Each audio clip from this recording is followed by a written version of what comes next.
They've one feathery body, 2 long legs, and 3 unique heads, each with their own personalities. They can use all 3 of their brains to devise complex tactics and strategies, and now they've joined the races at the Eos Island Battle Arenas to be the very best and leave the competition in the dust. Welcome to the Pokémon Unite Character Spotlight featuring Dodrio, the triple bird Pokémon.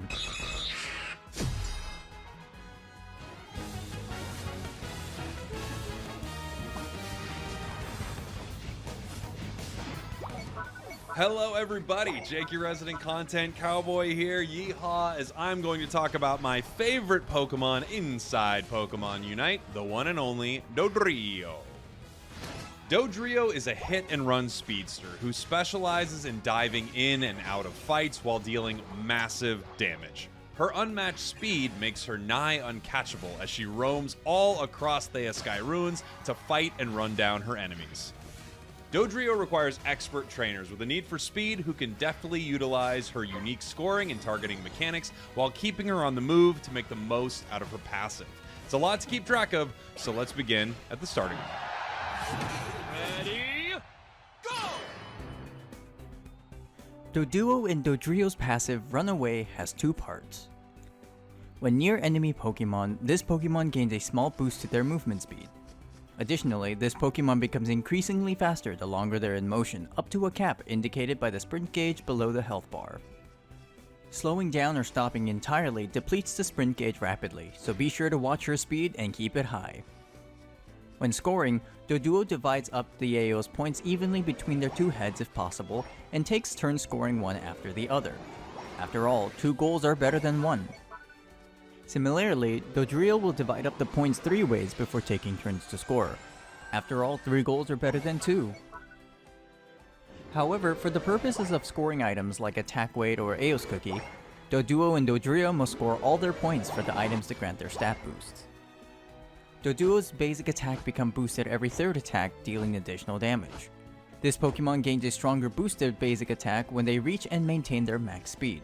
Performing a basing attack in this state will have Doduo charge forward in the direction they are facing, dealing damage to enemies in the way, and reduce ability cooldowns if this attack hits an enemy. Sprint boosted basic attacks can also traverse over small walls and other obstacles. Note that unlike normal basic attacks, Doduo and Dodrio's sprint boosted basic attacks will not automatically turn to attack enemies. Doduo's first basic ability is Peck. Doduo stops and jabs her beaks forward, dealing damage to enemies hit. If the sprint gauge is full, Doduo dashes forward in the direction she is facing, dealing bonus damage and consuming the gauge. Note that a sprint boosted Peck can traverse small walls and other obstacles. Doduo's second basic ability is Quick Attack. Doduo dashes forward and gains increased movement speed for a short duration and deals damage to those in the way. If Quick Attack hits an enemy Pokemon, the move's cooldown is slightly reduced. Like Peck, this ability can traverse small walls and other obstacles. Once Doduo levels up to 5, they evolve into Dodrio for getting Peck to learn either Tri-Attack or Drill Peck. If Dodrio puts her heads together to learn Tri-Attack, she swings her 3 heads together in a cone, damaging enemies and randomly applying one of 3 effects: Burn, Freeze, or Paralysis. If Dodrio's sprint gauge is full, Tri-Attack instead shoots out 3 ranged projectiles in a designated direction, with only the first projectile that hits a target applying a stronger Burn, Freeze, or Paralysis depending on its type and color. Burn decreases an opponent's attack stat and deals damage over time, and Freeze decreases an opponent's movement speed, while Paralysis decreases an opponent's attack speed and movement speed, albeit to a lesser degree than Freeze. After this move is used, Dodrio's next basic attack is empowered, dealing additional damage and healing Dodrio for a portion of her max health. Dodrio can hold 2 charges of Tri-Attack to use one after the other. When the move upgrades at level 11, the basic attack following this move heals even more health than before. Additionally, sprint boosted basic attacks will reduce Tri-Attack's cooldown if it hits an opponent. You'll almost always want to use the sprint boosted version of Tri-Attack for the additional damage and range, unless you need a quick burst of damage to finish off a low HP opponent. Why attack once when you can do it 3 times? Tri-Attack is the only move in her arsenal, not including her Unite move, that allows her to aim independent of her movement. This gives Dodrio some flexibility in her positioning and allows her to keep some distance while dealing damage. Though the debuff effects are random, you have a pretty good chance of slowing your opponents with this move, making it a decent option for chasing and escaping. Tri-Attack is often used to soften enemies up for you and your allies from the outskirts of battle before charging in with your sprint, boosted basic attack, or other abilities to finish them off. If you're feeling peckish, Dodrio can instead learn Drill Peck. Dodrio drives her sharp beaks forward, dealing damage with each of her 3 heads.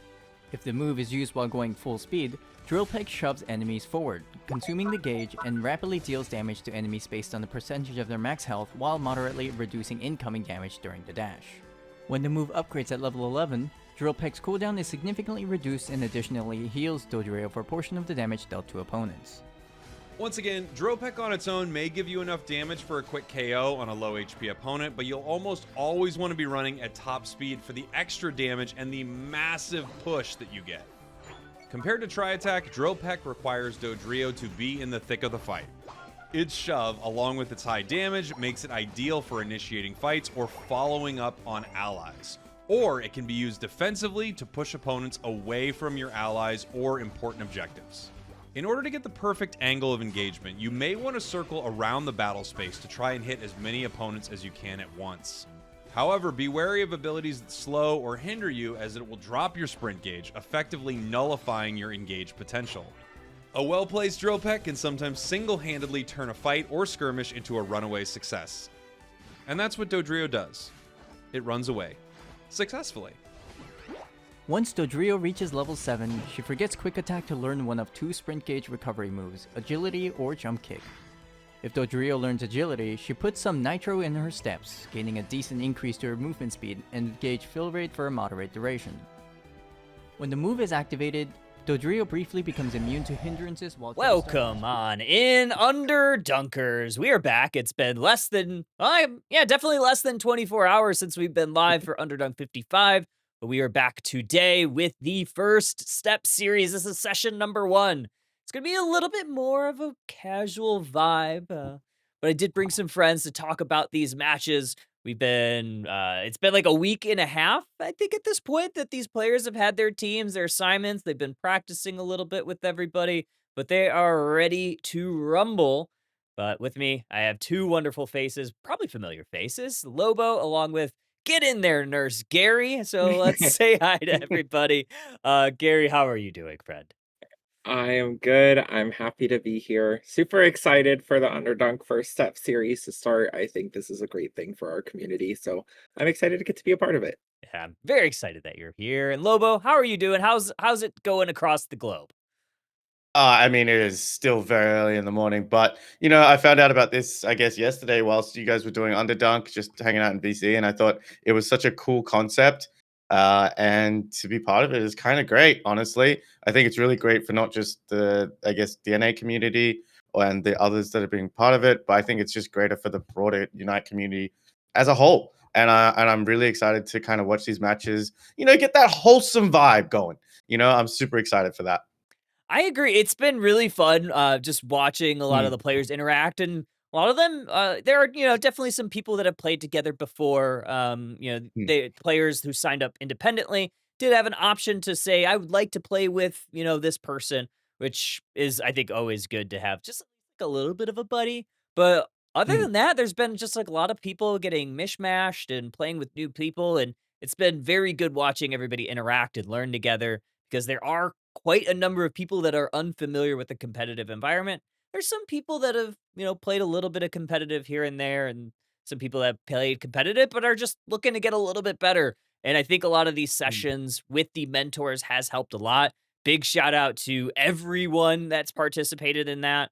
Some notable trainers that have qualified for Worlds that absolutely didn't need to take the time out of their probably busy training schedule that, they have to be ready for in a month, right? World's just around the corner. But yeah, shout out to some of the members of V1, so Rustic and Waylord, along with Dispenza, who, just put on some wonderful master classes. It's been really fun to watch all that. Other than that, there's been a lot of other mentors in the background too. So big shout out to all them. But with that said, we do have session 2 signups open, and they're open today as of right now. Actually, as of maybe 30 minutes ago they opened, but we're telling everybody now. So feel free, !first step in the chat. That will give you the form to sign up if you're interested in participating in this next session. The session is going to begin very shortly. Signups end next Thursday, and then team assignments will happen on Friday, which, getting to that, we do have the schedule coming out too. So session 2 tournament would be July 27th. So if maybe a Friday tournament is not the day for you, look no further. We have the second session. The tournament will be on that Sunday, the 27th, 7 p.m. So a little bit earlier in the day. I know, Lobo, that's really early for you, and that's kind of like a Monday morning, but this is more so NA focused, but other regions are allowed to play. And then more info on sessions 3 and 4 will be coming out very, very shortly. Other than that, that is a majority of the housekeeping news. One last thing is we are going to be doing a couple of drawings. So big shout out to our good friends at the Pokemon Company. They have gifted, for those that don't know, Lordy and myself are part of the Community Ambassador Program, and part of that is sometimes we get some codes to hand out for fun community events, and this is the perfect one to do so. So we do have some codes for some of the participants that are playing. Everybody who's playing today has gotten their name in the hat to win some of the codes that we have. So we have, if I'm not mistaken, 5 Alolan Raichu licenses and 5 packs of coins that we will be drawing off. Not really a raffle. They didn't have to pay any money. They just participating. All you have to donate is your time and have fun. Really, that's really the only requirements. So we will be drawing those throughout the stream. But yeah, we do have a matchup that will be heading into. We are ready. Oh, Bina says they're ready. We are ready. Okay, Bina's waiting for me to stop yapping, I think. No, I'm just letting you know we are here and we are ready. So yeah, we will be getting into this game.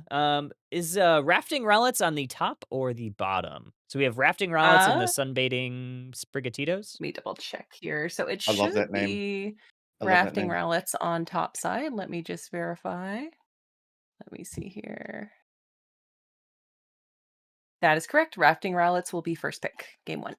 Awesome. Okay, cool. That's what I have. So yeah, let's jump into jump into match number 1. All right, gonna let them know that we are starting. Cool. Alrighty. Lobo, you got a little bit of a chance to watch some of the Underdunk yesterday. I know Gary, you did too. But we'll start with Lobo. How are we feeling about this current meta, Lobo? We'll start with you.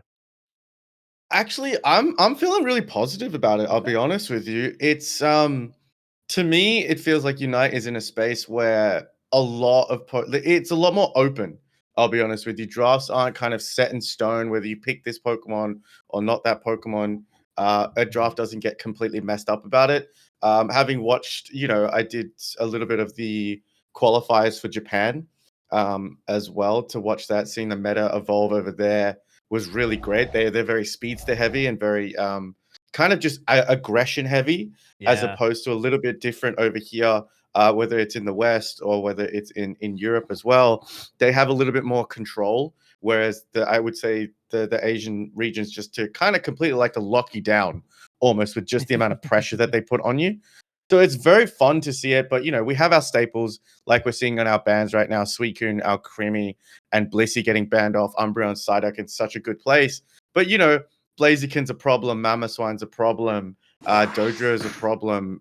Everything can be a problem if you let it be a problem. And I think that's such a good place to put Pokemon Unite in right now. I think it's just such an open meta going into Lobo, Worlds. would you say Mo Eos coins, Mo problems? Would you say that? Would you? Would I say more Eos coins, more problems? Hell yeah, I would. Hell yeah, I would. The more coins you have, the happier your life is. But more problems. Gary, how are we feeling about these bans here? It seems like these are very common bans. I think the one that we probably don't see a ton of is Clefable, but it does come out maybe like in those top 5 favorite bans. How are you feeling about Clefable, Gary? I think Clefable's a valid ban. Because I think right now a lot of the mons that are good counters to Clefable get countered very easily by some of the more meta picks per se. Our like ranged attackers are not necessarily in their prime right now. Other than Inteleon, of course. But I'm talking like our Gardevoirs, some of our mid-range ones like A9, the ones that have like that constant damage to really benefit from using the incense on Clefable kind of get countered by some of the better picks at this time. Yeah. I think also like it seems like teams if there's like a mage or two where that kind of runs out of damage, Clefable's Mm. just so good. Like you need like a Mhm. great amount of burst damage to make sure that you're able to like keep that thing from healing. So if you have like an Inteleon, Clefable seems to be very strong into that. So it's kind of like this poke and prod of the drafting phase. Something I don't see a ton of anymore in this current meta is the double speedster, and we are seeing that here with the sunbathing Sprigatitos. And I'm gonna maybe go to Bina on this one. Bina, double speedster right now. How are you feeling about Let's go. I love double it? speedster. No healing double speedster. This is Yeah, fun. it is. It I'm is. down. Well, I mean, we got the Hoopa, but still, double speedster. I'm excited. Mhm. Maybe we go trick. Who knows? Okay. There's not that much healing. Honestly, I wouldn't be surprised if it was Trick because I mean, you see a Snorlax, you see a Alolan Ninetales, along with a Psyduck, 3 Pokemon that can really like push people out of those Hoopa hyperspace holes. So I don't know, Lobo. Thoughts on Trick versus hyperspace hole here? In all honesty, just to see it paired with that Blaziken, Trick does feel like the better moveset here, just to allow that. There's a lot of CC coming out from the side of the Sunbathing Sprigs when you've got Snorlax, Psyduck, and Alolan Ninetales. Interestingly enough, I'm kind of going to go the opposite direction where I have personally just been playing a lot of Fairy build on Alolan Ninetales to allow your species to have a little bit more defense, even that Snorlax and Psyduck when they're sitting in that Aurora Veil. Plus the attack speed and the freeze that comes out from Dazzling, as well as the stun from Dazzling Gleam from your autos, could be really fun to really lock down that Blaziken. So Trick would be a good shout. But then, you know, just looking at Rafting Rowlets, Mimikyu might want to stay in there and brawl if they're going to go for Shadow Claw. So there is I would say there's an argument to be made for either moveset, but just to see that pairing with the Blaziken that's so popular right now and that's so strong, I would see a Trick. Mhm. I'm thinking Trick is probably more going to be here, and I'm so curious as to what Mimikyu is going to be playing, because I'm a Mimikyu stan, Yeah. and I stand Shadow Claw over Player Off every single time, but it's comp dependent. I'll be honest with you. May I also give shout out to Sprigatitos for bringing their mascot? Yeah, To I was this just game? gonna say. Absolutely.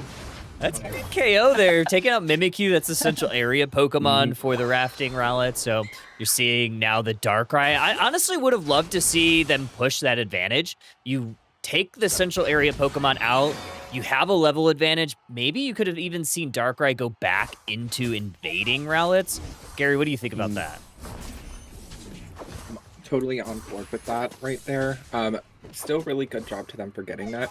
But yeah, for sure, taking advantage of that and making them able to get even more online, which I mean, they're still doing. So we already have a Meowscarada in the top lane. yeah. So that's pretty good for it just now hitting 8 minutes left in the game. So they're doing what they're comfortable with, and that's smart. I am a big player, big time supporter of playing comfortably for you.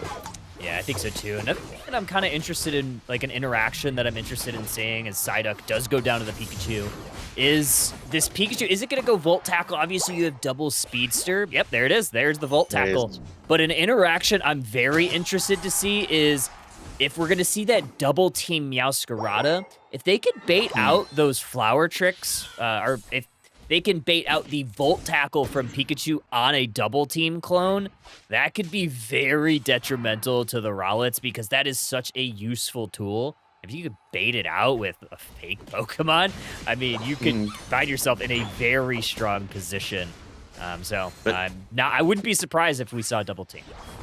not only that, Carl, you can bait out the player off coming Oh, out true. from Mimikyu too. Mhm. So and Mimikyu needs that kind of the KO to really reset those shadow sneaks to get it going. So if you actually take that completely out of it and bait it with a clone, I think you put Mimikyu in a very tough spot here, especially because it has to go in and it's stuck with all that CC just like you're seeing right now. So I think Sunbathing Sprigs have got a nice little control comp coming through in this early stage. They do have Unite move online. Oh. That was so nice. That was an excellent example of the stress that happens observing, where I want to show what's happening at both objectives. And we managed to catch just a little bit of both of them. Yeah, it was perfect. We got the honestly. secure. We got the secure. Ooh, got the play with me directly onto the Darkrai. It's actually really good because you get the Darkrai KO before they're able to get that isolating Unite move.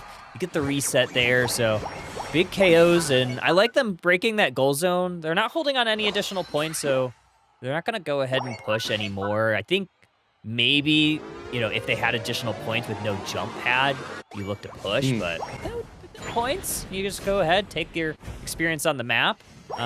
Could have even seen a little bit of an invade there, just to push that advantage. But honestly, I think you're happy with the score lead at this point. Yeah, I mean, 212 to 73 is a really good score lead to have going into that halfway mark. It's just and I think what the Sunbathing Sprigs is doing really well now is they've noticed everyone in that top path, and I think the objective now just has to break that Hooper Highway, and they've done that. They've taken it away. Nice snow globe by Lola Ninetales into the CC again, and you take out that big Umbreon tank, and they can just push this on. Yeah, I'm liking this idea here. The shadow tag from the Mimikyu is gonna maybe make this Darkrai think twice in going in. I think they kind of saw the writing on the wall there. Although they did have the Unite move, so if they wanted to maybe take a KO on that Mimikyu, it could have been pretty nice. Obviously level 11 level leader.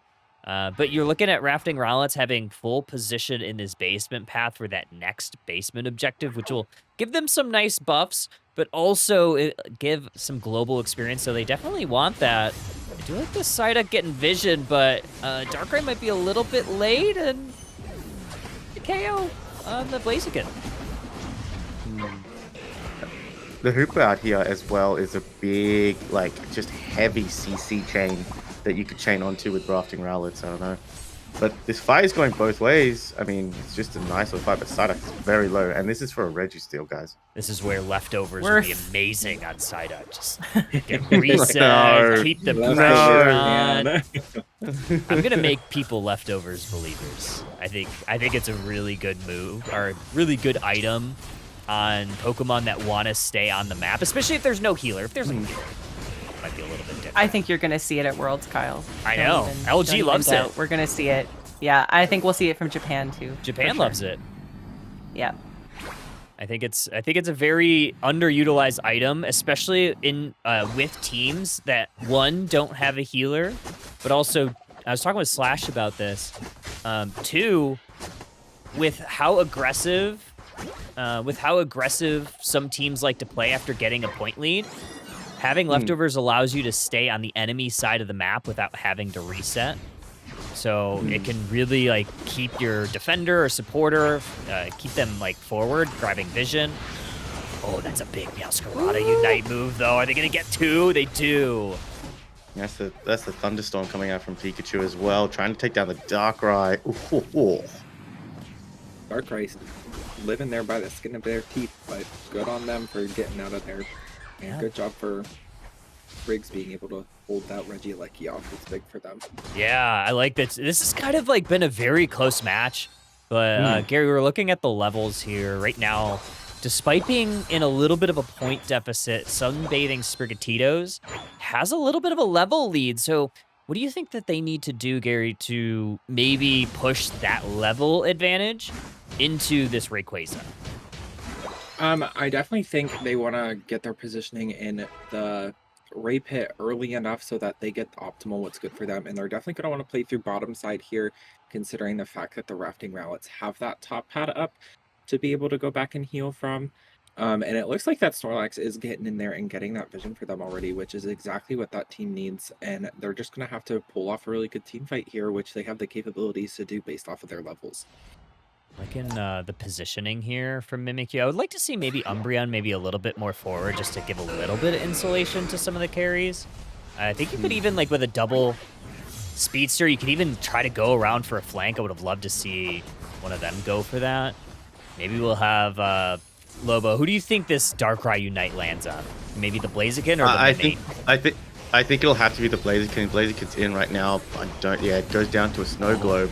But if they can actually get it off, Darkrai, squishy Pokemon because it is a speedster, but this is going to look like almost a team wipe. Get that worst nightmare onto that last minute Umbreon, get the full team wipe, but Alolan Ninetales going down to Rayquaza, their big green dragon.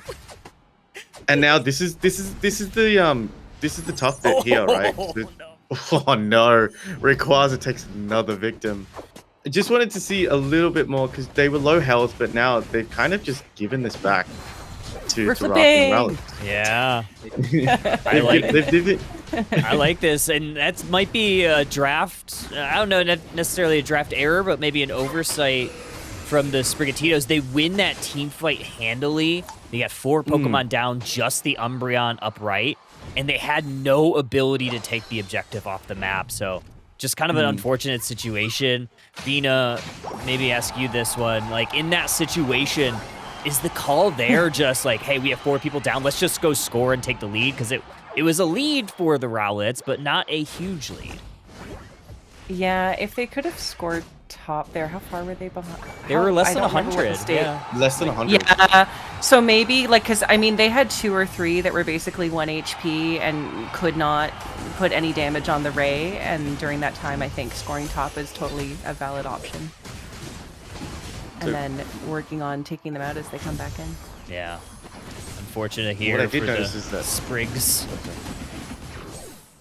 they were just a little split after they took that team fight as well. You know, Snorlax was probably the one that was full health, but he was trying to kind of pull the Umbreon out of the Rayquaza pit.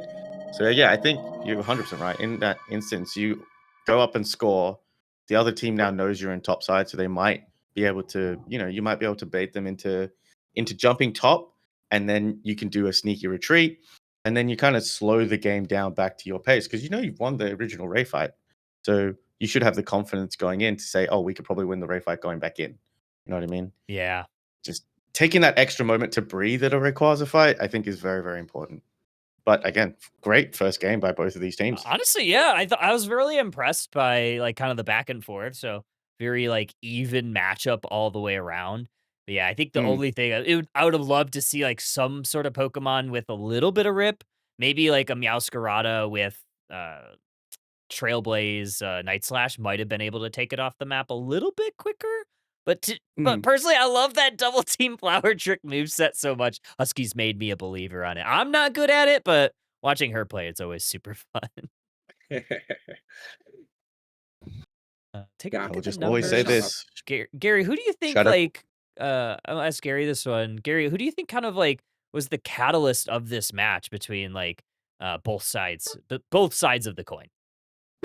I would definitely say that Meowscarada. The Meowscarada was on point with their ults the whole time, always making sure to pick up at least 2 KOs, which made a lot of difference in the team fights for the side of Sunbathing Sprigs. And I think that's why they were able to get to such a high level as Meowscarada, because I think that Pokemon can struggle unless you are doing a really good job of keeping up with your kills and keeping up with your farm constantly throughout the game. It's very easy to get behind on, especially into Pokemon like Blaziken and Mimikyu and Pikachu. Like, those are 3 pretty good counters to it unless you play it correctly. So I would give them the cake for this one. Yeah, I think so too. They got to get their flowers. They got their flowers trick. I am just now realizing I put 2 Clefable bands on here. There's 2 pink blobs. They're just how just important different it is. pink blobs. I did get the Blissey. I messed up the Suicune. We'll definitely correct that game too. I'll not put 2 Clefable bands. We get the idea. We get the idea. Yeah, I mean, I liked the composition from Rafting Rowlets a lot. Um, the Sprigatito, they did get off to that lead, but I think, yeah, again, it's just like they didn't have anything to take the objective off the map, so they kind of like you saw it like kind of get lulled out there after they won that team fight, and it was just unfortunate. But we'll see what they do in this next game. Obviously, it's a round robin, so they'll have one more game to make some adjustments and all that. Bina, I'm gonna May switch it I? to the cam. That way, you will be clear. Thanks. Yeah, I was making sure that you May got I? the fun May thing. Yeah, I? yeah, you're good. You're good. You're clear. Also, I am just loving listening to the casters have to say these names. It's quite the tongue tie, and I It love really it. is. Yes, it is. I said this before. Sunbathing Sprig was my favorite name, but Yeah. I'm very very disappointed that there's no Totodile name. And There is a genuinely- Totodile name, Is there? No, there's not. just not in No, this. there is. Not just in this one, right? Or Oh, I is it? forgot. There is a Totodile. No, there's not. I'm looking at the teams. There's no Totodile. Not today, but like of all of the things, there is a Totodile. Oh, though, if there is a Kyle, would you Totodile? prefer they switch positions in the lobby, or do you want me to change? drop Honestly, priority? for me, it's easier to not have If they to switch? to switch. That way, I don't have Oh, to to like, not switch? yeah, that way Okay, I don't cool. have to update the overlay, because All right. then it's just kind of a pain in the rear We end. will do it and hope for the best. All right, because I know that there is like a game bug sometimes where you can't start the game Oh, really? um, Interesting. when you change drop priority. I have not personally encountered it yet, Hmm. so we'll just see if it happens. We'll see. We'll see. Teams are. All right, just getting a ready check. Christian says, "Stop the Clefable hate." I mean, that's fair. I I'm played a right little there. bit of Clefable this season, like 3 I- games, and I'm like, this is silly. This is silly. This season has been Dodrio for me, Okay. and the Clefable hate is so very justified. Yeah. Right. Oh, yeah. I- Follow I- me is like I- so mean into Dodrio. Just like, hey, sorry, Speed Gauge. One, I suck at the Pokemon, and for some reason, I was just like, you know what? I really am obsessed with Dodrio right now. So much so that I used my discount to buy the skin. Oh, The did really you? nice skin for Dodrio. Nice. Yeah, I did. I caved, dude. And Alright. I've been having so much fun with Dodrio, and every time I see Clefable, I see Delphox, I see Pikachu, I'm like, cool, I just can't have fun in this game anymore. Mm-mm. Teams But are it's okay. ready. Yeah, we can okay. we can go whenever they're ready. All I'm right, just, we are hit- sending it. Who won first game? The Rowlets did. Rowlets. Yeah. All right, let's see it. Here we go. Okay, starting in a moment. There we go. Can there be a Quilladin name? Oh, Rex's favorite Pokemon's Quilladin. Not Is before he the a Totodile. starter? That's a choice. Quilladin? Quilladin he's is the starter. middle. It's the- He's the middle evolution Oh. of He's the Chespin. teenage form of Chespin. Yeah, teenage Teenage Chespin. Mutant Ninja Teenage Quilladins. Ninja Chespin. I got a Quilladin sitting cutie so that Rex could be happy Aww. and my gosh. see himself on my stream. I'm very excited for some of the names we haven't released yet, and viewers. If anyone's inspired by our team names and wants to make fan art, please join us in Underdunk and share your fan art with us. We love it. I hope they banned the Meowscarada on the side of Rowlets. That's What did just I think expect? that's cruel. They I said mean, no we more. pointed out before that Meowscarada seemed like a problem. Flower Trick and Floral Fields of Healing. Well, no, what was it? Oh my god, forgot the Unite move. Kyle, Gary, what's the name of the Unite move For which one? Which Pokemon? for Meowscarada? Floral Flourish. Floral Flourish. I got it mixed up with Comfy's one. Flowery Fields of Healing. Fields. Flowery sometimes. Fields forever. Or as Husky likes to say, flowery fields, whatever. Oh, please play Intel. I want to see an Intel game. Oh, I do Yay. too, honestly. Yay. I'm sad that like we're not the- seeing an Alchemy. Oh, I need to change the bands, don't I? I like the Clefable pick with the possible Garchomp. Yeah, Ooh. that's actually. I have to restrain myself because I forget that I'm a couple of seconds ahead. I'll calm down. Oh, this is my most hated Pokemon, Leafeon. Leafeon's your most Leafeon. hated? Interesting. Well, no, in Unite, yes, not in Pokemon in general, but Okay. my most hated Pokemon's also in Unite as well. So. I don't know if I have a least favorite Pokemon. I mean, No, no, this no, I game didn't has say least definitely made favorite. me I think didn't. about it more. I didn't say least favorite. I said most hated. Oh, I don't know if I have a most hated Pokemon. Oh, I do. Try. Ooh. I'd go on a rant for about an hour. I mean, Mewtwo definitely. I'm sorry. What? Least favorite Mewtwo? I mean, yeah, most hated because of this game. Oh, this. Yeah. Yeah. I totally Otherwise, like, I understand. don't know if I have like a Pokemon I absolutely despise. You know. Oh, Like, I Leafeon's do. And cute. Like, how do I you also hate do. Leafeon? It's so cute. Oh, you really want me to? No, we're supposed to be positive. I can't. Like, I will go on a rant. I will go on a 100% rant about Leafeon and the fact that it did need to be buffed. All the evolutions need to be nerfed. The level 5 evolution is Oh, not. whoa. Level 4 evolution is not No. necessary. And the fact that they get their Unite move at level 8 is nonsensical for something that evolves so early. I can go on. I could get behind that on Leafeon. And maybe I Glaceon. said this, Sylveon and and Espeon are not that good right now. I said this, and a lot of people were not happy. I said make all the EVs evolve at level 5. That is the only nerf you need to give them. Honestly, it. I could see that.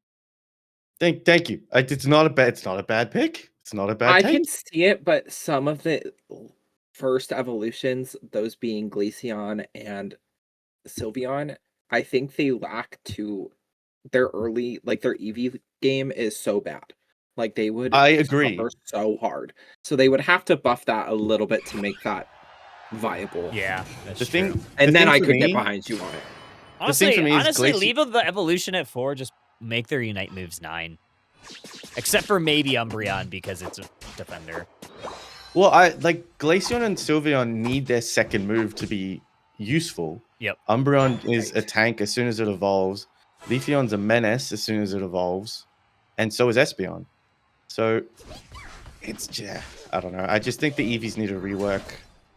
I'm not How a do fan you of hate, where they like- are in the current. Yeah, I can't hate Eevee. I cannot, in good conscience, say an Eevee is my most hated Pokemon. No. So Just so in the Leafeon is game. Just in the game. Oh yeah, okay. Okay. Okay. Leafeon is not my most hated. My most hated is still on the field right now, but for many other reasons apart from this game. Is it Pikachu? Psyduck? Nope. Are you just gonna name all 10 Pokemon? Yeah. I'll get there. Is it Blaziken? Nope. Is it Clefable? Nope. Is it Inteleon? Nope. It's You guys Pikachu. what are you guys? Are you guys It's at like Pikachu. 8 so far? You guys are It's at 8 so Pikachu. far. No, it's not Pikachu. Is it Lucario? Really? Garchomp? It's not. It's not Snorlax? Pikachu. It's not Garchomp. It's not Snorlax. You've missed What one the- Pokemon. Umbreon? No. I'm pretty sure Kyle said Lucario, if that's what it is. Oh, it is Lucario. Yeah. How do you hate utterly forgot. Lucario? He's right You behind said- me. I didn't hear you say Lucario. I'm sorry. did. I hate Lucario. I did say I hate Lucario from the tip of my toes to the bottom of my soul. I hate Lucario. Sorry. Disagree. To all those Lucario. I love fans. Lucario. It didn't need the I movie. think it's not particularly need the movie. overpowered It right didn't need the- now. Oh, you're just talking about it from like I'm the done. perspective General. of like It didn't need the movie. It didn't need the Pokemon. Mega Evolution. It didn't need to be one of Cynthia's Pokemon. It didn't. It's overhyped. I'm gonna stop. But you know, we've got middle B's. You're coming getting up. kicked off this stream immediately. I know. We have so many like Luca. I mean, remember back to season 113, all Luca, all top lane, Yes, all I the know, time. Come on. That increased the hatred I had for Lucario as an 1v1 A9 me. main. As an A9 main in season 1, I could not do anything against Lucario's in season 1. So my hatred grew. Names were made in that top lane on Lucario. True. Names were made. That's a nice KO from Intel. Also, I'm seeing like a lot of our mentors in chat. What's up, Bridget? Saying hello to everybody. Big Jet. Big I Jets. think I just That's what ever was. think I just canceled myself from Pokémon Unite. Yeah, sure I did. don't think you're ever being invited back to Underdunk with the opinion that Lucario's the worst. Let's revisit that call we had last night where I said positive encouragement, and Nova's like, I'm gonna roll up and hate on Luca. I'm here. No, I'm very positive about the players. You asked me for my most hated Pokemon, and I told you it. That's a hot take. I mean, if Yes, but there's here's ever the a thing. I hot think take it is post, a very hot take. that's a very hot because like Lucario's like a generally like loved Pokemon, Favorite beloved Pokemon. Yes, in I this know. franchise. So. See, the thing, I'm never gonna hate on it it is a very high school Pokemon. It's a great Pokemon to play. I have played it in Pokemon Unite. It's just how it is based in the franchise, just not a fan. But any player that plays it, if you play it, good for you. I mean, I love it to see a skilled E-Speed player. Yeah. It's a very high school Pokemon. And I think the fact that they made it a high school Pokemon is great. See, I feel But, the you know. opposite of you because I am terrible at the Pokemon, but I love it everywhere else. Well, that's just because I'm not an all-rounder player. Like, I am not good on all-rounders, so I always, it's always big props to all the all-rounders. Oh, nice Intel snipe. I could never do that. At least not on broadcast or anything. I will say, I love the Aura Cannon Unite move. Like, it is probably one of my favorite, looking Unite moves. Ooh, that was a good KO there. Ooh, and another Very good nice. snipe from Intel. Rollets are kind of turning it back around. Ooh, also look at that.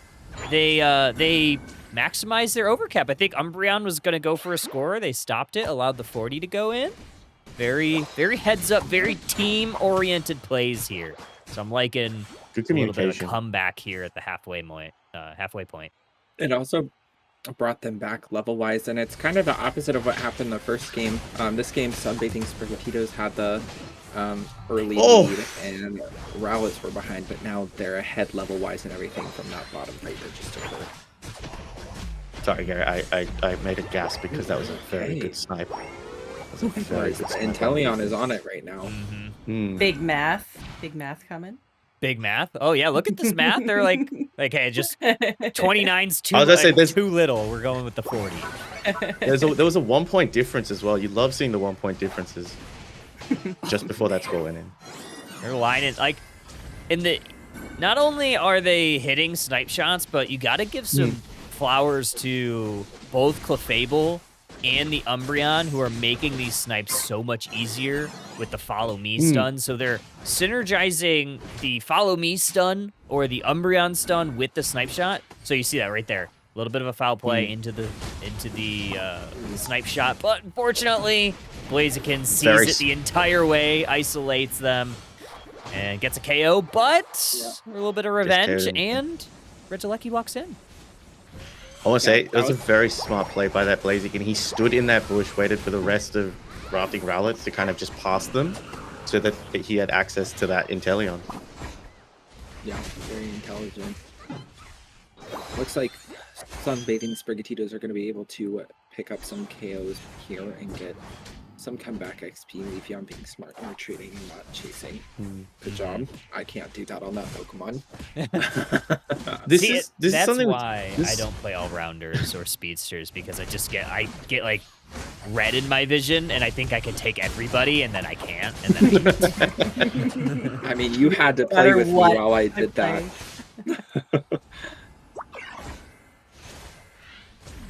I'm actually curious as to both of your thoughts on the Electro Ball Volt Tackle combo.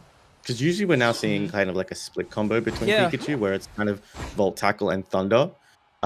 Because it does gives a good area effect damage plus those curse items on Pikachu. Yeah. But we are seeing the execute style, the secure style Pikachu coming through with the kind of standard Electro Ball Volt Tackle. What do you guys make of that? I'll give Gary this one first, and then I'll have a comment too. Yeah, I was very much a Pikachu-ther, and it's not that I dislike the moveset of Volt Tackle Evolve. I just really liked Double Thunder, and when they nerfed it into the ground, it made me really, really sad. Yeah. Because in this comp, I probably would have played Double Thunder to try to stop the Clefable healing, because Thunder would have that continuous damage to help with Clefable not being able to heal as much, whereas Volt Tackle and Electro Ball, you don't get that utility from Pika here. Don't get me wrong, the Volt Tackle can still be really helpful, but I don't think you have like a glaringly good target other than Garchomp for the Volt Tackles. But yeah, so I think it's good in the right comp, and if Double Thunder was not in the state that it was right now, I probably would have played that here, but it's just not in a good state in most cases. Man, Blaziken's gonna have to retreat here. Good sectioning off from Snorlax inside to make sure that they can't push forward. That's scary though. Yeah, man, these snipe shots are hitting though. I agree with that too. Lucario just pops through. Yeah. I agree that too. I think like Pikachu in this situation, like once you see Lucario is going, ooh man, power up punch, but I guess you know different level thresholds. And I guess that's kind of the unfortunate part because you would imagine that Lucario is going to go E-Speed. So like if I'm seeing Lucario, I'm thinking Volt Tackle. So I'm thinking also E-Ball. Oh, what a steal from Blaziken. Beautiful. Are they going to be able to get some scores here, though? That's going to be the big question. They are going to get this Hundo Burger in, most likely. They do. That is going to keep them a little bit short. Snorlax, though, still holding 50 points. I'm not sure if they have a shield. They do not. So they are going to need to insulate this Blaziken a little bit more. This might not be enough. Is Snorlax going to get that? Oh, no way. Yeah. That's criminal. Really nice there. And unfortunately, the side of Rafting Rowlets did only have up their Clefable and their Umbreon, and those are two hard Pokemon to try to stop goals from going in on their own. Also, I'm just noticing that the scores are still at 0-0. Oh yeah, I didn't press the button. We'll press the button. I mean, that was and like. Now we'll press that other button. I do want to point out that was a very like I want to say a very high level steal coming out from that Blaziken because it was eject overheat. Yeah. As well into the Rayquaza pit. I was just expecting, you know, almost like a focus blast to throw and steal, but the damage from the overheat and the timing. So 5 big booms, really well done. You boomed that Rayquaza. That's the name. That's the name. That is the name. 5 I really big like the name booms. of the Clefable. That's actually really good. Squirt gun. Just a reminder in chat too. We're not flaming anybody here. This is the first step program. We're all learning. Not all of these players are super experienced, but this is their first taste in competitive. So, you know, there may be mistakes along the way, and you live and you learn, and you learn from the mistakes. I do think, yeah, maybe doing the Rayquaza at that moment, maybe not the best idea when you're ahead, but you do risk losing it to 5 big booms, unfortunately. Yeah. I think because they had a very good team fight. Most of them team wiped. I think 3 of them were down.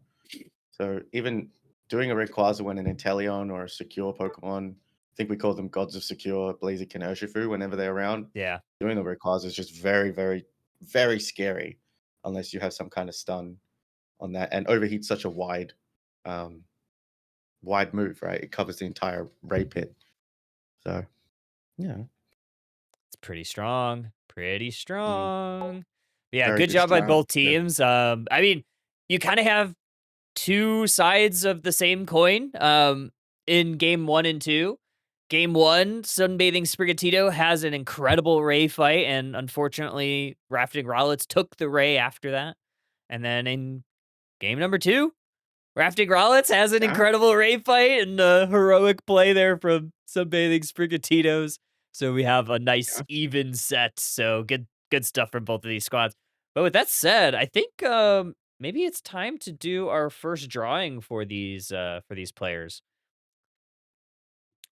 Let's I will be back momentarily. I am gonna go check in with other teams. Sounds good. We'll do our drawing, and then we will probably take a quick break.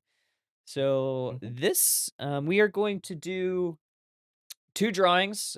These first 2 are going to be for Alolan Raichu. I need to make sure I have my notebook up to say who wins. This is going to be for Alolan Raichu licensees. We have 2 of them right now, so we're going to raffle those off. The next 2, I think we'll do at some point over the next, couple sets. Are these names on the wheel? Sorry, I think if you explain this, I apologize. Yeah, these these are the players or names of the these are players who are participating. all of the players? Yep. Okay. Yeah. Okay. Cool. I thought it was chat as well. No chat. This is we got approval to from the Pokemon Company, so thank you. Gifted by Pokemon Company. They provided us codes for some licenses to do a giveaway for people that participated in this program. So if you didn't participate in this program, unfortunately, not going to be eligible to win the drawing, but we will be likely getting some more licenses and coin packs over the next few sessions. So yeah, sign up, ! First step. But let's go ahead and let's draw our first name for an Alolan Raichu license. As long as I can figure out how to do this. I did it! I did it! Mom, get the camera. Tish X Rico is getting that first license. Let me write that down. So let's go. Alrighty, and then the second one. Oh wait, I had to click once again. There we go. Wheel is loud. Yeah, I'm turning it down.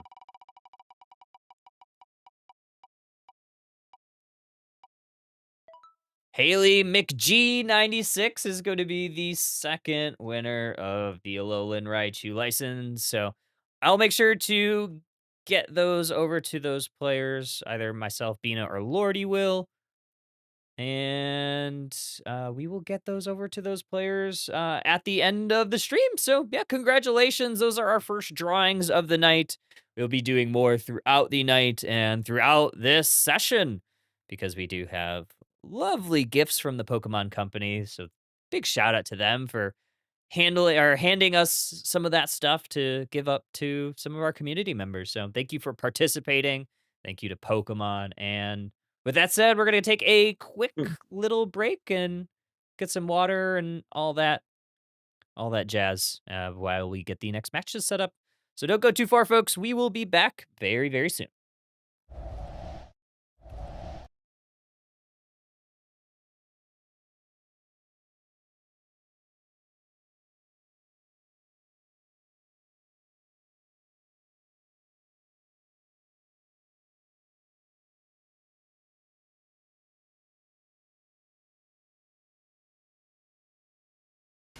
They've 1 feathery body, 2 long legs, and 3 unique heads, each with their own personalities.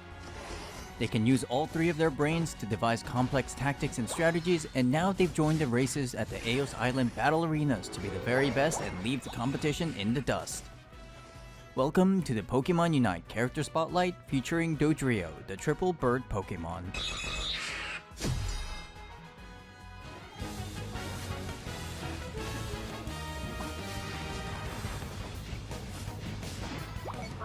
Hello everybody, Jake your resident content cowboy here, yeehaw, as I'm going to talk about my favorite Pokemon inside Pokemon Unite, the one and only Dodrio.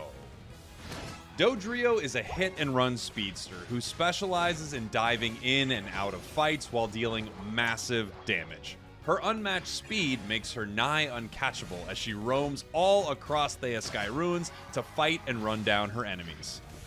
Dodrio requires expert trainers with a need for speed who can deftly utilize her unique scoring and targeting mechanics while keeping her on the move to make the most out of her passive.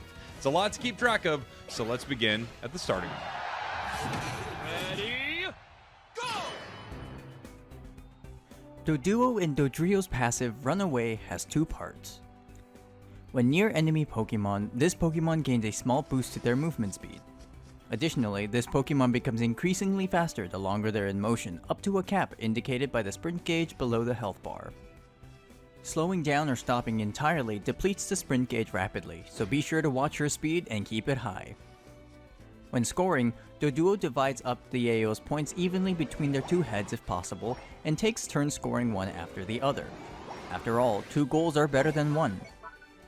Similarly, Dodrio will divide up the points 3 ways before taking turns to score. After all, 3 goals are better than 2. However, for the purposes of scoring items like attack weight or Aeos cookie, Doduo and Dodrio must score all their points for the items to grant their stat boosts. Doduo's basic attack becomes boosted every 3rd attack, dealing additional damage. This Pokemon gains a stronger boosted basic attack when they reach and maintain their max speed. Performing a basing attack in this state will have Doduo charge forward in the direction they are facing, dealing damage to enemies in the way, and reduce ability cooldowns if this attack hits an enemy. Sprint boosted basic attacks can also traverse over small walls and other obstacles. Note that unlike normal basic attacks, Doduo and Dodrio's sprint boosted basic attacks will not automatically turn to attack enemies. Doduo's first basic ability is Peck. Doduo stops and jabs her beaks forward, dealing damage to enemies hit. If the sprint gauge is full, Doduo dashes forward in the direction she is facing, dealing bonus damage and consuming the gauge. Note that a sprint boosted Peck can traverse small walls and other obstacles. Doduo's second basic ability is Quick Attack. Doduo dashes forward and gains increased movement speed for a short duration and deals damage to those in the way. If Quick Attack hits an enemy Pokemon, the move's cooldown is slightly reduced. Like Peck, this ability can traverse small walls and other obstacles. Once Doduo levels up to 5, they evolve into Dodrio for getting Peck to learn either Tri-Attack or Drill Peck. If Dodrio puts her heads together to learn Tri-Attack, she swings her 3 heads together in a cone, damaging enemies and randomly applying one of 3 effects: Burn, Freeze, or Paralysis. If Dodrio's sprint gauge is full, Tri-Attack instead shoots out 3 ranged projectiles in a designated direction, with only the first projectile that hits a target applying a stronger Burn, Freeze, or Paralysis depending on its type and color. Burn decreases an opponent's attack stat and deals damage over time, and Freeze decreases an opponent's movement speed, while Paralysis decreases an opponent's attack speed and movement speed, albeit to a lesser degree than Freeze. After this move is used, Dodrio's next basic attack is Empowered, dealing additional damage and healing Dodrio for a portion of her max health. Dodrio can hold 2 charges of Tri-Attack to use one after the other. When the move upgrades at level 11, the basic attack following this move heals even more health than before. Additionally, sprint boosted basic attacks will reduce Tri-Attack's cooldown if it hits an opponent. You'll almost always want to use the sprint boosted version of Tri-Attack for the additional damage and range, unless you need a quick burst of damage to finish off a low HP opponent. Why attack once when you can do it 3 times? Tri-Attack is the only move in her arsenal, not including her Unite move, that allows her to aim independent of her movement. This gives Dodrio some flexibility in her positioning and allows her to keep some distance while dealing damage. Though the debuff effects are random, you have a pretty good chance of slowing your opponents with this move, making it a decent option for chasing and escaping. Tri-Attack is often used to soften enemies up for you and your allies from the outskirts of battle before charging in with your sprint, boosted basic attack, or other abilities to finish them off. If you're feeling peckish, Dodrio can instead learn Drill Peck. Dodrio drives her sharp beaks forward, dealing damage with each of her 3 heads. If the move is used while going full speed, Drill Peck shoves enemies forward, consuming the gauge, and rapidly deals damage to enemies based on the percentage of their max health while moderately reducing incoming damage during the dash. When the move upgrades at level 11, Drill Peck's cooldown is significantly reduced and additionally heals Dodrio for a portion of the damage dealt to opponents. Once again, Drill Peck on its own may give you enough damage for a quick KO on a low HP opponent, but you'll almost always want to be running at top speed for the extra damage and the massive push that you get. Compared to Tri-Attack, Drill Peck requires Dodrio to be in the thick of the fight. Its shove, along with its high damage, makes it ideal for initiating fights or following up on allies. Or it can be used defensively to push opponents away from your allies or important objectives. In order to get the perfect angle of engagement, you may want to circle around the battle space to try and hit as many opponents as you can at once. However, be wary of abilities that slow or hinder you, as it will drop your sprint gauge, effectively nullifying your engaged potential. A well-placed Drill Peck can sometimes single-handedly turn a fight or skirmish into a runaway success. And that's what Dodrio does. It runs away. Successfully. Once Dodrio reaches level 7, she forgets Quick Attack to learn one of 2 sprint gauge recovery moves, Agility or Jump Kick. If Dodrio learns agility, she puts some nitro in her steps, gaining a decent increase to her movement speed and gauge fill rate for a moderate duration.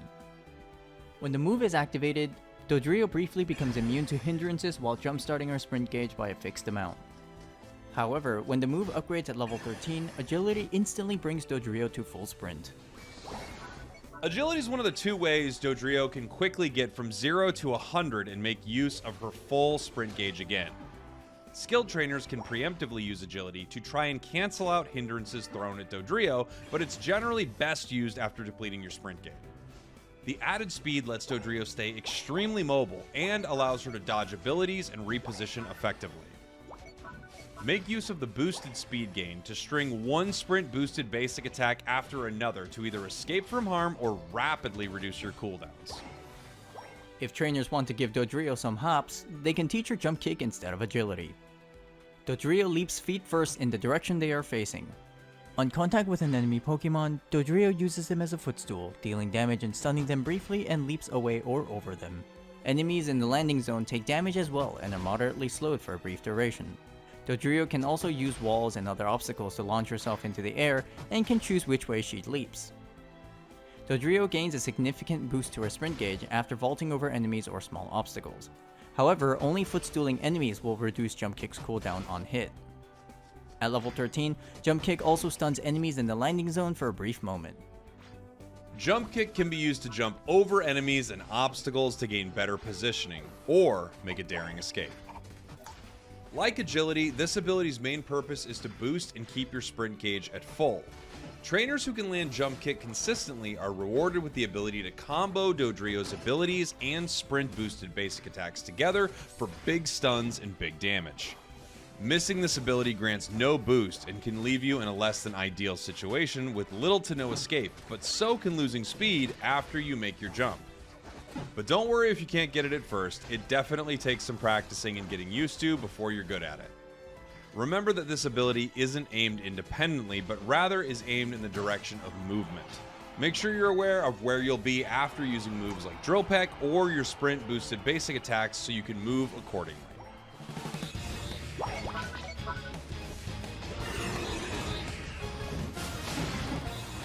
When Dodrio finishes lap 8 and gets to level 9, she learns her Unite move Triple Trample.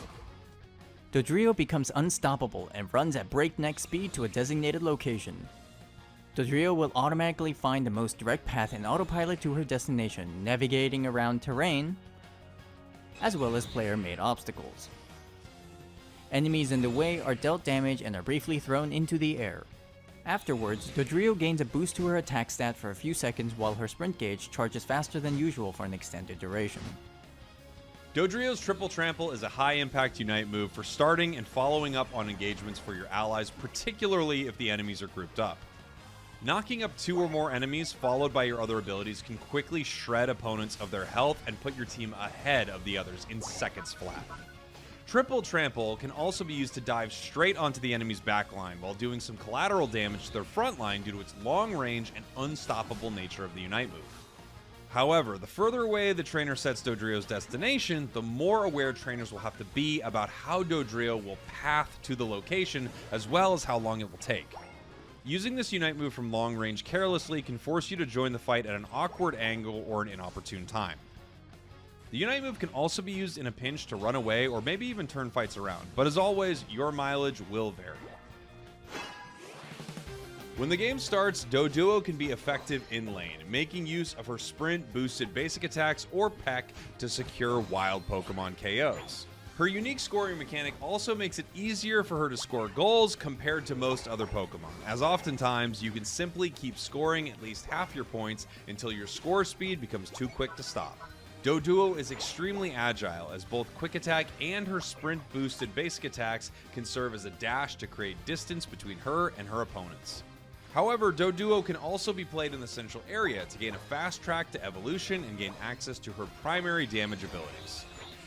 Tri-Attack gives Dodrio some range and poke to deal damage from distance, while Drill Peck encourages trainers to utilize her burst damage and hindrances to engage and disrupt fights.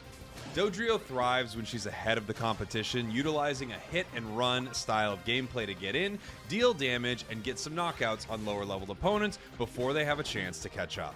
Once she learns either agility or jump kick at level 7, Dodrio gains even more tools to leave enemies in the dust. Agility allows Dodrio to quickly regain her sprint gauge with a speed boost to reposition, while sometimes ignoring enemy hindrances, while Jump Kick gives her the ability to dash up and over enemies or obstacles to reposition and create combos. By consistently dipping in and out of fights, enemies are forced to switch their attention back and forth between Dodrio and her allies, which can cause discord and a lack of focus amongst the enemy team.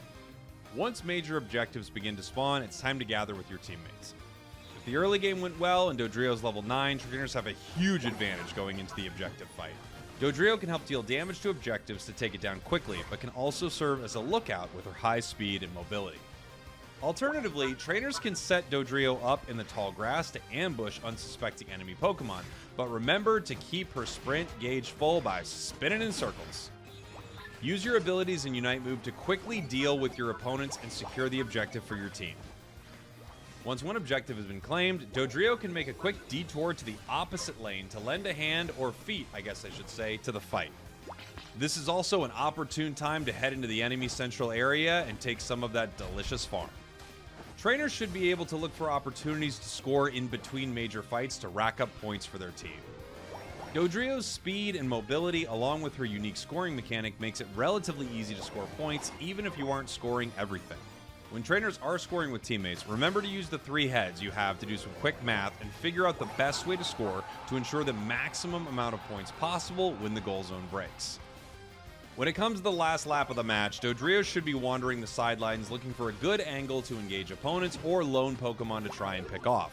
Find enemies that are grouped up and triple trample right through them, following up with your other abilities to decimate health bars or make a beeline for the enemy's backline to make quick work of their fragile damage dealers.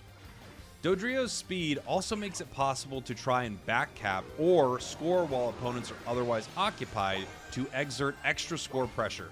Just be careful not to do this, when your team really needs you. Trainers should only do so when they are sure that their team won't be disadvantaged by Dodrio leaving, but if there's any doubt, stick with the team. You don't want to be black flagged on the final stretch. Strategize, outplay, and outrun your opponents with Dodrio's 3 heads and 2 feet to secure that number 1 for the team. Time's up! If you're done stretching your legs and are ready to head to the races, head on over to the Eos Island Unite Battle Committee to check out your Unite license for Dodrio, the triple bird Pokemon.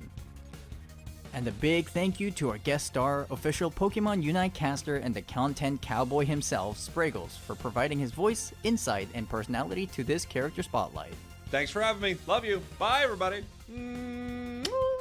We did it.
Welcome back, trainers. This is the First Step Program Summer Session number 1, and we are at round number 2. We have. I love. We were just talking about the names here. We have the Grilling Grookies and the SPF Sobbles. I don't know about y'all, but I love the names. I think they're super fun. They're all for those that don't know, they're all based on the first partner Pokemon along with something summer themed. So all themed, and Bina came up with them all. So shout out Bina on that one. But Shout we out have Google. Google too. Well, don't I had tell like them I that. googled. Tell them that. Well, no, there was thought process. I Okay. googled summer words A to Z, and then I matched the words that I liked. There you go. Alright. That's the way to do it. We had to have alliterations, obviously. We did our best. Yeah, we we did our best. tried at There least a are a little bit. few that don't fit the mold, but Okay. that's fun. So the Grilling Grookies is on the left side. SPF Sobble is going to be on the right. I'm looking at the lobby. I see. I'm Lordy's like probably like influenced this game, right? Like because I see Hermits and Slugger on there. I know they're friends with Lordy. Mhm. Hmm. All right, I have a ready check from both teams. Yeah, let's get into it. Excellent. Let's get to it. Know that we are starting. So I guess I have an interesting question for both Gary and Kyle because it's the first step series. What are you looking, I guess, to see from these teams? Is it kind of gameplay style? Is it kind of composition that is more unified, like cohesive composition? Are we looking for good macro and micro? What would you say is if teams were to focus on one thing, or like what would you be looking for as like your most important trait when it goes into these games? Hmm.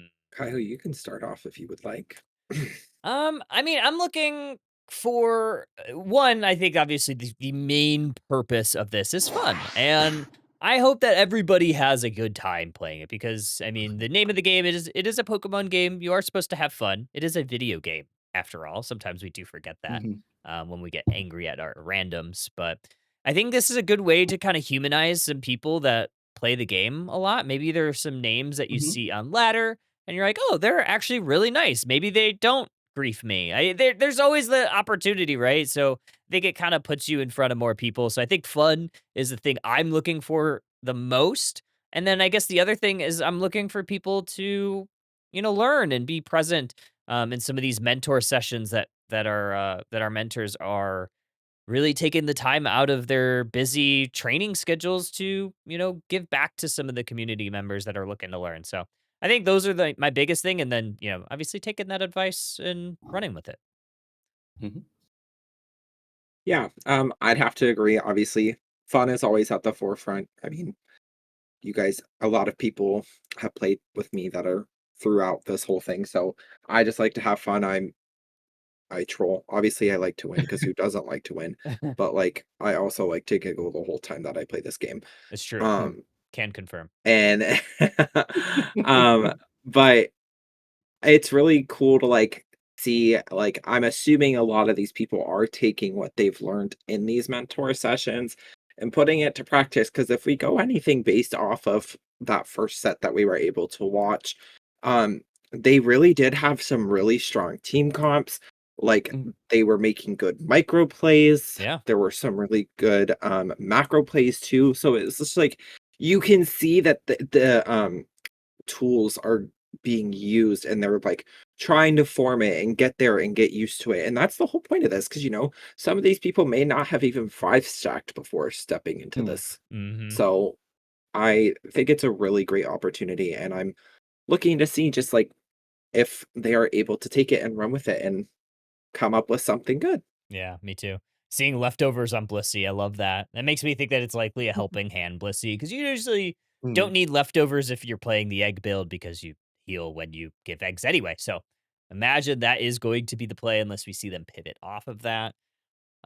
Serena last pick. I do worry about a Serena last pick unless they are going to be taking it into the central area because you really need level 6 and if you're going to be top lane 1v1 against a Buzzwole or a Leafeon, that's going to be just really tough to level up.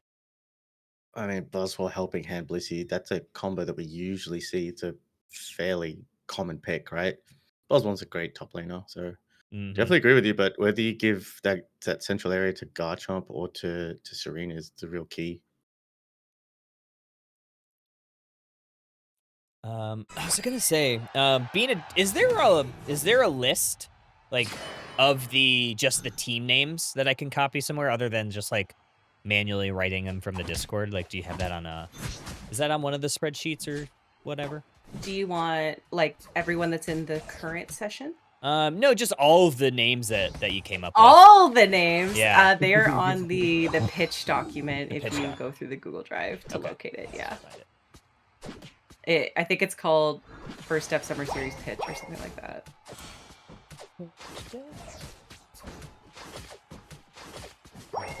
If you search for pitch in the folder, hopefully it'll show up. I'll find it. How are you guys finding the picks so far? So far, nothing really just kind of, out there that's been like, oh my god, that's a choice. Because we talk about comfort picks a lot about this and how comfort picks can sometimes make a difference as opposed to like strong meta picks. Because if you're just comfortable on a Pokemon, and you're really comfortable with that Pokemon, it might make it easier than just kind of learning a top meta pick. Is there anything like that you've seen so far that you would like to see come out? I am excited about the Serena pick here. Serena was my first main in this game when I really didn't know how to play the game. My win rate on Serena can show that.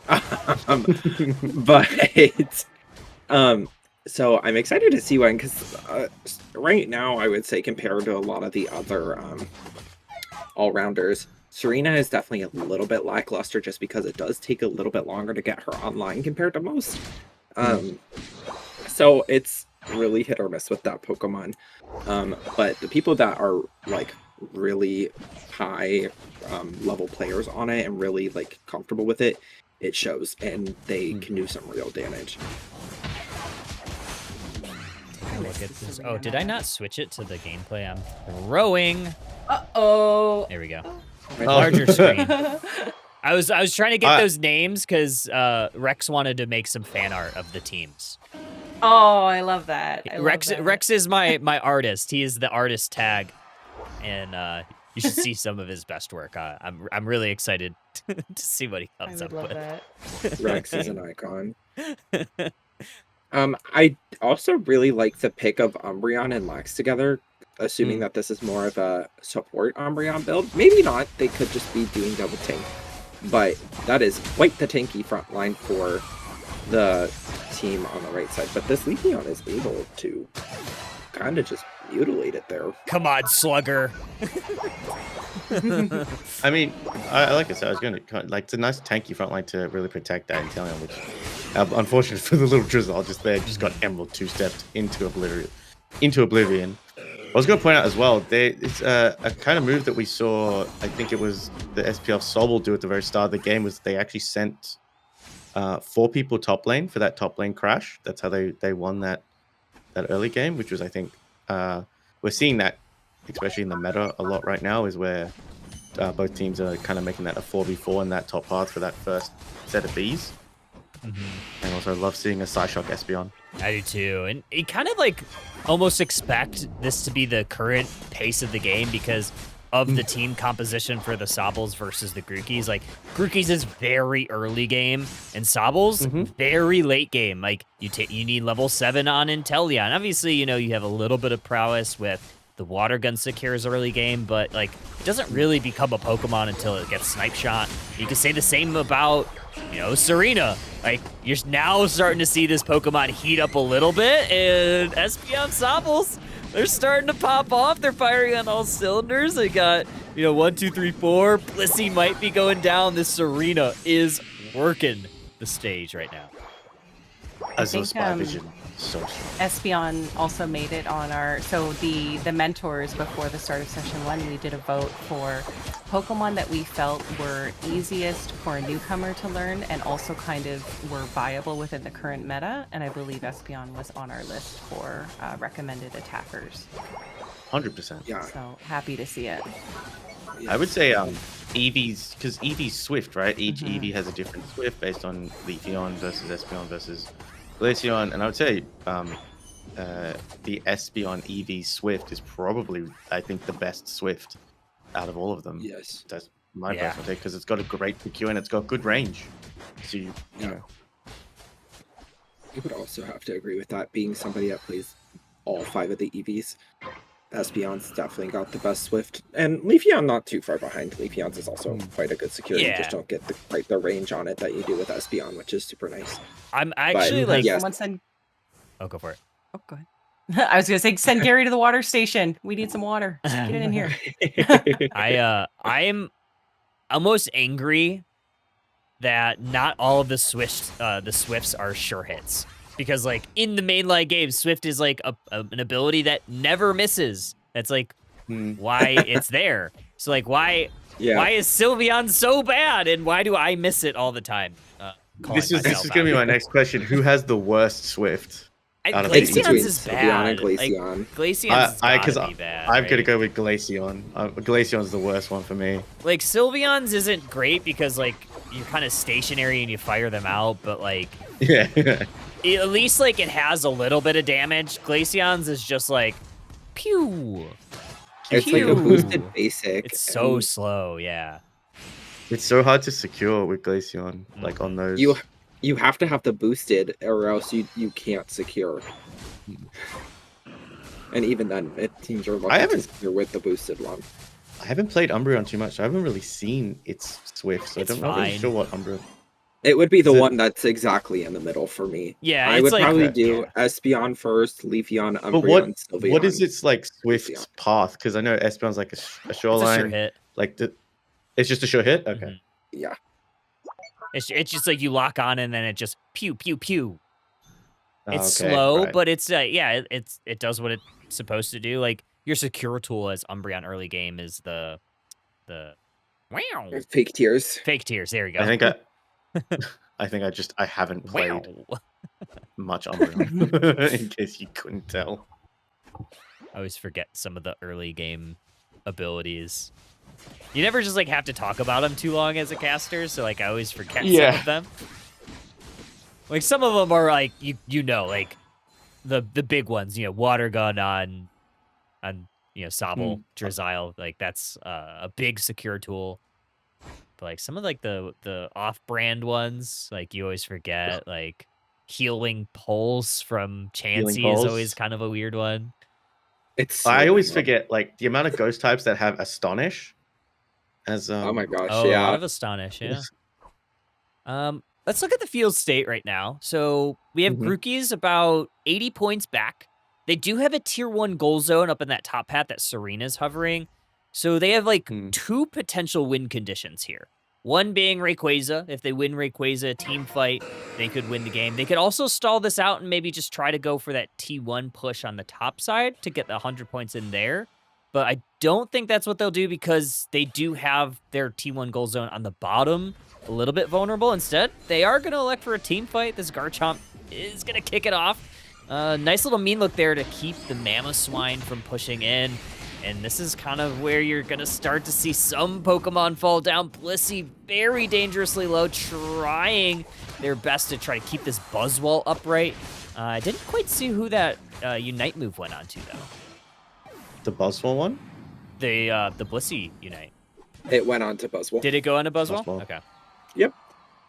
I think that was a really good fight from Grilling Grookey, as they were able to get some of the Unites on the side of SPF Sobble out pretty early so that they could stack theirs, and they did a really nice job of like timing, like it was like 1, then 1, then 1, and it was a good combo of Unite moves there. They weren't able to fully team wipe, obviously, and they had some members go down. Yeah. But they are still in a pretty comfy spot, but they do unfortunately need to do something here. Yeah, it looks like Leafeon might be going for a cap, but Umbreon is guarding that goal zone.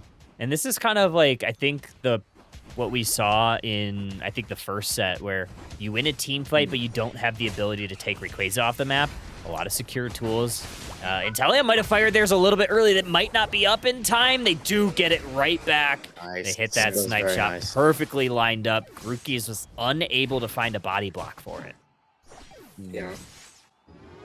I mean, I think Grookey's also did, like, in that first team fight, Azure Spy Vision was up, whilst Grookey's was very low, like, in health-wise. They did a very good job just kind of isolating that Inteleon around so it couldn't get just freely A-press.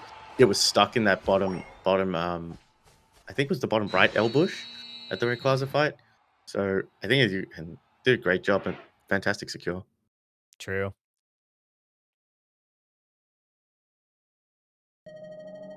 And I think that's kind of it's an unfortunate turn of events for Grookey's, because I thought that, they win that team fight, they might have been able to do something with it. I mean, they probably could have potentially tried to go for a score. Instead, like, they elect to heal themselves up and then go for a refight.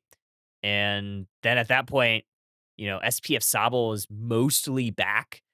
And the unfortunate part about it, too, is they just try to go for the rip. And, I mean, you look at the team composition for Grookey's, you have essentially, like, one secure tool on it. I mean, maybe Espeon being the best one of them. Other than that, like, you're hoping that Leafeon can get in there and stay alive, because, obviously Speedster in the middle of the Rayquaza is always kind of scary, because, like, one snipe shot pretty much takes you all the way out. Yeah, so, like, not a whole lot of secure tools, and when you have, like, an Inteleon on that other side that has, like, one of the best secure tools, like ripping right in front of it is always a risky thing that you're just gonna have to deal with, and unfortunately they couldn't. It was a tough game, but Slugger on that. You'd expect, especially I guess that front line that Sobble have with Umbreon and Snorlax, I think did a fantastic job defending Inteleon. That was their secure tool. Yeah, you Yeah. protect your secure tools. And Leafeon at every time is just going to look to Emerald two-step that Inteleon. Yep. Like you would expect 90% of the time that's where that play is going for. So Right. having Mean Look on the Umbreon and then Snorlax as well, just protect it. And again, I guess on attackers, this is what I love to see is the damage dealt versus the damage taken. Yes. So if you have a look at Espeon and Inteleon, 60 damage, 17k taken is really good. It is. So that's really, to me, indicative of great positioning. And same 57 and 24. Inteleon, I think, can take a little bit more damage, because when you do put up that Azure Spy Vision, you're just going in and just A-pressing, right? To get those crits. So you might take a little bit more damage there. But I think that's a really good indicative of a good attacker game, like a ranged mage game. Alrighty, let's switch scenes so that Bina can get the next game going before she yells Hooray. at me. You're clear. Clear? You're clear. Clear? You're clear. That's my favorite thing when I'm producing, is like, if I forget to say clear, she's clear, clear, clear. I'm like, crap, I forgot to type it in the chat, because you don't see. Did they switch? I think that happens often. Like even when we're casting other like areas, right? As soon as they go to like the Be Right Back scene, the casters just go completely silent until someone says clear. You're just like, I ain't gonna speak. Yeah. Just not gonna speak. Just gonna be Bina quiet. might yell at me. It's very possible. When do I Yeah, yell? That's true. silly. Scary would when never Bina yell. yells at Let's you. see. All right. Okay, they did switch sides, so I will switch the. Looks like they switched before I got back to lobby, so okay. we'll go with that. Teams are asking them if they are ready. Clear. So I guess we were talking about this, I guess, while we were just on break. What, like, we like Pokemon Unite because it brings kind of the off style like the Pokemon that aren't so popular back into Yeah. like the forefront, right? Yeah. And I've had this discussion a few times. What is the Pokemon? And I've got my answer for this straight away. And I've got the Unite move, I've got everything. What is the Pokemon you want to bring to Unite that's not a starter, that's not a legendary? Because every time I ask this, everyone's like, Sceptile. I'm like, no. Oh, So- like someone who's not popular. Magneton. But Magneton's the Ooh. camera. Like, Magnemite's the camera in Unite. You can't. He's I'm the not evolved surprised you. form. Can you but play as Magnemite? I don't think so. Of course, and we all know Kyle's gonna go with his steel type. Yeah, Like, of course come you on know now. that. We know this. Okay. And I did drop if anybody is interested, I made a concept video for Magneton. It's on my YouTube channel. Exclamation Oh, point really? YouTube in chat. The see wonderful this. Dankosaur.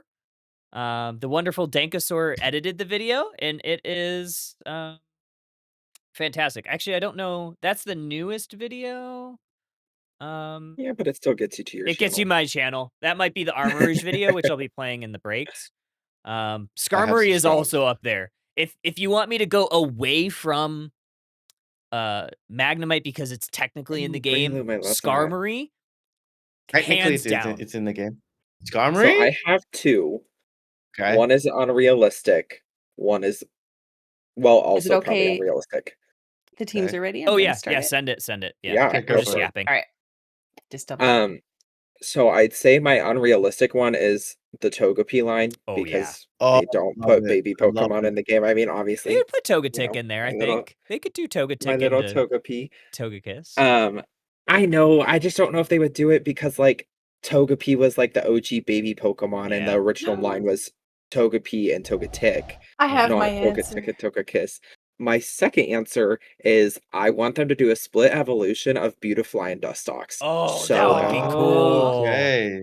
I'm a I fan think of it would that. be so I like cool. it. One a healer support, one the disruptor support, and I would Yeah. like to see them play around with like the poison powders and the sleep Yes, we don't powders have a and lot of that kind I of poison. love stuff. it. I love Like it. I would love to see them play around with that with those two Pokemon. If they do bring Togepi to it, you'd have 3 of Cynthia's Pokemon that are currently in Pokemon Unite. Yes, exactly. They And I love mean Cynthia. Togepi is life. I will say though the only dangerous thing with that is if Togepi was in the game, I would never evolve. I would be a Togepi the whole time. Yeah. Give me an Everstone for real. Yeah, that's just what to say. What's funny is Lordy had a very similar answer, but he said the Oddish line, and it would be kind of like a Oh, I similar like it. concept of like Oh. a healer support and then like a disruptor support, one poison, one What a- sleep. Yeah. What about the Pokemon we were talking about earlier? Trubbish Oh. and Garbodor. Oh my gosh, that Yes. would be so awesome. I Yes. would love Bring that. them. Is I'm there very caffeine in? against, but No. Uh, I mean, if Unite can convert me to like Mr. Mime's #1 fan, I mean, I'm ready for Garbodor. I'm ready. Bring in the trash man. I'm ready. I'm the trash man. He's Go the got around trash the ring man. throwing garbage. I've got 2. One is, and it's OG, but it's Wheezing, and its Unite move is Aw. self-destruct. Oh, Self-destruct, yes. Ooh, but fun. it's self-destruct because in the VGC, self-destruct used to lower the defense of every team. So every Pokemon that Wheezing hits with that self-destruct completely destroys their defense. Is Oh my my goodness. and then I would love to see a self-destruct Pokemon in Unite. I think that would be 100%. very And then interesting. the other one was Tentacruel, but its Mm-hmm. animation is that it's not above the ground; it's actually surfing Oh, that's within cool. the ground, and it uses its tentacles to kind of, draw people Yeah. down into the thing, and it's kind of like a complete lockdown Pokemon. That's my 2. Mm-hmm. I like that. Interesting. So what's I mean, if so I was Bina, going to go what's- for it, I'd choose my favorite Pokemon for Alligator and have it swim. That's what I do. But no starters. no starters? Look, I'm just saying. No, I know. Kelsey says No, Flareon. I have like a laundry list of Pokemon that I want to see in this game, and I just know it's never gonna happen. Oh, Kelsey says the Hisui and Zoroark line would also be cool. Oh, that one is so cute. Though I those love ones are that. really. I like that design a lot better than Oh, the Hisui and Zoroark design is incredible. Mhm. yeah. I like Mhm. that one better than the regular one. I think it's cool. And the It's just- shiny way better. Oh, it's blue, Yes. right? Like it's like white and Yeah, blue. It's really cool. It's Yeah. so good. I need to hunt for Ooh. that in Arceus. Ooh, let's Yes. look at this composition here. We got the double all-rounder from the Grookey's, double attacker, one of them being an ADC, so that Greninja for the Sobbles. How are I we love the ice feeling lane. about what we I got love the going ice on lane. here? We'll start with Gary. I'm ex I am so excited about Ice Lane. Ice If we know anything Lane. about me, I love me some A9 play, and obviously, why not pair it with Mamoswine and be annoying? Like, come at me all you want, but I don't care. I am interested to see the Machamp pick. I will say I have been getting cooked by a lot of Machamps lately. The ones that play the throw move. Don't know what it's called because I've never played a single Submission? game on Machamp in this game. Submission? Yes, I Yeah. believe that's it. Um, I've been getting cooked by those on ladder, so very interested to see what they do here with that Machamp. And Yeah. I think Grilling Grookies has like a textbook good team comp.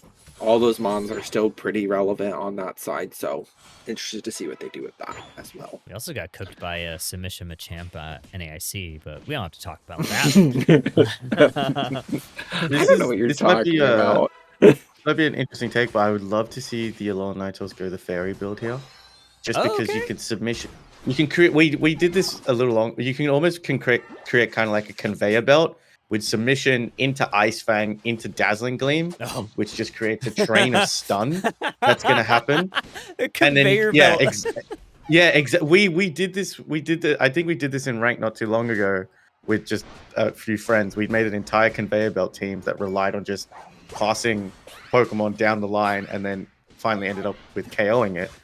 But I think the stun coming out from A9 will be great for the Garchomp and the Mimikyu because they don't really have any CC control on the side of Grilling Gookies. But what I will say is they have a fairly late start comp, which means the damage output that Grilling Gookies has is going to be very, very high into that late game. I'm really excited. We don't get to see Venusaur get played a ton, but I think this Pokemon is so underrated.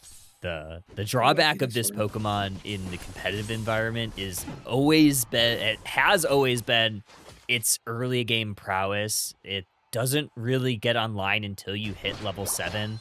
But unlike something that's similar, like an Inteleon who plays a very similar sniper role, Inteleon has a good early game secure with Water Gun. Venusaur has nothing as Bulbasaur. You get that Sludge Bomb, which is okay, or if you go, Giga Drain, it's fine, but it's still, like, it struggles to get that level 7.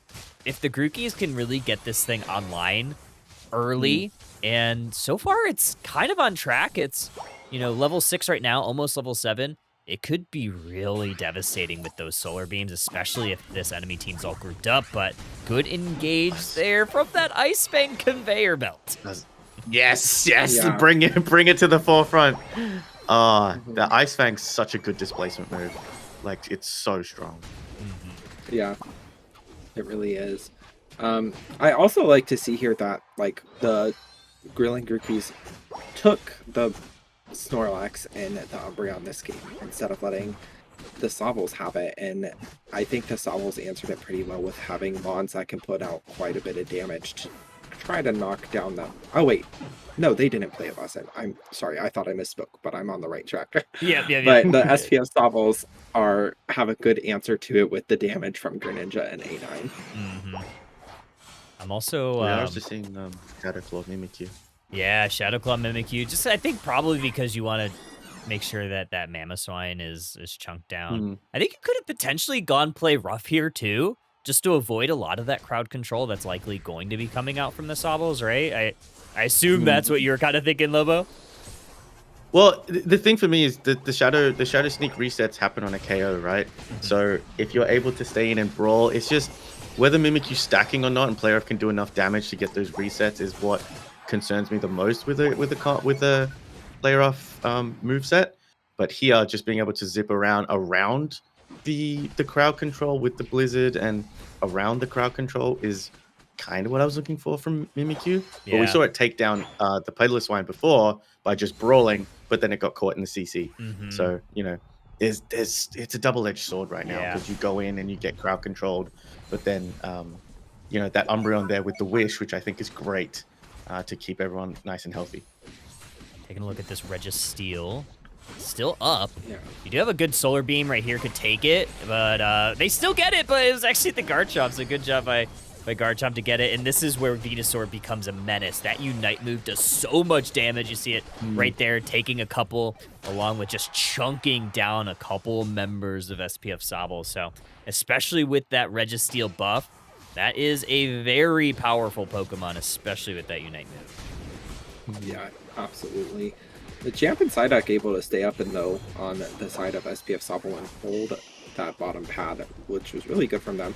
The one thing I really would like to see from the Snorlax on the Growling Creepies, and obviously this comes with more time of playing the Pokemon. I can't even really do it that well on Snorlax, but maybe trying to push the team, like a Pokemon towards its team instead of pushing all of them away from their team, so that they would be able to single out a Pokemon. Because if the Grilling Grookey's team does one thing really good, it's like if there's one Pokemon singled out, they'll jump on it, and that Pokemon's going to be gone in seconds. This is a big objective here. Sobbles are going to try to take this off the map, and the timing is very important too. They get that before the 4-minute mark, because that means that not only is this Regieleki going to walk towards that home goal zone, but there will also be potentially a second Regieleki a little bit closer to Rayquaza, which means that's a potential another win condition that they can, play off of in the late game. And it's going to be very difficult for the Grookies, being that all these goal zones have been broken right now, to find some XP, because I think this is where the Sobbles will just continually put pressure on that side of the map. I'll say the positive thing, obviously, because we're waiting for that extra Reggie to come through at, I think, around the 3-minute mark, is that they do have Garchomp and Mimikyu who are able to just shred down the Reggies, right? But what Sobbles are doing really well is that Ice Lane is sticking together alongside that Machamp. So they're moving in sort of a pack of 3 with Greninja supporting, as it would do as in that Assassin-type build. And Psyduck's doing a fantastic job with that. I believe it's the Psychic move that's just pulling members of Grilling Grookey into the crowd control moves. So it's doing a great job, and there's a nice Water Burst Shuriken into the Infinite Psy. Verdant Anger as well. Ooh, unfortunate, the Solar Beam misses the mark a little bit to the left, and I think it was the left of them. That one is raining true, and that chunks down a couple members, so nice triple KO here for the Grookies. But man, this Machamp, level 13 already, it's coming through in clutch ways. Gonna hold on to this goal zone. It's a triple KO, maybe a 4, might have been a Penta. Did we get a Penta on stream here for the Sobbles? Oh, we got a Penta. Oh. Let's go. I liked that push there. I'm gonna talk with Gary on this one. Gary, I liked that push there from the Grookies, but I think the MVP there might have been that Psyduck from preventing those points from going in. Yeah, I am 100% in agreement with you there. I think it was a smart push, and they had all the cookies to move forward with, going for it. They just were, unfortunately, this Psyduck did a very, very good job of holding off there, and then that Machamp just coming in and just playing cleanup was very good. I could never do that on a Machamp, ever. Yeah, I think, and that kind of talks where Psyduck was. It was very important. I think Lobo called it out. There's like kind of this 3-man unit of the Ninetales, Mamoswine, and Machamp. But Psyduck was in that off lane, making sure to protect those goal zones, which is always good. And that allowed, Sobbles to start putting some resources up in the top path to prevent it. And by the time they took the basement objective, they were also able to head to the top before those goals went in, which kept that goal zone upright and them in a significant point lead. So really the only win condition here for the Grookies is going to be through Rayquaza Lobo. Yeah, I agree. And this is nice positioning by Sobbles as well. They're very aggressive. They're pushing them out. But you mentioned it before, Kyle. This level 13 Venusaur is going to be a problem, and it's going to snipe that A9 right out of the game. There's that Verdant Anger. Are they going to be able to hit it? Okay. Those are 2 Pokemon down. Venusaur does go down. Umbreon also to this Machamp, who is just absolutely punching through Pokemon. I do see Slugger on the Machamp. They chunked them down, but this is kind of a little bit of a trade here. Rayquaza is going to maybe be a little bit aggressive, knock some people up with those Hurricanes. It's getting low. This could be the opportunity for the Grookies. And they were able to successfully get it. I'm between Garchomp and Mimikyu. That is quite the quick rip on that objective, but they do have some work to do here scoring wise. And seeing that Venusaur able to take that A9 out at that fight before A9 can even use its ult and everything just shows like where A9 really struggles. A9 does not do well when it is outranged by any means. Yeah. Unfortunately, it is very easy to pick it off, and the Venusaur did a very good job of hitting a target that it needed to hit for the rest of its team to be successful. Yeah, I think that's perfectly said. Like, you don't have a speedster to worry about, so Venusaur really could just kind of sit back, enjoy the show, and hit some solar beams without getting jumped on. Obviously, you do have to worry about the Machamp, and, they did. Machamp found the Venusaur, but not before Venusaur got the Unite move off, chunked down a lot of HP bars, and allowed the rest of the squad to pick up the pieces. And that's what you play for when you have a Venusaur on your team. You got to play for those Unite moves and really pushing your advantage, because the amount of AoE damage that the first burst, and then you get that second burst of Verdant Anger, and then if you're running an energy amp, which every Venusaur should be running an energy amp, because that Unite move is so good. You throw that solar beam right after to get that bonus damage on that, and it could just almost one-shot most Pokemon. It didn't do a ton of damage, but I mean, we talked about it in the previous game. The damage numbers can always be very deceptive. You get some KOs in the right moments, but the big thing is they did their job, right? They stayed in the back line. They still got the damage done, but they also didn't really take a ton of damage. So that means that they're providing value in a lot of other ways as well. So good job there. I like the call too. And I maybe want to get Bina's opinion on this. So you had a couple Pokemon down for the Sobbles, and I think Slugger, Hermits, they were like on almost 1 HP on those two Pokemon. And at first it looked like they were going to back, but they were like, no, we're just going to go ahead and rip it. And they did. So Bina, I want to maybe get your opinion on that call.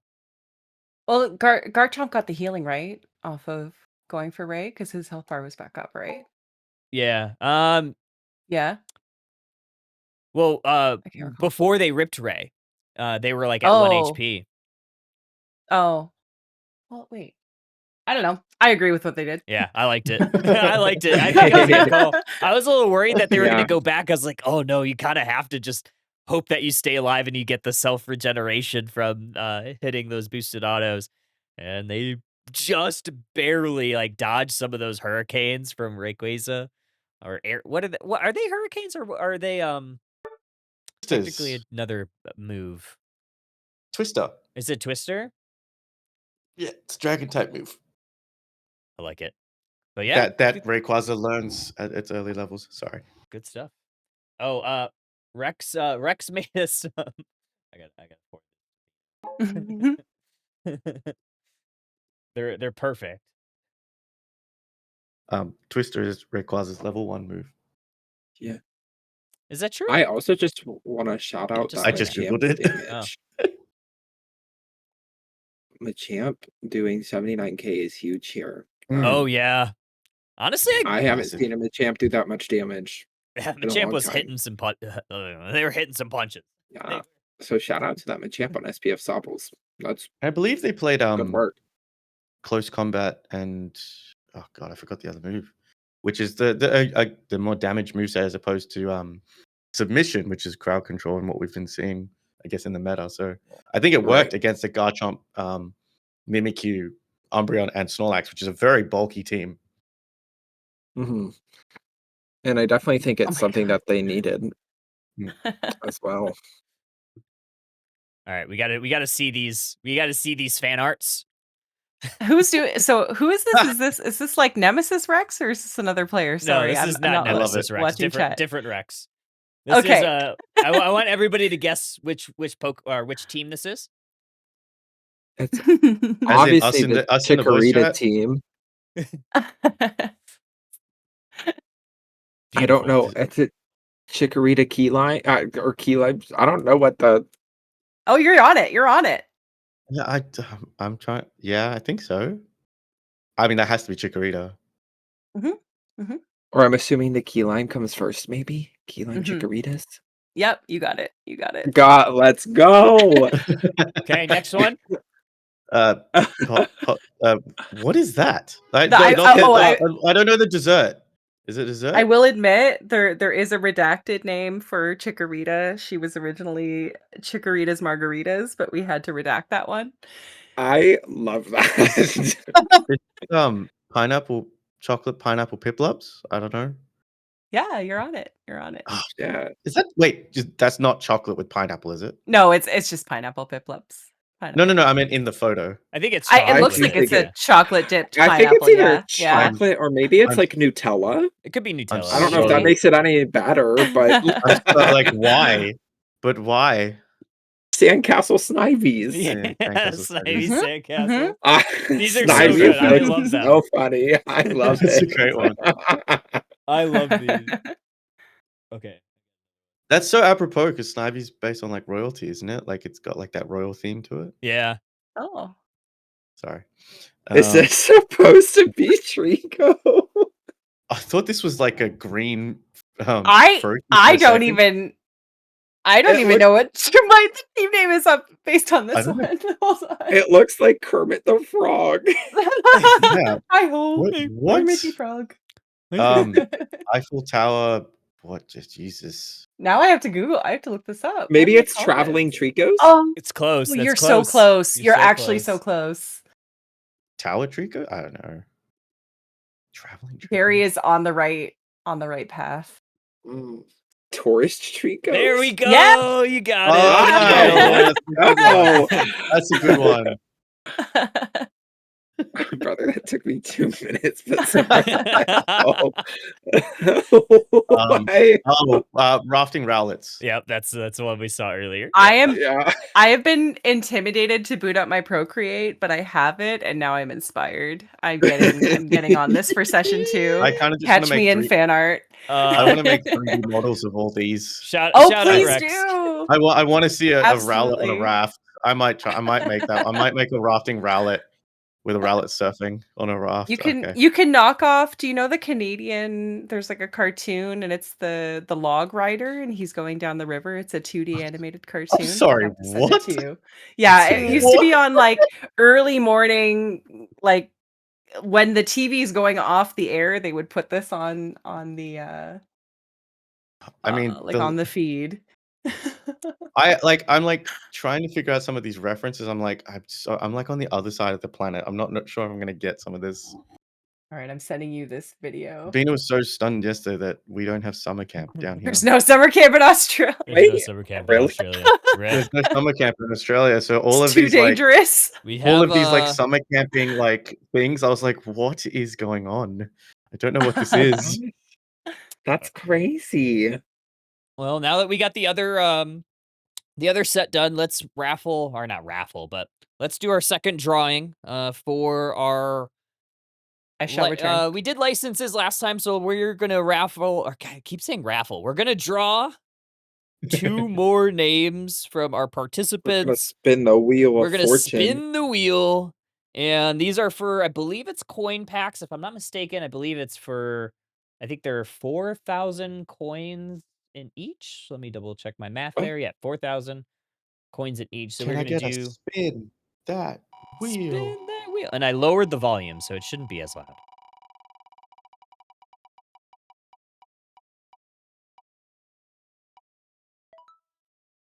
Porphyry. Yeah, I was like, try and pronounce that name. That was as you know, as good as it gets. Porphyry? Porphyry. Porphyry?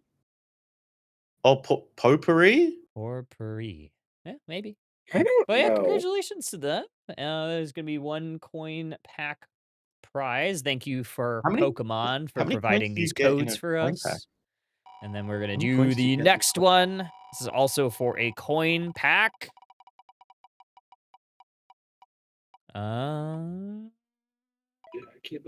Noxel Squirsh. Congratulations Some of these to names. these 2 players, these 2 trainers. Love these names. Gary Poo Nation, rise up! Oh, hi, Psyche. Psyche, make sure to hit ! Gary in chat. That is my new favorite command. This Aw. is rigged. I feel special. Oh, I like it. Uh, I'm the favorite command. It's so good. Yeah, I turned down the wheel because it was a little bit loud at first, I believe, but it should be good now, says everybody. But yeah, with that, I think we're gonna take a quick break. We're gonna take a quick little break. That way we could get into the next matches. So don't go too far, folks. So you grab a drink, grab a snack. We'll be back with more First Step after this. This unexpected pick just rewrote the meta. It stole the show from the usual S-tier attacker picks. What happened this past weekend at one of the largest Pokemon Unite tournaments shocked many people, but it was unsurprising to those people that love playing it. In this video, I am going to break down why this Pokemon, despite being nearly completely absent from competitive play in the last few months, is now scorching the competition. I'm talking about the one and only Armarouge. For those new here, I am Steel Agent Kyle. I'm a Pokemon Unite caster. Featured on the Unite Championship Series broadcasts, I'm a Pokemon Unite community ambassador, and I also host Underdunk, a bi-weekly grassroots tournament on my Twitch. If you like these types of meta and tournament breakdowns, I would love if you gave this video a like. Let's get back into it. The final stretch at the North America International Championships was one of the largest tournaments in the competitive Pokemon Unite season. Played live in New Orleans at the Pokemon North America International Championships, it featured 24 in-person teams, 6 of which were given travel awards to play in it based on them winning the open qualifiers. 6 of the teams playing had also already qualified for Worlds, but there were some notable teams, even 2 that were even given that travel award, that had not punched their ticket to the World Championship Series. This tournament featured a large prize pool and was to award the final Worlds invitation to the team that placed the highest that had not already qualified through the regional bracket. Needless to say, the stakes were very high and the stove was hot. Most analysts predicted that we'd see probably a handful of attackers, Inteleon, Mewtwo Y, Mew, a Miraidon or 2, and maybe even some Espeon. However, what happened at the final stretch shocked a lot of people. Armarouge was picked in nearly 25% of matches and had a near 90% win rate to support that. A 25% play rate was not super notable, not even the highest or even the top 10 overall most picked, but what was really shocking about this is even in the most recent tournament, the regional finals, Armarouge was not even in the top 10 attackers played in the tournament and wasn't selected a single time within the top 8 bracket for North America. It started receiving a little bit of traction in a couple of grassroots tournaments leading up to the final stretch at NAIC, but nothing too major. You would think that with the spike in play and win rate that it must have received a buff to its kit recently. That is not the case. Armarouge has not had an update to its kit since December, when its Unite move Psychoboom was edited to allow it to just be moved during its cast. There was not even any sort of damage increase to it. Outside of that, it's essentially been untouched the entire Unite Championship Series season. So what was it that made this Pokemon so good? Why was it even earning a couple bans in this tournament? And with the 88% win rate, that made it the highest win rate Pokemon in the tournament, potentially of all time in one of these tournaments. The 3rd highest picked attacker, and it was also the 16th most picked Pokemon overall. So how did this Pokemon perform? In the semifinals of the tournament versus Peru Unite, who was the LATAM South Regional Champion and the representative for the tournament of that region, Luminosity Gaming picked it all 3 matches, and they won their set 3-0. Then in the grand finals between Luminosity Gaming and Revelation, it had a 100% encounter rate and a 100% win rate. LG picked it in game 1 and won 742 to 92. Revelation then picked it in game number 2 and won a nail biter 457 to 295. LG then in game number 3 they won a blowout. 1,231 to 11, potentially one of the biggest blowouts in UCS history. Finally, in game number 4, Revelation had enough and went ahead and banned it. In the grand finals, this Pokemon was represented in all 4 games. Let's talk about the build. So the players used a little bit of a mix of builds. Most often, it was equipping Full Heal as the battle item to help avoid hindrances and crowd controls. A lot of the times, the held items were Slick Spoon, Cursed Incense, and surprise, surprise, Rocky Helmet. However, some trainers substituted Slick Spoon for more sustainability with a Focus Band. We even saw some trainers sub out the Rocky Helmet for even more damage, self-sustain, along with a little bit of cooldown with a Shell Bell. For abilities, Fire Spin was selected at level 5 and Psyshock was mostly selected at level 7. Fire Spin is an area of effect ability which cloaks Armarouge in fire. It deals damage to Pokemon within that area, and it also gives Armarouge a shield that can stack up to 6 times. It also gives a 20% movement speed increase while the Vortex is active. This ability tends to help Armarouge self-sustain in long team fights and gives it quite a big punch. Psyshock was the second ability that was mostly favored by the squads. Since you're playing with Fire Spin mostly, you're primarily limited to fighting within a small vortex. Psyshock gives a little bit of additional utility for Armarouge. What Psyshock does is it sends out 3 waves in an area of effect in front of Armarouge. It deals damage and hinders the enemies in that 3rd area. The big thing with this ability is after using it, it fills up the boosted auto attack gauge for 3 seconds. And it won't decrease after using a boosted auto. Allowing Armarouge to do multiple boosted autos helps also increase damage to enemies. This also helps prolong the use of Fire Spin because the duration of Fire Spin increases by a second every time Armarouge hits an enemy with a boosted auto. So we see this moveset getting played a lot of the time together. Now let's talk about why this Pokemon came seemingly out of nowhere. Well, for the longest time, in the West at least, teams often have shifted away from having double poke compositions, or compositions where there are 2 ranged damage dealers. Since Armarouge with the Fire Spin build thrives in up-close battling, this opened the door for this Pokemon to be selected. Armarouge is an incredibly safe pick. Even if picked early in the draft, Armarouge can flex into the central area or even in either the top or the bottom paths. We saw multiple trainers take this Pokemon for Luminosity Gaming.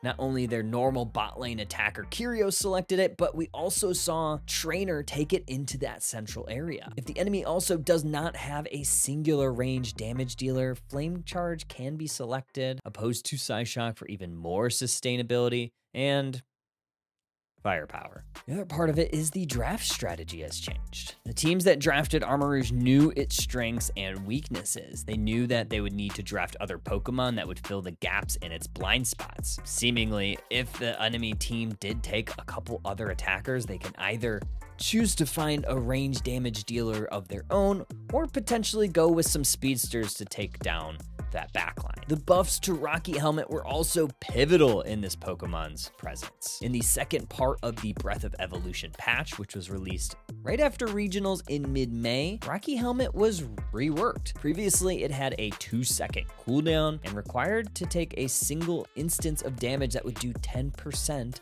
of the max HP in order for it to proc. With the changes, it would deal less damage each time, but it would proc more frequently. Instead of 2-second cooldown, it was a 0.6-second cooldown, and instead of 10% HP worth of damage, it would only need to be 3%. With it activating more frequently, it plays into Armarouge's brawly playstyle, which is why we saw a handful of Armarouge players equip this item. Let's talk about its biggest strengths, weaknesses, and the like. 1v1 matchups. Armarouge thrives and wins a majority of the 1v1 melee matchups. You'd honestly be a little bit surprised at how many even level matchups Armarouge wins. It has a great Cursed Incense application to self-sustaining Pokemon or healers. Armarouge is good in the early game, especially once it gets level 5 with Fire Spin, but it also scales quite well into the late game once it gets Psyshock Plus. While it doesn't have many weaknesses, and it is a relatively safe pick, it does have some. Multiple ranged attackers. If enemies can deal damage from afar, it prevents Armarouge from doing what it does best, just brawling with the enemy. Zoning defenders, they tend to do a great job keeping Armarouge at bay. Think Pokemon like Trevenant, Surf Blastoise, Slowbro, and even Pokemon like Blissey that can cleanse hindrances with Safeguard. Armarouge is a fantastic Pokemon to play not only in your ranked games, but also in competitive play. It has the track record to prove it. Use Armarouge into brawly compositions or against those with dedicated healers on the team. If you pick it early, be flexible where you play it and which build you play. Chase down your enemies with Fire Spin as you increase speed when you're moving towards an enemy Pokemon. Avoid playing this Pokemon against teams with 2 or more ranged damage dealers. Armarouge does tend to struggle when it cannot brawl with the enemies and it gets chipped from afar. If you do elect to play it into that type of composition, look to play some Armor Cannon. Armarouge is certainly on fire after NAIC, but before we end, I want to give a big thank you to Dr. Poker for helping with the data for this video. They're on Twitter or X, and they often post statistical recaps of all the major tournaments. This truly helped paint the picture of how this Pokemon has been able to shine in the most recent meta. Thank you to all my community members that help submitting clips, providing insights, and helping review the script. And as always, for supporting me. If you're new to Unite or are interested in getting involved in competitive play, join the Underdunk Discord server. We host a bi-weekly Pokemon Unite tournament. We have off-week Swiss-style tournaments. We have places to connect with players and teammates. We have a bunch of different discussion boards, and we are launching a First Step Summer program to help get interested players more involved with what it takes to play and improve your skills as a competitive Pokemon Unite player. The invite link is in the description. And as always, if back you like in. this We're locked and loaded. So Locked I and What's my loaded. camera doing? Gary's Hello? like blurry. This is Blur Gary. Going on with my camera. Blur Gary. Hello? The opposite of locked in is locked out, right? Hold on. Well, let me welcome try back, to mess with the everybody. We camera. have the next round set up. We have the backpacking Bulbasaurs and Pikachu's Popsicles. Bina is who's on what side? Is Pikachu on left or right? Backpacking Bulbasaurs will be first pick. Okay, I need to change that then, because otherwise I will do Sorry. that all wrong. No, you're fine. So, Kyle, I don't know if it's me just being loaded in or anything, but like on Twitch, I'm showing up fine. It's Oh, just okay. on the. It could also just be the whatchamabobit. Right, my teams are ready. Backpacking Bulbasaurs. Alrighty, we're set. It's okay. People get the gist. I'm here. Yeah, you're Alright. pixelated Gary. Yeah, We feel just- free to we send haven't- it we- whenever. No. We haven't unlocked And we are Gary yet. starting. He's exclusive. Yeah, he's behind the He's paywall. exclusive content that you have to behind the Subscribe paywall. to Nurse Gary or twitch.tv/Nurse Gary to unlock the video To file. unlock the- All right, we are starting. All right, yeah, send it. Send it. Could you imagine if that was a thing? Like you could set it on your stream where you're either blurry or you can't see the streamer, and then when you subscribe, the face reveal happens. That would actually be really funny. That'd be crazy. Alrighty, we got backpacking Bulbasaurs and Pikachu's Popsicles. Tish Rico, one of the winners of our giveaway. Maybe we'll be taking a Alolan Raichu. I don't know. Maybe it's very possible. We'll see. I'm not sure We like haven't what. seen it Alolan Raichu yet, which is interesting. Yeah, we've seen a couple of Pikachus, but yeah, no Alolan Raichu just yet. Taking a look at the bands, pretty standard Very across the classic. board. Yeah, nothing too out of the ordinary. Very powerful Pokemon up in there. R.I.P. to the cream puff. Oh, I really just want to see somebody play it once. It's so strong right now. the It's just for those that watched Underdunk yesterday, I had my half-pound cream puff during Kello and Malice's set, and it was everything I had hoped for. Xbox record that. Somebody clip. I feel like those are words that are not allowed to go together. Cream puff? It's a Well, pastry. Half pound cream puff. Yeah. Okay. My tummy hurt the entire rest of the broadcast. I was very brave. Oh, probably for some other. No, I'm kidding. Kidding. I What's was the very what's the brave. backstory of how a half-pound cream puff came into your possession? What's the Why wasn't it a backstory? full pound cream puff? My loving wife stopped at the food truck on the way home. Ooh. Hey Kyle, I just want you to know that I just googled Alcremie and it actually weighs 1.1 pounds. So So this it's is like Wow. I had 1/3. what? I had What? 1/3 of You Alchemy. said half a pound. Well, yeah. So That- it's basically you had half half. an alchemy, You had right? half a Pretty much Alcremie. half. I thought Yeah. you said 1 point how many pounds? 1 point what? 1.1. 1.1. Oh, 1 point. I thought you Yeah. said 1.3. 1.1. So you ate half. A little half an less than Alcremie. half of an Alchemy. Ooh, Chandelure. I like it. I Yes, like it a please. lot. No way do we get I a like like- that. It's one of my favorite Gen 5 Pokemon. And It is probably my favorite Gen 5 Pokemon. It's so good. I also just have to shout out that the Hoopa Mhm. is Hoopla Hoops. So I'm just very glad that they're playing Hoopa. Also, we're seeing a Galarian Rapidash and a I like this. There's like 4 new Pokemon that we haven't seen, including the Ceruledge Edge. Yeah. where's my Bulbasaur? Where's my Pikachu? Right? on. They're not even That playing was their in the previous namesakes. Why aren't we playing our mascots, guys? Come on. Yeah. set. Honestly, that would be a fun little wrinkle in it, right? like a rule or a condition that you have to play the mascot Well, if it's in No. the if it's in the game. Yeah. It's in there. game. We could just mod in Totodile. I feel like most of them are in the game at this point. Do you A lot guys of them think that are, we'll get yeah. all of the first partner Pokemon lines in eventually? yes. I'm sure of it. Like surely, The right? one I'm Yeah, I'm surprised sure of it. has taken the longest is Rillaboom. Me too. so I think that would be a surprised that it's perfect taken that Pokemon to long. come in. We'll see. Well, I think that like if it's popular in VGC, like a lot of the Pokemon we have right now are not that Oh, popular in VGC. Give us right? Incineroar. No, Please. No, please. That might bring no. Wolf Glick back. That might No. bring Wolf Glick back. We'll see you. We'll see No. you next week with the Lemonade Littens. They're coming. Oh, I love that. That's cute. Lemonade Littens is great. All I right. think Wolfie did one video on Pokemon Unite and he played Greedent for an entire thing. Yeah, he Wow. did. He played for a tournament. It'd be cool to get like another round. Like I hope like there's some pretty monumental changes to the game just to like maybe get an extra influx of players.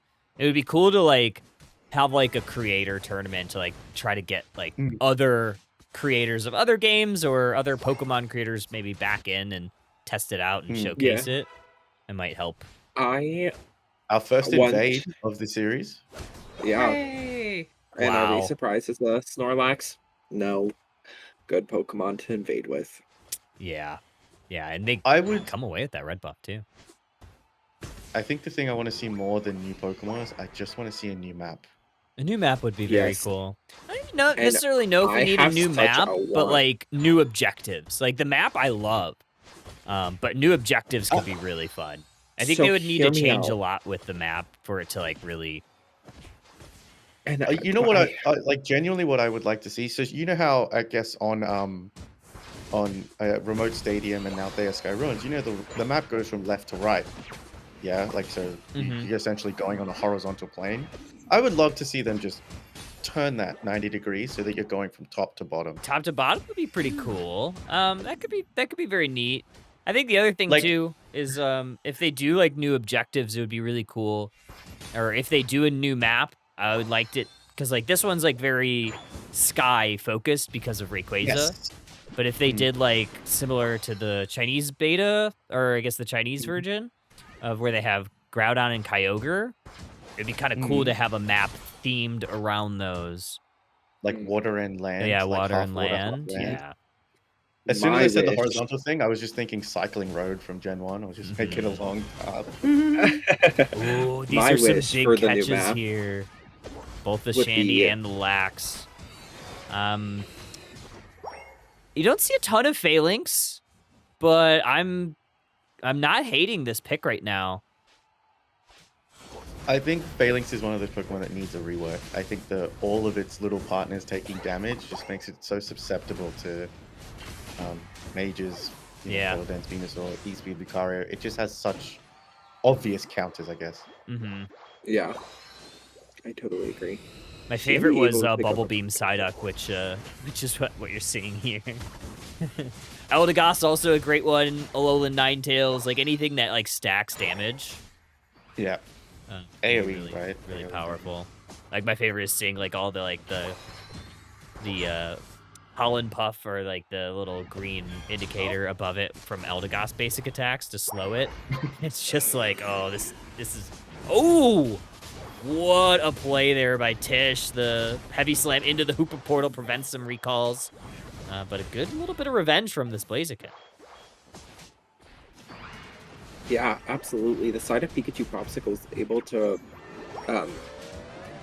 retaliate there and able to get in some really good goals on the bottom tier 1 of the side of Backpack and Bulbasaur's. BP Bulbasaur. Looking at this Blaziken, I think they are ripping. Okay, they do back off because there wasn't like the full squad there. But look at this Ceruledge has a Unite move. Only Pokemon. Oh, actually, the Rapidash also has a Unite move. They are going to use it right there, section it off, and Chandelure does its job, gets the secure while Rapidash prevented some Pokemon from entering that little fight. I will say the one thing I'm really interested about is that the Chandelure is playing Flamethrower and I can't think of Imprison together. Yeah. Usually I am a big believer of playing the Poltergeist with Flamethrower. So, you know, building the little house. Not that both moves can't work with it, but I just prefer building the little house and then lighting it to flames. True. Yeah, it's definitely better for zoning. But I think, like, maybe the thought process of the Imprison is maybe locking down this Blaziken who has, like, constant resets because of just the way the Pokemon works. So maybe making sure that Pokemon can't really dive on you or maybe even stance change in that, you know, Imprison location. They do, Phalanx uses the Unite move, does their job, and prevents those two Pokemon from maybe pushing that Regieleki. And now that might actually be a little bit of an opening here for Pikachu's Popsicles. I saw the Phalanx's Unite move, and I was just being like, how often do we actually get to say the name of Phalanx's Unite move? Yeah, Which not very. I absolutely love. Is it? I'm probably gonna get this right. Is it Dust Devil Formation? Yep, you nailed it. Yes, I love it. It's so I good. love that name. So you're doing a lot better than me with the Unite move games. I think, like, I remember when I first started, like, casting, it was just, I was like, oh, it sounds a little bit better if I say the Unite name instead of just saying the Pokemon Unites. So I think I spent, like, a good 3 weeks and, like, just, like, testing myself on the Unite move names and trying to say them. But then, obviously, when a fight pops off and you're trying to say every single Unite move name, that's 10 Unite moves that you have to say. I just say Unite moves flying. Otherwise, it's just too long-winded, and there's always, like, the big thing. I think it's like, you know, equity. When it's like, you know, when Hoopa goes off or like a Hydro Typhoon goes off and it's like a big disrupting Unite move. I think, like, but like saying Blaziken's Unite move every time it unites like 20 times in a match is probably insane. No. Yeah, we don't do that. We don't do that. Right. This is a big team win for the Popsicles, though. This is going to be a significant overcap. I think it was about 40, maybe a little bit less than 40 points over, which is going to almost level up the score. It's now a close game, so in the game you'll see that it would be saying that it is a close battle, meaning it's, you know, a less than, what's it, 20-point difference between the two squads, because the teams themselves do not see the score line. They just get some indicators throughout the match, usually at the minute marks. Maybe a potentially late Unite move here from both the Rapidash and the Espeon, and nothing really comes of it right there. Is that Espeon, Psyshock, and Stored Power? I think I did see that, yeah. I thought I saw the Stored. That's an interesting combination to lock down onto the Rapidash. I like that slight adjustment, because usually you go Future Sight. Psyshock into Side Beam, right? Oh, sorry. Yeah. But he's done that. Future Sight, which is great. Yeah, which the nice thing about that is it almost makes Psyshock almost makes Future Sight a better move than what Stored Power is able to do, because you get a lot more of those finishes with Psyshock, so therefore you get those resets with Stored Power a lot easier than... It's a late Unite move from the Phalanx. Okay, this is a good push, and this is going to be a pretty big overcap if it doesn't get stopped, because with 20 points, it would leave it down to 6 points. It could do it overcap, so Popsicles are going to go ahead and break it. I would like to see Hoopa maybe not rip it with them, just because you want Hoopa to be in the central area just in case there is a rip from the other side, but I don't think no harm, no foul there. It didn't look like Bulbasaur was really ready to rip it, and I guess, like, you also don't really want to rip it when you don't know exactly where Hoopa is. So, win conditions going to be Rayquaza for either team unless we see some backcaps. Mamoswine is really interesting here with the icicle crash into the I forgot the Unite move of Cerule Edge. Oh, my God. Revenant Ren. Yeah. Revenant Rend. This is kind of Nice. back and Good team forth name. right now. Revenant Rend's a nice team name. Yeah, it could be. Rapidash is just kind of running all over the map. They did, oh my gosh, Oh, hit from the bubble Mamoswine. damage, I think that was. And Rapidash does take down the Espeon, so this might be the opening here for the Bulbasaurs. Unite move on to Blaziken. Is Blaziken going to be able to get out? No, too much damage from the Bulbasaurs. The Rapidash Unite move, we ended up calling it the Triforce. Was it like Triad Blitz, right? Or something like that? It's Triad something. Okay, Mamoswine joining the fray. I don't think nice the to Bulbasaurs want to hit this. They're going to go for a little bit of reset. They know they have time. They know they have the lead. 30 seconds left on the clock. A singular 100-point score would not do the trick. Mamoswine might be looking for it to maybe get it a little bit closer, but it is sussed out by 2 Pokemon, so good lane preservation from Bulbasaur to monitor those goal zones. And not only that, but they are also kind of just spread out, making sure these backcaps don't happen across the map, and perfect Rayquaza fight for them. yeah, I think- absolutely. Sorry, you go ahead, Jay. Yeah, I was just gonna say, it was a really, really smart idea of them to just, even though they had a lot of Pokemon down on the side of Pikachu Popsicles, they just decided to not hit it, and that's a really good decision there, because in the long run, that's just gonna save them the risk of losing that secure to a Pokemon like Blaziken, like we've seen in past rounds, and they had Espeon and Phalanx, all 3 very strong, secure Pokemon. Yeah. I guess this is something maybe could be interesting to, I guess even the mentors could mention. I think Phalanx was picked a little bit early in the draft. So you do have a chance to, counter like that with obviously the Chandelure flamethrower with the AoE damage that you do get. So I think something really important is just that, we've talked to, I guess, the person in the pro scene that I've talked to the most about this is probably Gatlu. And he always talks about drafting position, because drafting in those first 2 spots usually goes to like your supporters and your whatever's kind of strong in the meta, your Psyducks, your Suicunes, your Alcremies right now. But then those other kind of Pokemon, like we talked about, Phalanx does have a lot of counters, right? So picking that very early does give a chance for a team to counter pick you if that is their intention. I think Phalanx found it very hard in that match, especially with the Chandelure. Yeah. But I think still outputting that damage and doing that, I think they did an all right job, because I think they went Mega Horn and what was the formation one? No retreat. Was it no retreat? There's no retreat and beat up are the other 2. I think it was no retreat, because no retreat's the one that it clumps into that formation, right? And beat up's the one where they just separate out. Which is again, it's a high output damage moveset with that, with Mega Horn as well. Yeah. Clear. Clear now.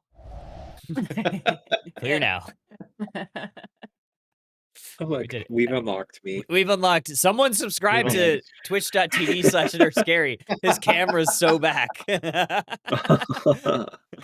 me have a quick look here. Someone okay, it must looks have. like they switch sides in They the game switched, lobby, okay. so Pikachu is going to be top side. Yep. Okay. I will Let me update just confirm that they are ready. accordingly. So we saw 4 new Pokemon in that lobby. Do you think we'll see any Pokemon that we haven't seen so far, Gary? I want to today? see an Alolan Raichu. I do We too. haven't seen Alolan that I'd like to, tonight. My top 3 I'd like to see are A. Raichu.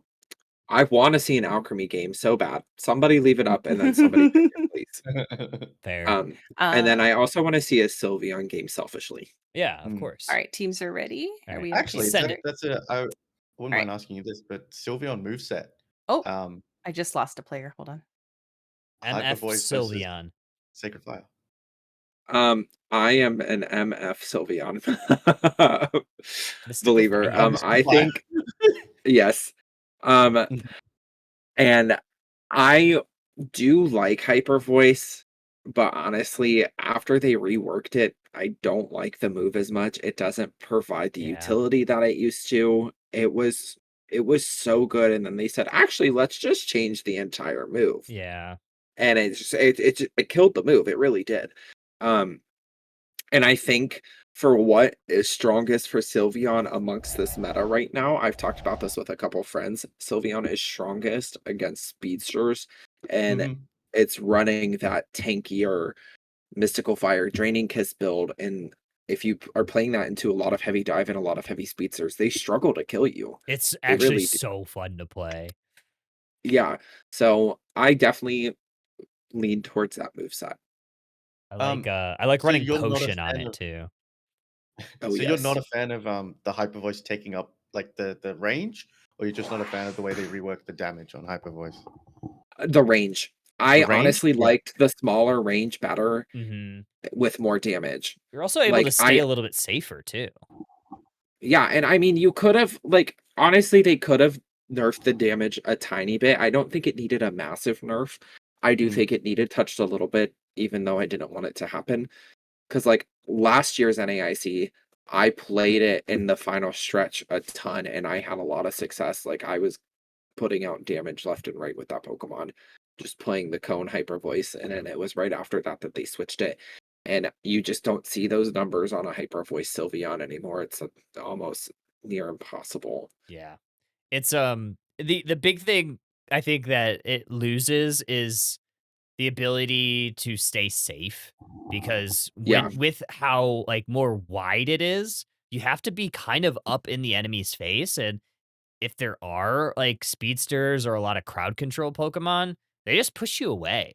Whereas like before it was like just like a little bit farther away and you could stay just out of range from them enough to where you can stay safe. You can peel away. A lot of those mid-range Pokemon didn't hit you with their crowd control moves, so it was just like a little bit. It was a little nicer. So like the wide cone, Mm. not a fan personally. I don't know. Like every time I play Hyper Voice now, it's like very niche situations. It's got to be like a double tank, and I'm literally there just to apply the cursed item, like a Mm. tank and like a Clefable or something like heavy healing. And my only job is I apply curse item, and and that's just not fun. I mean, speaking Pikachu of, we is are on seeing the a Sylveon right field. now.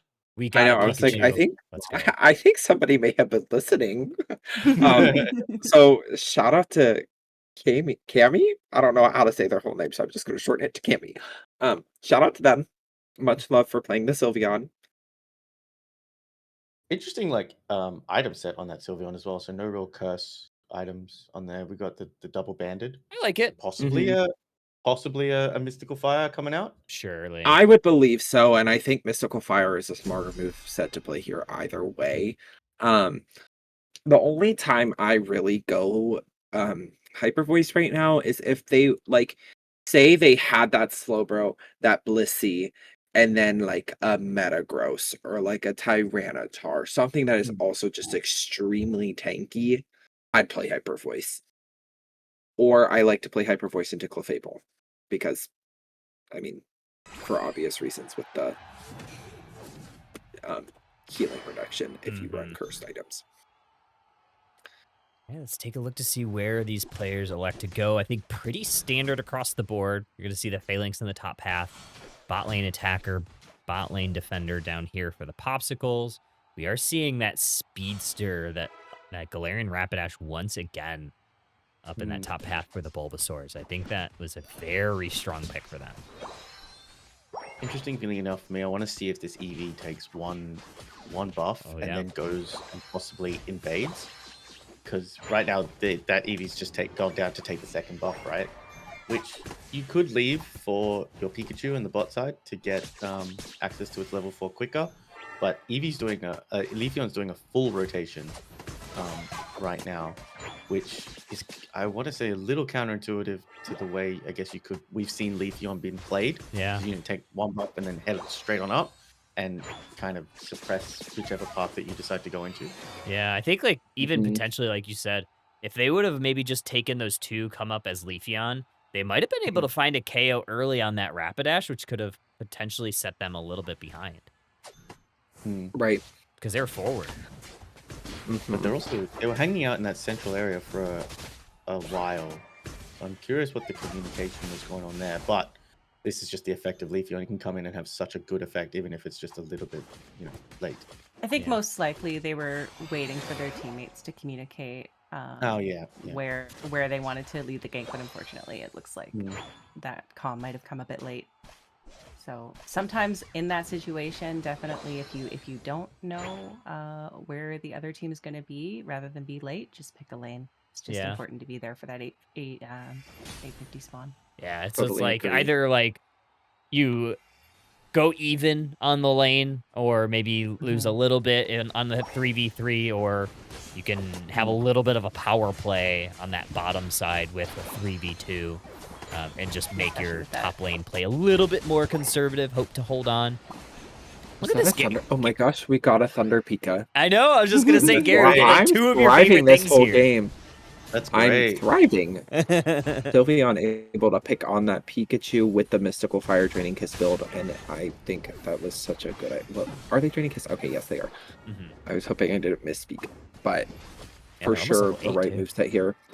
And I'm also kind of surprised to see a Slowbro. I feel like Slowbro's probably in possibly the worst state that it's been in a while. Which It's, is kind of crazy to me because it's still, I think it's still such a strong Pokemon. Like Slow Beam is still, I think, an S tier Unite move. Yeah. Oh yeah, for sure. The Unite move on that Pokemon will forever be good. It's crazy to me because they didn't. If I recall, they didn't nerf Slowbro. No, No, it's one of the It's a Pokemon that's power been crept. consistent since season 1. All these other tanks just came back into the field out of nowhere and just kind of pushed Slowbro back down in the rankings, which I'm not mad about. I love other tanks getting to have the spotlight a little bit. Really good play there from the Leafeon as well on the Snorlax, and this is a perfect example of just seeing a Mystical Fire Yep. Sylveon just be a 1v1. menace to speedsters.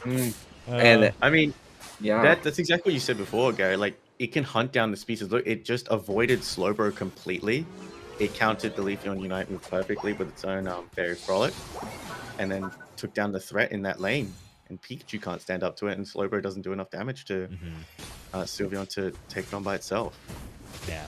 And I think going back to the Slowbro, it's been power crept not only by just like the amount of damage that's in the game, but also some of the defenders, like the more recent patches, like Snorlax, for example. One of its big buffs was that it received a ton of more HP to its pool. And you look at like Slowbro's stats, you think about how it's spread out. It has one of the lowest like defense, special defense, and HP pools among all the defenders. So, and I think part of that is probably because of the way it's like Oblivious passive works. But still, regardless, like sometimes like these burst damage, you just need flat HP. I mean, yeah, just totally. going back to that, like, just speaking of just the HP again, that fight there, Emerald 2 set came out, but just Sylveon came out of that fight with more HP than it went in. Is that Just crazy? And I think I'm with you, Gary. Like, Sylveon's such a fun Pokemon to play, just to be able to dash around the map. I would love to see it be a little bit more, I want to say, I don't know, competitively viable. I would love to see a little bit more. There we in go. The Yeah, That's what you like. That's why you pick Slowbro, though. Like, Yes, absolutely. just plays like that are just so fun to watch. Like Rapidash just running around like, nope, no more. But Yeah. oh man, everybody else from the Bulba squad is just cleaning up. Level 12 on the Oh, Saraledge is was a huge. really good use of the Fairy Frolic there too from Mhm. Sylveon. It was perfectly timed. Just very good, strong play I from love, that. I Yeah, love 'cause the they were effects low. on this follow-away from Sylveon too. That fire looks so and that mystical. Yeah, love the blue fire. Big fan. Sorry, just because we were talking about Um, Slowbro and we were talking about like Pokemon we love to see, I would love to see Galarian Slowbro, but like as an attacker with that cannon on his arm. You guys know ooh, Galarian Slowbro has like a interesting. Oh poison. yeah, yeah, It's a yeah, poison yeah. type. It's like a Yeah. poison type, and it's got Yeah, it's like that cool. quick draw ability that allows it to shoot. Uh-huh. But we've already got a cannon. There's a Triforce. Oh, Nice cleanup. good But cleanup. again, Definitely much like to see them getting some comeback Yeah. experience, getting that Sylveon. That's kind of what you need to do if you're Leafeon. Just find the Sylveon low and hope that you can unite it in time to take that KO. Right now, I mean, looking at the scoreboard, we have a minute and a half until Rayquaza. Likely no more Unite moves will be used by the Popsicles at this point. Maybe one, but I think at this point in the game, like their win condition is going to have to be Rayquaza. I mean, they're down nearly 200 points. Maybe they could find something on the backside to get that a little bit closer before then, but I mean, really, it's getting leveled up, finding maybe a pick or two if you can, and hope that you can get Ray.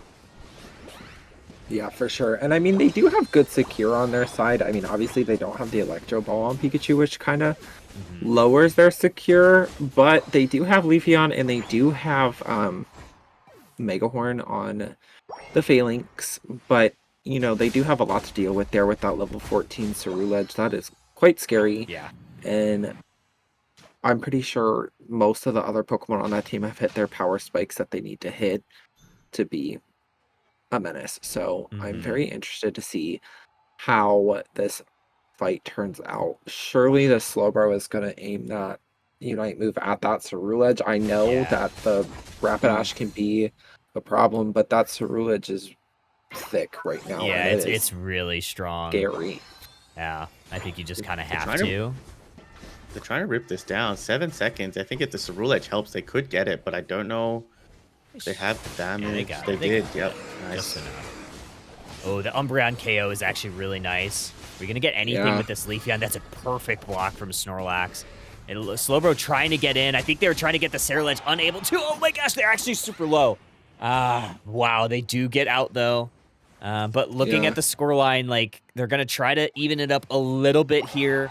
It's still not enough. Still going to need Rayquaza, and by now Umbreon is back. Sylveon will be back, so they really kind of need to make a move right now. I think Yeah, Rapidash did no. a great job, like scoring, counter scoring as well. Holy. Of course. And the really unfortunate Holy. thing there Oh, too team is wipe. that, yeah, our Pikachu Popsicles used all their ults up there, and we didn't have any come out from the backpack and Bulbasaurs in that fight. So it was 5-0 there, and that's hard to deal with. Mm-hmm. But then again, also the stacking ability of the Unites on the side of Backpack and Bulbasaur is the Triad Blitz is Yep. what it's called? From Yep. Rapidash into the Revenant Rend.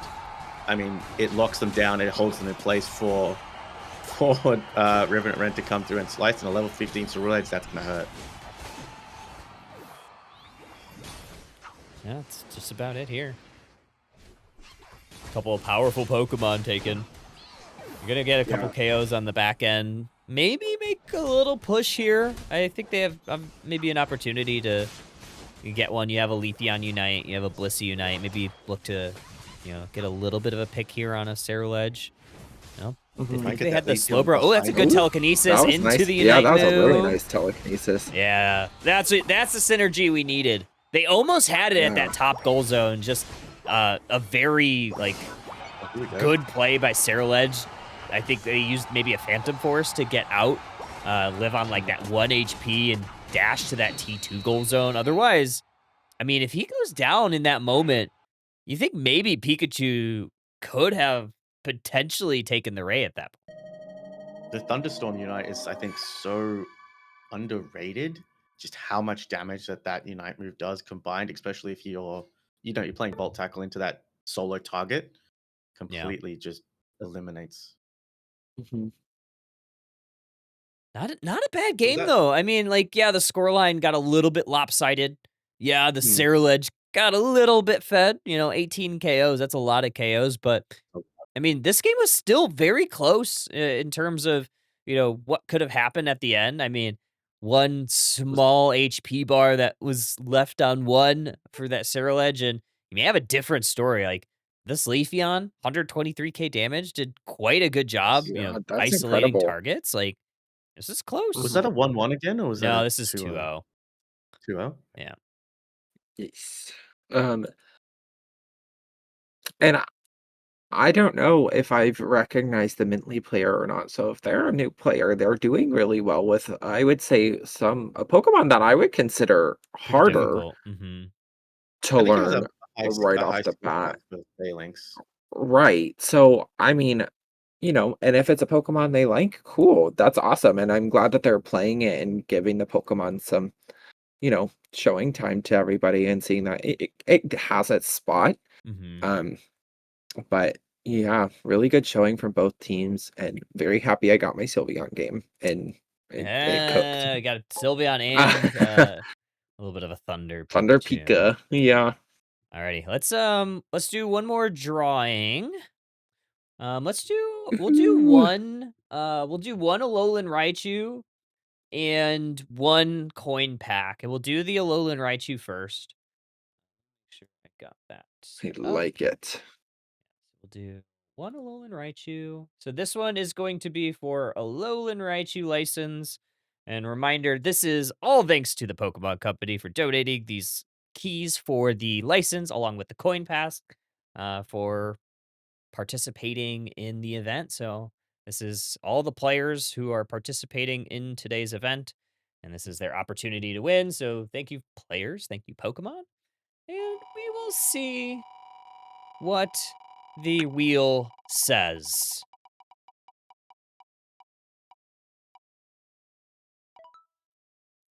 Alrighty, we got fantastic OSR Zoro is going to be the winner of the Alolan Raichu license. All right, let me write that down so I don't forget. And we got one more drawing for the coin pack. Let me get my code. Blam. Alrighty. And if it's somebody that's won before, we will draw it one more time because I don't think the wheel removes anybody if they've won. So putting that out there just in case that happens. I just unlocked a memory in my brain and I was thinking of the Wheel of WoW from Webkins. So I don't know if anybody was a Webkins Oh, enjoyer, but this is congrats to giving very the Wheel of Aussie. WoW. Congrats, Aussie, winning the coin pack. So we have drawn 6 total of our 10 items that we have to give away today. But with that said, we are going to take a quick break and get the next match set up. So don't go too far, folks. We got one more set to show y'all. We'll see you on the other side. This unexpected pick just rewrote the meta. It stole the show from the usual S-tier attacker picks. What happened this past weekend at one of the largest Pokemon Unite tournaments shocked many people, but it was unsurprising to those people that love playing it.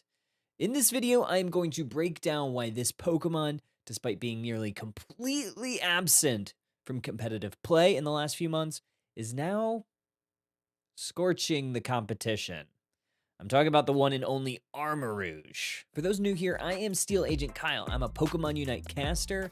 Featured on the Unite Championship Series broadcasts, I'm a Pokemon Unite community ambassador, and I also host Underdunk, a bi-weekly grassroots tournament on my Twitch. If you like these types of meta and tournament breakdowns, I would love if you gave this video a like. Well, let's get back into it. The final stretch at the North America International Championships was one of the largest tournaments in the competitive Pokemon Unite season. Played live in New Orleans at the Pokemon North America International Championships, it featured 24 in-person teams, 6 of which were given travel awards, to play in it based on them winning the Open qualifiers. 6 of the teams playing had also already qualified for Worlds, but there were some notable teams, even 2 that were even given that travel award, that had not punched their ticket to the World Championship Series. This tournament featured a large prize pool and was to award the final Worlds invitation to the team that placed the highest that had not already qualified through the regional bracket. Needless to say, the stakes were very high and the stove was hot. Most analysts predicted that we'd see probably a handful of attackers, Inteleon, Mewtwo Y, Mew, a Miraidon or 2, and maybe even some Espeon. However, what happened at the final stretch shocked a lot of people. Armarouge was picked in nearly 25% of matches and had a near 90% win rate to support that. A 25% play rate was not super notable, not even the highest or even the top 10 overall most picked, but what was really shocking about this is even in the most recent tournament, the regional finals, Armarouge was not even in the top 10 attackers played in the tournament and wasn't selected a single time within the top 8 bracket for North America.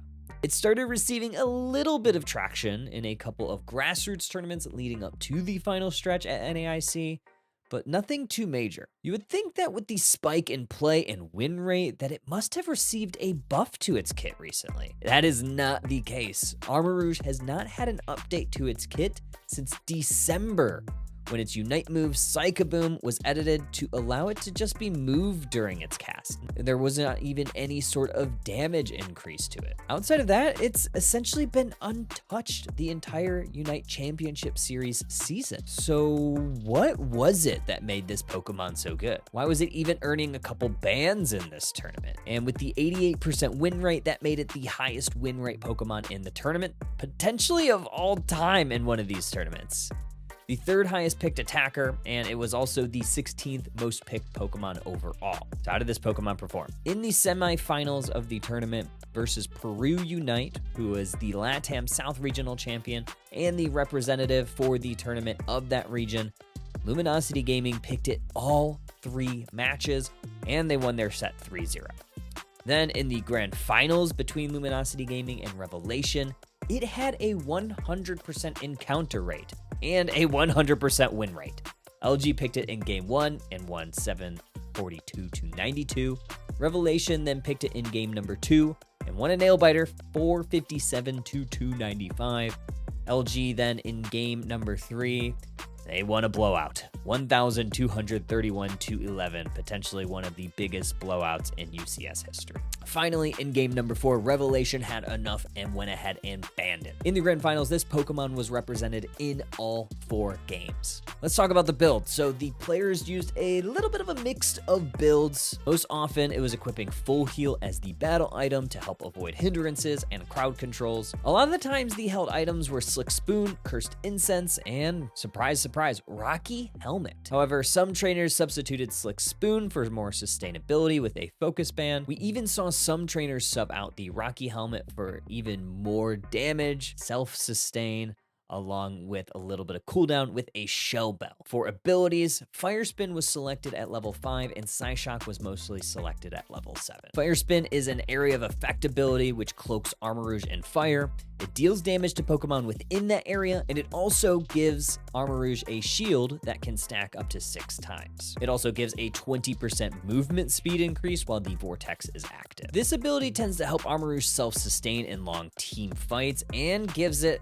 quite a big punch. Psyshock was the second ability that was mostly favored by the squads. Since you're playing with Fire Spin mostly, you're primarily limited to fighting within a small vortex. Psyshock gives a little bit of additional utility for Armarouge. What Psyshock does is it sends out 3 waves in an area of effect in front of Armarouge. It deals damage and hinders the enemies in that 3rd area. The big thing with this ability is after using it, it fills up the boosted auto attack gauge for 3 seconds.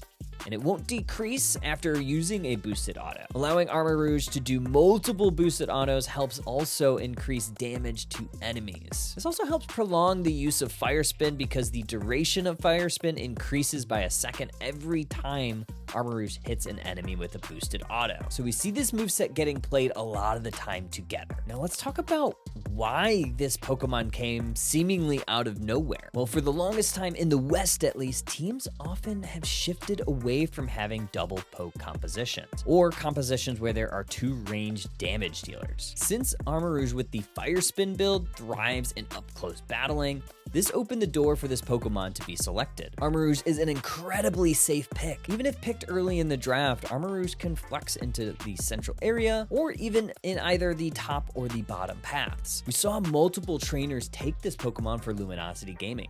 Not only their normal bot lane attacker Kyrios selected it, but we also saw Trainer take it into that central area. If the enemy also does not have a singular range damage dealer, Flame Charge can be selected, opposed to Psyshock for even more sustainability, and firepower. The other part of it is the draft strategy has changed. The teams that drafted Armarouge knew its strengths and weaknesses. They knew that they would need to draft other Pokemon that would fill the gaps in its blind spots. Seemingly, if the enemy team did take a couple other attackers, they can either choose to find a range damage dealer of their own, or potentially go with some speedsters to take down that backline. The buffs to Rocky Helmet were also pivotal in this Pokemon's presence. In the second part of the Breath of Evolution patch, which was released right after regionals in mid-May, Rocky Helmet was reworked. Previously, it had a 2-second cooldown and required to take a single instance of damage that would do 10%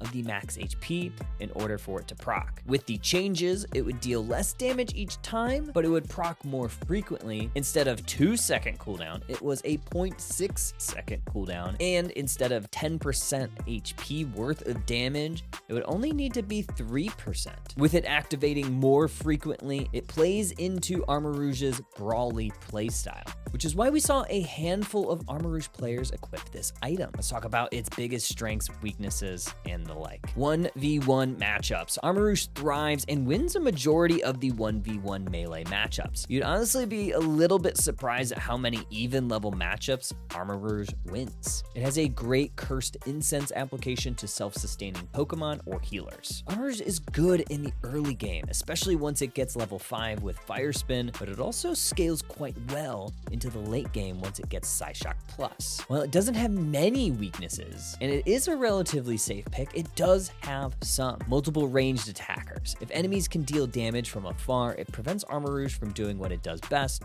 just brawling with the enemy. Zoning defenders, they tend to do a great job keeping Armarouge at bay. Think Pokemon like Trevenant, Surf Blastoise, Slowbro, and even Pokemon like Blissey that can cleanse hindrances with Safeguard. Armarouge is a fantastic Pokemon to play not only in your ranked games, but also in competitive play. It has the track record to prove it.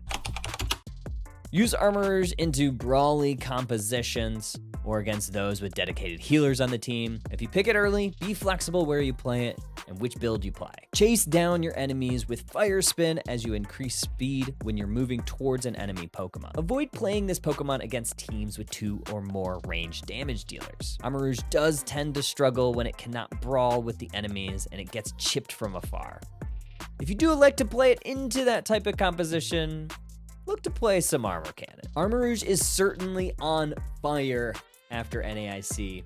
But before we end, I want to give a big thank you to Dr. Poker for helping with the data for this video. They're on Twitter or X, and they often post statistical recaps of all the major tournaments. This truly helped paint the picture of how this Pokemon has been able to shine in the most recent meta. Thank you to all my community members that help submitting clips, providing insights, and helping review the script. And as always, for supporting me. If you're new to Unite or are interested in getting involved in competitive play, join the Underdunk Discord server. We host a bi-weekly Pokemon Unite tournament. We have off-week Swiss-style tournaments. We have places to connect with players and teammates. We have a bunch of different discussion boards, and we are launching a First Step Summer program to help get interested players more involved with what it takes to play and improve your skills as a competitive Pokemon Unite player. The invite link is in the description. And as always, if you like this content, please make sure to like, comment, and subscribe. I am a Pokemon Unite commentator. I'm also a Pokemon community ambassador, meaning that I am working with TPCI to provide community feedback, game feedback, and raise concerns to make the space and games better for everyone. With that said, what do you think about this Pokemon Trainers? Does it live up to the hype? Do you think we'll see it in Worlds in August? Let me know in the comments your opinion of Armorers in this current meta, or if you have any spicy off-meta picks that you think could heat up the competition in the next big tournament. We'll see you later, trainers.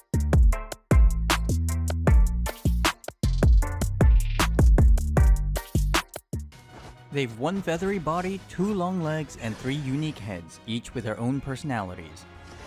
They can use all 3 of their brains to devise complex tactics and strategies, and now they've joined the races at the Eos Island Battle Arenas to be the very best and leave the competition in the dust. Welcome to the Pokémon Unite Character Spotlight featuring Dodrio, the triple bird Pokémon.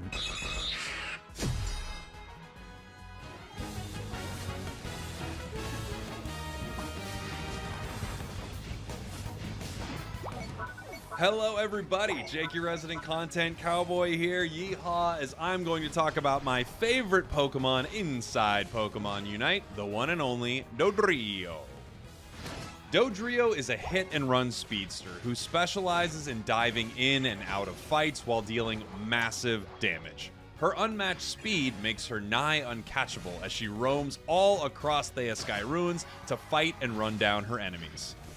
Dodrio requires expert trainers with a need for speed who can deftly utilize her unique scoring and targeting mechanics while keeping her on the move to make the most out of her passive. It's a lot to keep track of, so let's begin at the starting line. Ready, go! Doduo in Dodrio's passive Runaway has 2 parts. When near enemy Pokemon, this Pokemon gains a small boost to their movement speed. Additionally, this Pokemon becomes increasingly faster the longer they're in motion, up to a cap indicated by the sprint gauge below the health bar. Slowing down or stopping entirely depletes the sprint gauge rapidly, so be sure to watch your speed and keep it high. When scoring, Doduo divides up the Eos points evenly between their 2 heads if possible, and takes turns scoring one after the other. After all, 2 goals are better than 1. Similarly, Dodrio will divide up the points 3 ways before taking turns to score. After all, 3 goals are better than 2. However, for the purposes of scoring items like attack weight or Eos cookie, Doduo and Dodrio must score all their points for the items to grant their stat boosts. Doduo's basic attack becomes boosted every 3rd attack, dealing additional damage. This Pokemon gains a stronger boosted basic attack when they reach and maintain their max speed. Performing a basing attack in this state will have Doduo charge forward in the direction they are facing, dealing damage to enemies in the way, and reduce ability cooldowns if this attack hits an enemy.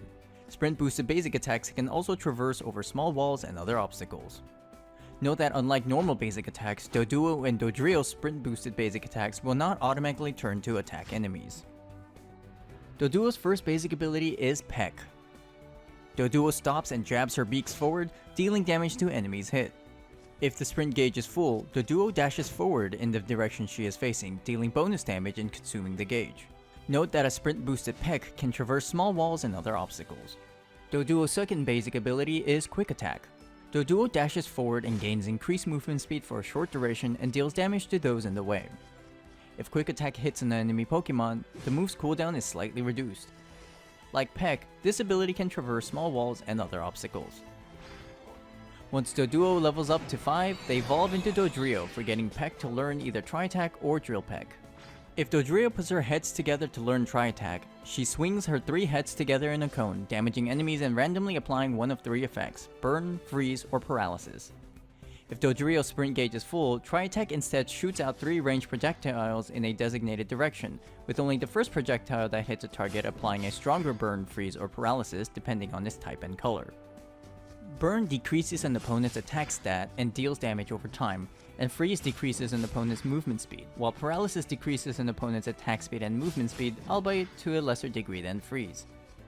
After this move is used, Dodrio's next basic attack is Empowered, dealing additional damage and healing Dodrio for a portion of her max health.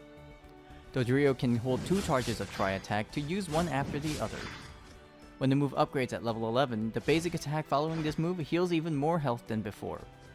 Additionally, sprint boosted basic attacks will reduce Tri-Attack's cooldown if it hits an opponent. You'll almost always want to use the sprint boosted version of Tri-Attack for the additional damage and range, unless you need a quick burst of damage to finish off a low HP opponent. Why attack once when you can do it 3 times? Tri-Attack is the only move in her arsenal, not including her Unite move, that allows her to aim independent of her movement. This gives Dodrio some flexibility in her positioning and allows her to keep some distance while dealing damage.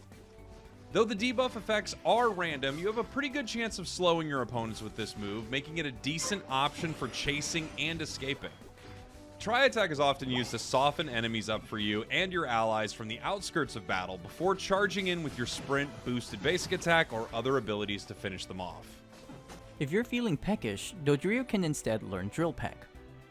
Dodrio drives her sharp beaks forward, dealing damage with each of her 3 heads.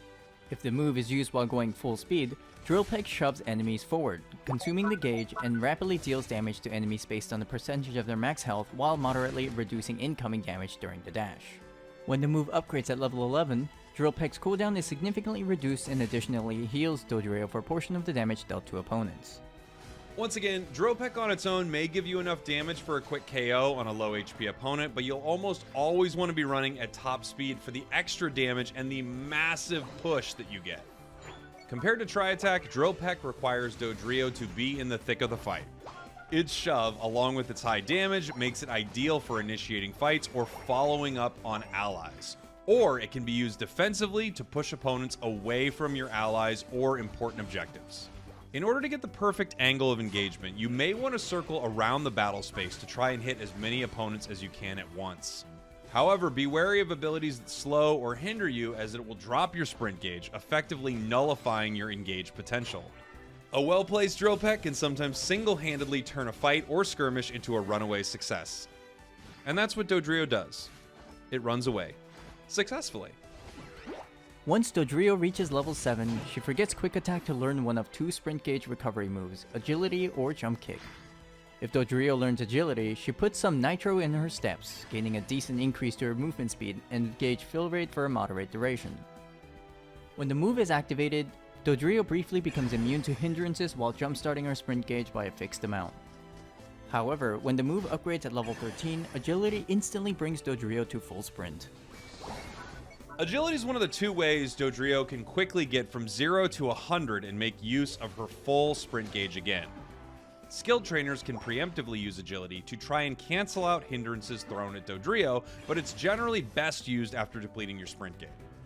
The added speed lets Dodrio stay extremely mobile and allows her to dodge abilities and reposition effectively. Make use of the boosted speed gain to string one sprint boosted basic attack after another to either escape from harm or rapidly reduce your cooldowns. If trainers want to give Dodrio some hops, they can teach her Jump Kick instead of Agility. Dodrio leaps feet first in the direction they are facing. On contact with an enemy Pokemon, Dodrio uses them as a footstool, dealing damage and stunning them briefly, and leaps away or over them. Enemies in the landing zone take damage as well and are moderately slowed for a brief duration. Dodrio can also use walls and other obstacles to launch herself into the air and can choose which way she leaps. Dodrio gains a significant boost to her sprint gauge after vaulting over enemies or small obstacles. However, only footstooling enemies will reduce Jump Kick's cooldown on hit. At level 13, Jump Kick also stuns enemies in the landing zone for a brief moment.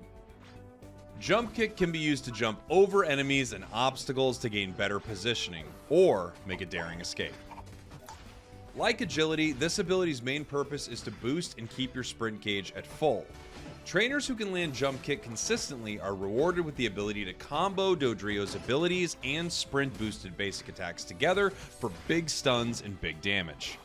Missing this ability grants no boost and can leave you in a less than ideal situation with little to no escape, but so can losing speed after you make your jump. But don't worry if you can't get it at first, it definitely takes some practicing and getting used to before you're good at it. Remember that this ability isn't aimed independently, but rather is aimed in the direction of movement. Make sure you're aware of where you'll be after using moves like Drill Peck or your sprint boosted basic attacks so you can move accordingly.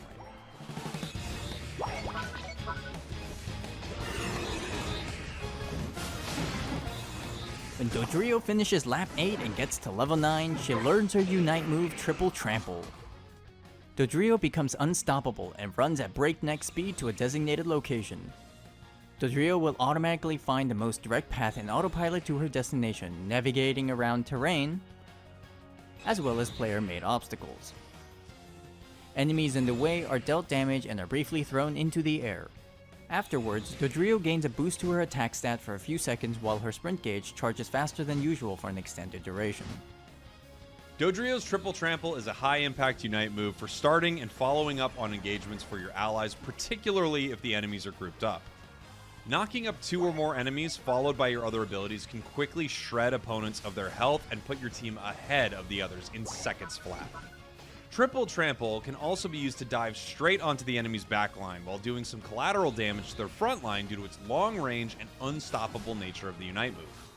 However, the further away the trainer sets Dodrio's destination, the more aware trainers will have to be about how Dodrio will path to the location, as well as how long it will take. Using this Unite move from long range carelessly can force you to join the fight at an awkward angle or an inopportune time.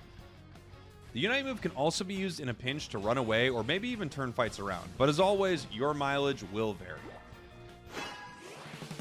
When the game starts, Doduo can be effective in lane, making use of her sprint-boosted basic attacks or Peck to secure wild Pokemon KOs. Her unique scoring mechanic also makes it easier for her to score goals compared to most other Pokemon, as oftentimes you can simply keep scoring at least half your points until your score speed becomes too quick to stop. Doduo is extremely agile, as both Quick Attack and her sprint-boosted basic attacks can serve as a dash to create distance between her and her opponents. However, Doduo can also be played in the central area to gain a fast track to evolution and gain access to her primary damage abilities. Tri-Attack gives Dodrio some range and poke to deal damage from distance, while Drill Peck encourages trainers to utilize her burst damage and hindrances to engage and disrupt fights. Dodrio thrives when she's ahead of the competition, utilizing a hit-and-run style of gameplay to get in, deal damage, and get some knockouts on lower-leveled opponents before they have a chance to catch up. Once she learns either agility or jump kick at level 7, Dodrio gains even more tools to leave enemies in the dust. Agility allows Dodrio to quickly regain her sprint gauge with a speed boost to reposition, while sometimes ignoring enemy hindrances, while Jump Kick gives her the ability to dash up and over enemies or obstacles to reposition and create combos. By consistently dipping in and out of fights, enemies are forced to switch their attention back and forth between Dodrio and her allies, which can cause discord and a lack of focus amongst the enemy team. Once major objectives begin to spawn, it's time to gather with your teammates. If the early game went well and Dodrio's level 9, trainers have a huge advantage going into the objective fight. Dodrio can help deal damage to objectives to take it down quickly, but can also serve as a lookout with her high speed and mobility. Alrighty, trainers, welcome back. We got Pixelated Gary. We need more people to subscribe to twitch.tv/NurseGary to unlock his camera. Lord. See if this works. I think I don't Nope, even know I what don't- it is. I don't know. I don't know what it is either. I don't know. Sometimes it's just funky. It's just the way it is, I guess. But we are back. We got more. We have one final set here of the First Step tournament. The first session. It's been a lot of fun. I've really enjoyed seeing these teams. We've seen a lot of like even matchups, which has been really cool. There hasn't been a lot of lopsided games. Any thoughts, Gary? Yeah, it's super great to see the even matchups. And I think it goes to show that like the mentorship is really paying off because you can tell that like some of these teams are really working on specific team comps and playing those specific team comps a certain way. And you can see like based off of like their map movement and all of that stuff that they're putting what they've learned to use, and that's really cool to see because that's the whole point of this. So it makes me really happy to see what the future of this is. I agree. And then for those that aren't aware, for the players playing or anybody that is interested and hasn't had really been able to dip their toe into competitive Unite, we have session 2 signups. They are open right now. ! I will do it. It's First Step in the chat. That will get you to the Google form and you could sign up. If you have any friends also that are new to competitive Unite or interested in playing, spread the word. It's a lot of fun. Hopefully a lot of the players are having fun. Session 2 signups are open. The tournament day for session 2, I'm going to pull that up on screen. I just need my handy dandy little graphic is we're going to fade it in. It is the 27th of July. That is session 2. It is a Sunday, so it's a little bit different than the Friday night. So if Friday night doesn't work for you, we got a Sunday night version. It'll be in 2 weeks, so sign up if you are interested. Spread the word. Should be a lot of fun and all that good stuff. But I think, Bina, we got a Yeah, just a match second. I almost. just want to would you be open to one more set after this if we were interested? I'm just gonna see if I mean, the I'm two down. teams that Yeah, I'm if down. we haven't because we haven't streamed Tay-Pigs and Smorshawats yet. So if they're willing to hold, I'm willing to stream them. Yeah, Let me ask them. yeah, I'm down. If Yeah. you are willing to hold your Yeah. set, we are willing to stream it next. Yeah, I'm totally down.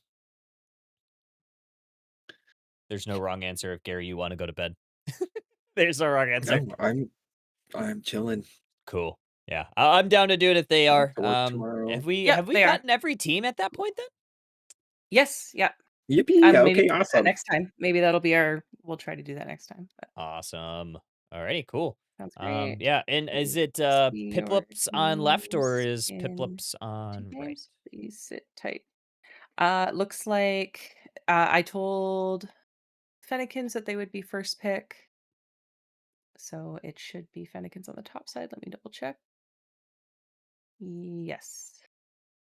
Alrighty, I will update accordingly. Bam. We are ready to rumble. If you are ready to rumble, I am ready to rumble.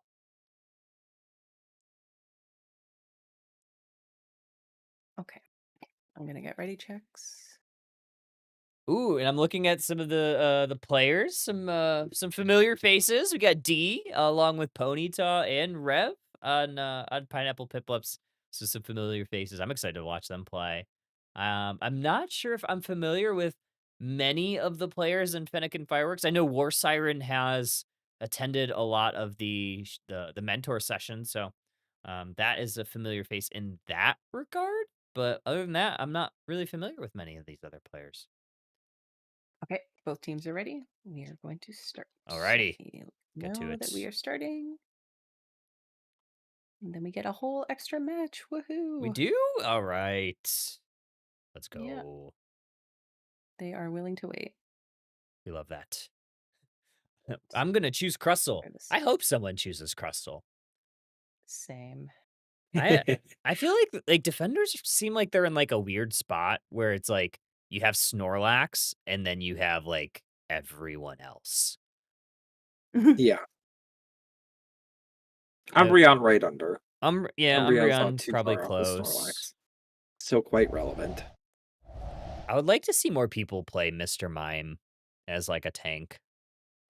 Mhm. I think it's really strong. The last hitting ability, the crowd control. I think it has a pretty okay matchup into Snorlax. It's not obviously like the best, but it at least has something to slow down those tackle last secures. You could throw a light screen Yeah. in between like Snorlax and that wild Pokemon. So not like the best thing, but it's like one of the few things early game that can like slow that.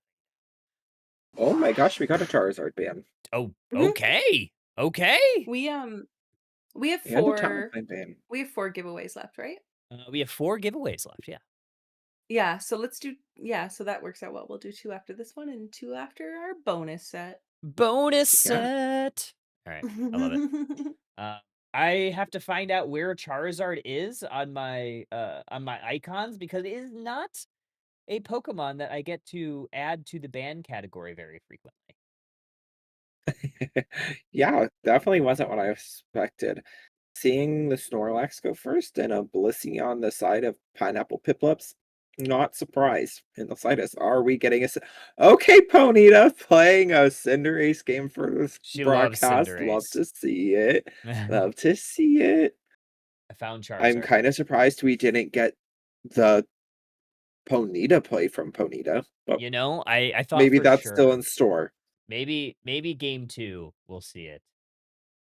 Okay, we got Suicune, and then the last one is Talon. Let me find Talon on my overlay thing. It's not the most intuitive way to, like, change the overlay because it's, like, finding the image and then changing the image in Stream Elements, but it gets the job Uh, done. It gets the job done. yeah. They Are a lot of eventually those come from around. that one mobile game, Yeah, Kyle? Pokemon Shuffle. Yeah, okay, that's what I thought. I It was was like, those like look like the Candy art. Crush, but Pokemon, essentially, right? Yeah, Mhm. I used to play that game all the time. Literally all the time. They need to bring it back, honestly. Bring it back. All right. I'm taking a look at the composition. One thing I am interested in seeing is this Gold Getter Blaziken. I wonder if we're gonna keep that item or if we're switching that off. I'm also looking. Okay, we got some switches, so potentially Yeah, oh, yeah. some changes happening all across the board. I do worry about That's this Decidueye, though. If this is a Scyther pick for Fennekin's Fireworks, that Scyther is going to be owl hunting, for sure.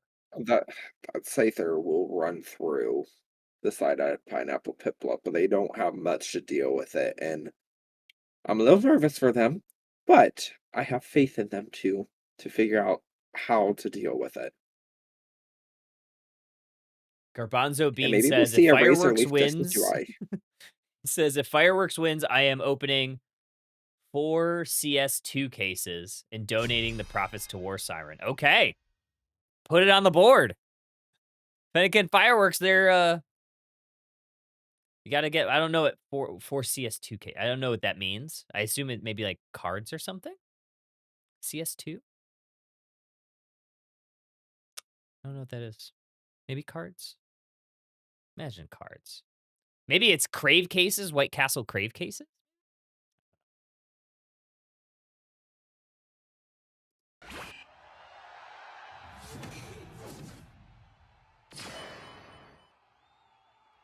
Getting into game number 1. Did we lose game? See that? No, I'm still here. Oh, okay. I'm making sure. I was like, You didn't lose me. Where'd Gary go? I'm taking a look. Top path. Attacker. We have 3 attackers from Pineapple Piplup. So we got the Decidueye, which is more of a traditional ADC. Oh, good secure there by Snorlax. We also have that Cinderace in that top path. So we have kind of like 2 ADCs. One kind of hybrid with the sniper build, most likely coming from the Decidueye. And then we have the Glaceon. So a lot of range damage dealers for them. A lot of A presses incoming. A little bit of pressure here from Ponyta. Some good last hitting. D is already holding 18 Aeos energy, meaning that they're taking kind of like that lion's share of the wild Pokemon. Yeah, absolutely. The Blissey Secure can go hard if you're on top of it. I will say I was a little surprised to see the Glaceon in the bottom lane over the Decidueye. Just kind of expected the Decidueye to be there because of the fact that, like, its auto attacks can be really annoying early game to opposing Pokemon. So I expected that to wind up in the lane. And the Fennekin Fireworks are off to quite an early lead here with that Scyther wreaking some havoc against the Piplups. Yeah, level 6 already is really tough to deal with. And you're kind of on the Piplups, you're waiting for some level spikes, right? You need that level 7 on Blaziken to really be useful. You'd really love this level 4 on Chansey, but that has been kind of slowed out by the Fireworks. And you need that level 7 on Decidueye and level 6 on Glaceon. So the kind of key for them is try to survive this early game, get those level spikes, and live to fight once you hit them. And they're all here in the central area, so I really like this positioning there, but you got to worry about the Scyther engage. But I don't know, Scyther didn't go in. I think they realized that, with all 5 there, it might have been a tough task. Yeah, absolutely. That's a really smart play since they are slightly behind in levels early to send all 5 middle. You don't see that very often in games in general, whether it's comp or on ladder. A lot of times you don't get your full team to rotate. So that was really smart play to just make sure that they can secure some of the farm on their side. But we still do have a little bit of a lead on the side of the Fennekin Fireworks just because we don't have our Mons fully online, but we're getting there on the sides of Piplup, and then I think this could be a different ball game. We're gonna maybe prioritize this top half as Fennekin Fireworks, and they have plenty of points to go ahead and break this T1 goal zone. I'd like to see them maybe maximize some of the caps here. 7, yeah, and they do. Good, smart plays here. 7, and then the 23, so they'll maximize this. And look at this, Gary. This is a Razor Leaf Decidueye, so no sniper here. Oh, I am so for this. It's a secret that I like to keep from people, but a lot of times I prefer Razor Leaf Decidueye just because that was the first move that I started playing on that Pokemon. So it's how I learned to play it, was Razor Leaf. And it's just fun. Like, I don't know. I don't know what it is about it. I enjoy playing Razor Leaf. Now, am I well aware that 9 out of 10 times, probably 9.9 out of 10 times Spirit Shackle is the better move? Yeah. Yes. But here, I do almost like the Razor Leaf pick better. Because if they're Razor Leaf Leaf Storm, they have the opportunity to push those mons that can jump it away from them, while also still having them in their range to just shred them down. The other thing, too, to kind of think about is a lot of these picks might have been because they were able to get that Blissey first pick. I mean, you think 3 ADCs with a helping hand Blissey, if they're able to keep these Pokemon upright and, I mean, just kind of stack their basic attacks, and Glaceon can stack those icicles from the ice shards, those boosted autos, that could be really dangerous, especially into a couple of like really bulky Pokemon, right? You have that Snorlax, you have that Umbreon. So if the Scyther doesn't hit those cooldowns, that can be very scary situations ahead. Yeah, absolutely. And we see that pineapple Piplups. I know. I'm tricking myself up on the names here. They have brought this game back into range, and just like that, the Glaceon and the Cinderace both going after the same target, making it hard for that target to stay up with so much damage being put out on top of them. Great Unite moves here from the Piplups, and an even better push from the Fireworks. They do get a little bit of revenge there on the Cinderace, but this is where you're starting to see the problem. The helping hand pocket from D on these ADCs is absolutely perfect, and one thing I really like that D is doing really well here is also, staying within range of all 3 of them if possible. So making sure all 3 of them get the buff from the helping hand, which is really enabling, those big moments. Oh, and what a big moment. Wow, what a play from Ponyta. Yeah, that was a really, really solid Blaze Kick. And then to just make sure she just kept attacking the Lucky instead of going for the Scyther was a really good idea there to make sure that they earn that secure on their side. Umbreon's going to steal a couple of shields. Unite move. Slow beam directly on the Blaziken. Unfortunately, not enough damage follow-up there. Snorlax is going to take their power nap into the Decidueye Unite to block a lot of those arrows, but that's still too much damage to handle. The Piplups, 214. Fennekin Fireworks, 130. So a little bit of an advantage here in the score line. Levels, though, not too far behind, but Fennekin Fireworks definitely would love to find a few more KOs to get those levels.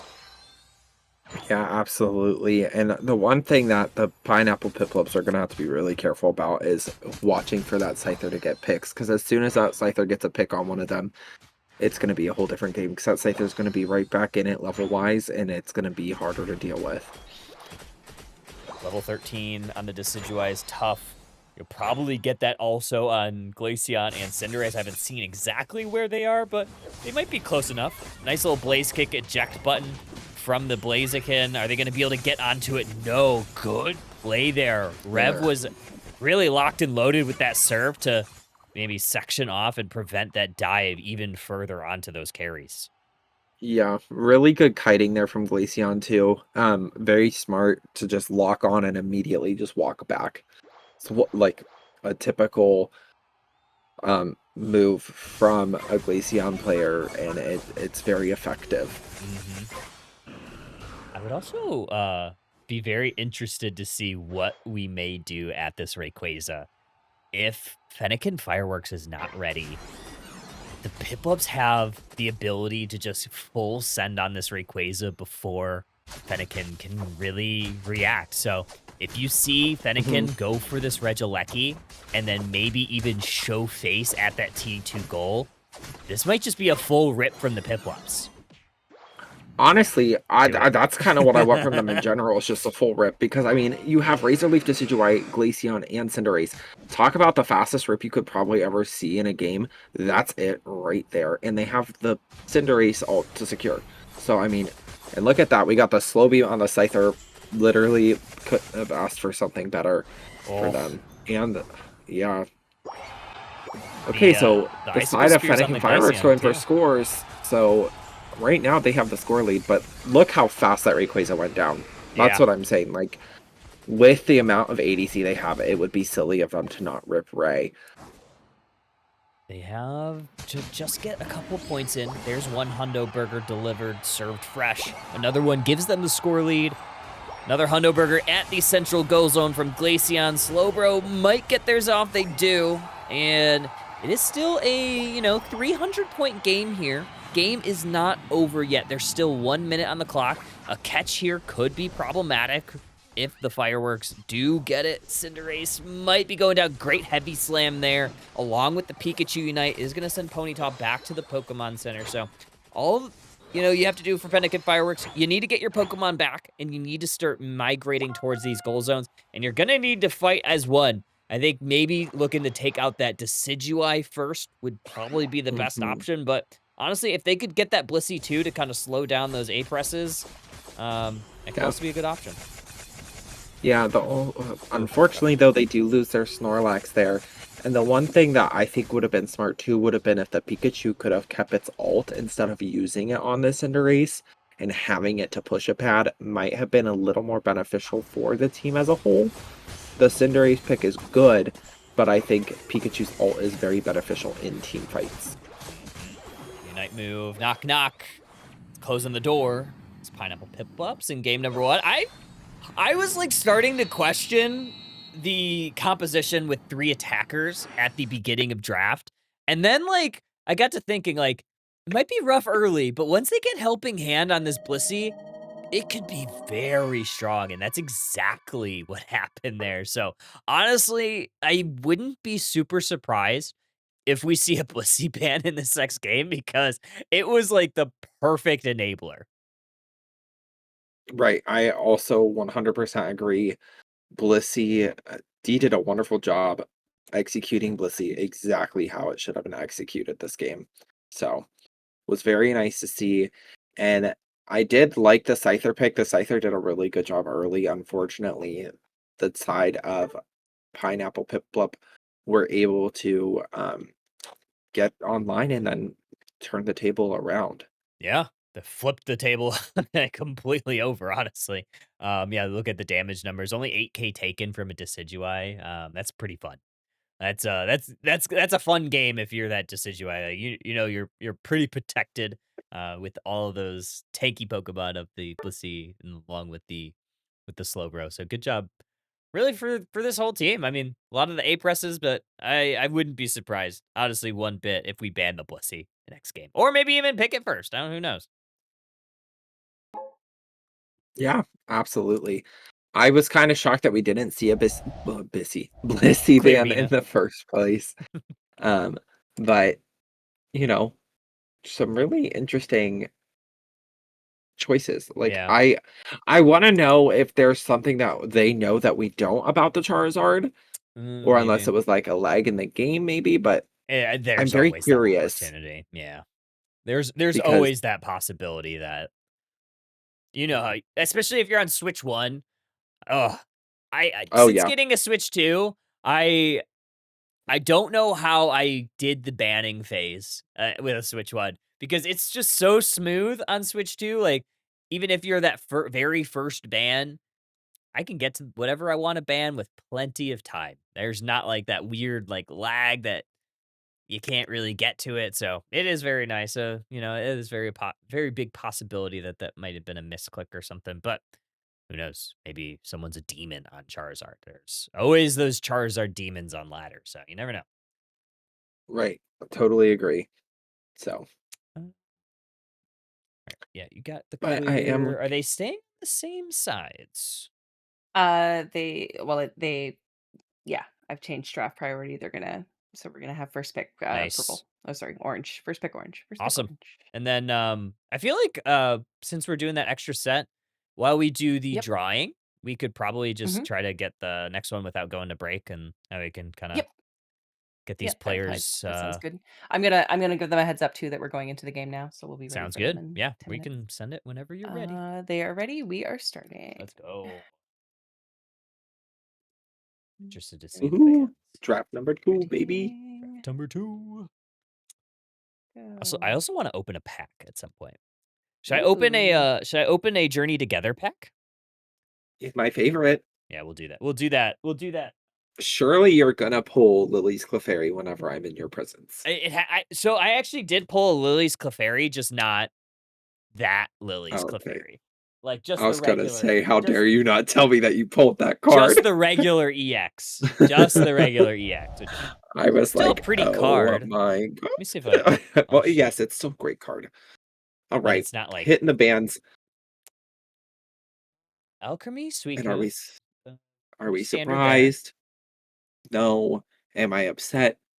Yes. I still want to see the alchemy game. And then they do switch to the Blissey ban here. Okay. Good choice. Not giving D the opportunity to play it. And I can understand why. They did a very wonderful job on that Pokemon. So Yeah, I mean, interested to they see were. how that shakes things up. It should shake some things up. First pick is going to be on the right side this time, so it is an Surely option it's not within going the to be Absol. spectate mode. Whoa! Okay, Rev on the Absol could be really fun. We don't see a ton of Absol first picks, but it is, in my opinion, still out of like the speedster class. I feel like it's still like one of the safest ones because it can do pretty decently into tankier compositions with the Psycho Cut build, but also it's just a deleter of Pokemon if there are a lot of squishy Pokemon. Oh, absolutely. I, for one, okay, Ponita answered our prayers. I would have been very upset if we had Ponita on cast and they didn't And we play didn't the get it. Pokemon Yeah, that they're named after. That would have been a crime, honestly. it would have been. Very glad that they're not committing it. Hmm. Me too. Um, but back to the Absol thing. I am, for one, a player that despises going against Absol because if, as many of you that have played with me know, I like to play squishy Pokemon. So, yeah, another cat game. Okay, so we Okay. have a thing here. They like to go 3 of the same. They do. I was just gonna say this. Look at this though. T-Tar. Hey, I love a good T-Tar game. I don't know about T-Tar with 3 speedsters, but I do love a good T-Tar game. Either. Maybe we're getting Tank T-Tar. Because surely they get an EXP share on another Pokemon over there. Tankatar. Tyrannotank? Yeah. Tyrant. I think I like Tankatar better. It Tankranitar? rolls off. Hmm. I'm trying to think of which one rolls off the tongue the best. Yeah, me too. um, and then we have our comp over here on the side of Fennec and Fireworks. Oh. Pretty scary looking comp. You know Pretty what? balanced. Gary, this might be a score comp. Oh, Gary, this might be a score comp. We got fast Pokemon. We have a couple score shields. We have an yeah. amulet coin. And then we have And we T-Tar have to for essentially guard goal zones with their, the true damage. Kyle, your brain is wonderful sometimes. Because my brain did not get there. That's I don't think it probably would've. what they're going for, right? Like, Bina, thoughts? Yeah, I mean, why else would you run triple speedster? I definitely think that's the intent. We saw Amulet Coin and Mhm. Score Shield and Goal Getter on Absol. So we'll probably see a rollout Wiggly. Oh, roll out Wiggly. We'll Oh, that'd be see. so fun. I'm just happy that we have a Wiggly game. Justice That's for true. Wiggly. I love Wiggly. I think I was talking with Rustic about it because like it's so good early, but it does tend to fall off at least a little bit late compared to like your other tank options. But it's still like so tough to deal with because that Sing is so strong at times. And especially if you compare that with a little bit of maybe even special attack damage from maybe a ranged Pokemon, maybe like a Venusaur or Chandelure. It can be really fun to watch. Yeah, absolutely. I totally agree. Maul is confirming that it is score comp, so we're on the right track there. Very interested to see how this Not goes. the panic goal-getter. Not the panic Honestly, goal-getter. so real and so valid It's so of them. real. We did have a pony invade, and I think the pony was able to get something out of that jungle before She got her it blue. walked out of there. So that's pretty freaking cool. Yeah. The amount of time, it is so real though, because the amount of times like that I have played Goal Getter and then I forget I'm playing Goal Getter and I pop it thinking I have like X speed or eject and I just pop it and I'm like, oh, well there's, you know, whatever, 90 seconds of Goal Getter that I won't get back. Right. But yeah, so very interested to see how it goes. Hoping the best for them, honestly. Right now oh wait, I was looking at it backwards. Right now we do have Pineapple Piplup with 21 and Fennec and Fireworks leading with 93, but all of that is subject to change. Yeah, this Gabite is starting to get fed, so is Cerulege, so they're looking for a KO. They finally find one, which is going to be a big knockout for this Absol, who desperately is looking for some levels, maybe try to get closer to that level 7 that this Cerulege has found. War Siren is going to insulate them with that Psyduck Pokemon, with that Headache Gauge. As you know, when it breaks, it's going to push Pokemon back. Look at that. We have a Pupitar finally. Things are starting to happen for the Piplups. Yeah, absolutely. And I think that this is also what it's about too. It's having fun with other gamers that are trying to learn 5 stacking and everything. And I could just imagine, I know I would be a giggly mess if I were in that VC right now. Yeah. So I'm sure they're having a blast up and they're just trying a different kind of comp and seeing what they can do with it. Yep. I had this a little bit of a similar conversation with some of my friends that we 5 stack with Route 34, if you're aware. Demons of the all supporter comp. We brought it to a tournament once and we won, and it was really fun. Not the whole tournament, but we won a set with it. I'm looking at bringing the Chaos Wheel back and coming up with like fun type of compositions that we're looking to play. So I fully support this. And I fully support this Meowscarada almost getting a KO. They might be able to take the Cerulege. Getting a double KO on a couple of very, you know, beefed up Pokemon is really nice. And hey, the score comp's starting to make things happen. They break their first goal zone. Yeah, absolutely. And another for fun thing that I used to do was we would play customs and it would be everything was randomized. So you would get a randomized Pokemon with a randomized item build. Oh. And I think that was always just super fun because you could get like, I don't know, like for the longest time, because I never played Talonflame on ladder, this happened from this. I had like Wise glasses and like the most random crap on a Talonflame, and people were like, what is your Talonflame build? I'm like, hey, it's not. I promise I know that that's not what goes on that Pokemon. I'm sorry. It was a challenge. I didn't mean to. Looking to maximize these caps here. I like it. Okay, we get it down to 6, and you score the 30 instead of the 21. So they know that the score comp is the name of the game for Pineapple Piplup, so they're thinking every point matters, even though we probably would have loved to have it on the Espeon just to give them a little bit extra leveling. You're going to get the most, whatever you can at the time, because right now, time is of the essence. 216, 124, nearing the halfway mark. Piplups have not been able to break that ever-elusive T2 goal zone, but looking like they want to push this bottom one. Yeah, absolutely. And that's exactly what that team is looking to do right now. It's the smart play for them is to just be in the opposite lane as the other team and get goals in.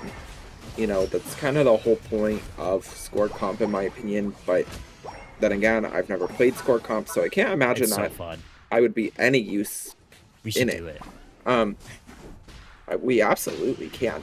I would probably play Greedent. Okay. Because talk about getting me giggling, make me play Greedent. Playing a little squirrel. Absolutely. And the sound that he makes when you play Covet, it's just, I can't. Makes me It's so giggle good. the entire time. So, we were successful at breaking that T2 goal zone for Pineapple Piplup, so that opens up that home goal zone, which could mean they're going to be gathering all the points that they can and maybe going for a home goal zone score.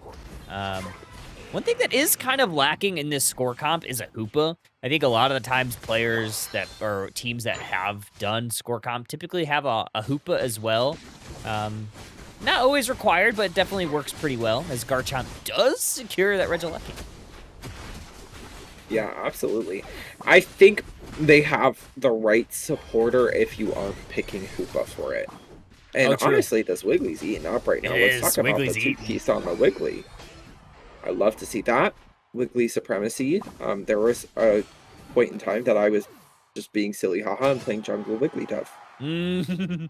I also kind of love Wiggly into Ceruledge because it's able to cleanse the Revenant Rend Unite move. So if Revenant Rend is into a big team fight, D can just pop that Wiggly Unite and prevent all of that stun damage from going off, which is like almost the best part. I wouldn't say almost. It is the best part of Ceruledge Kid. Right.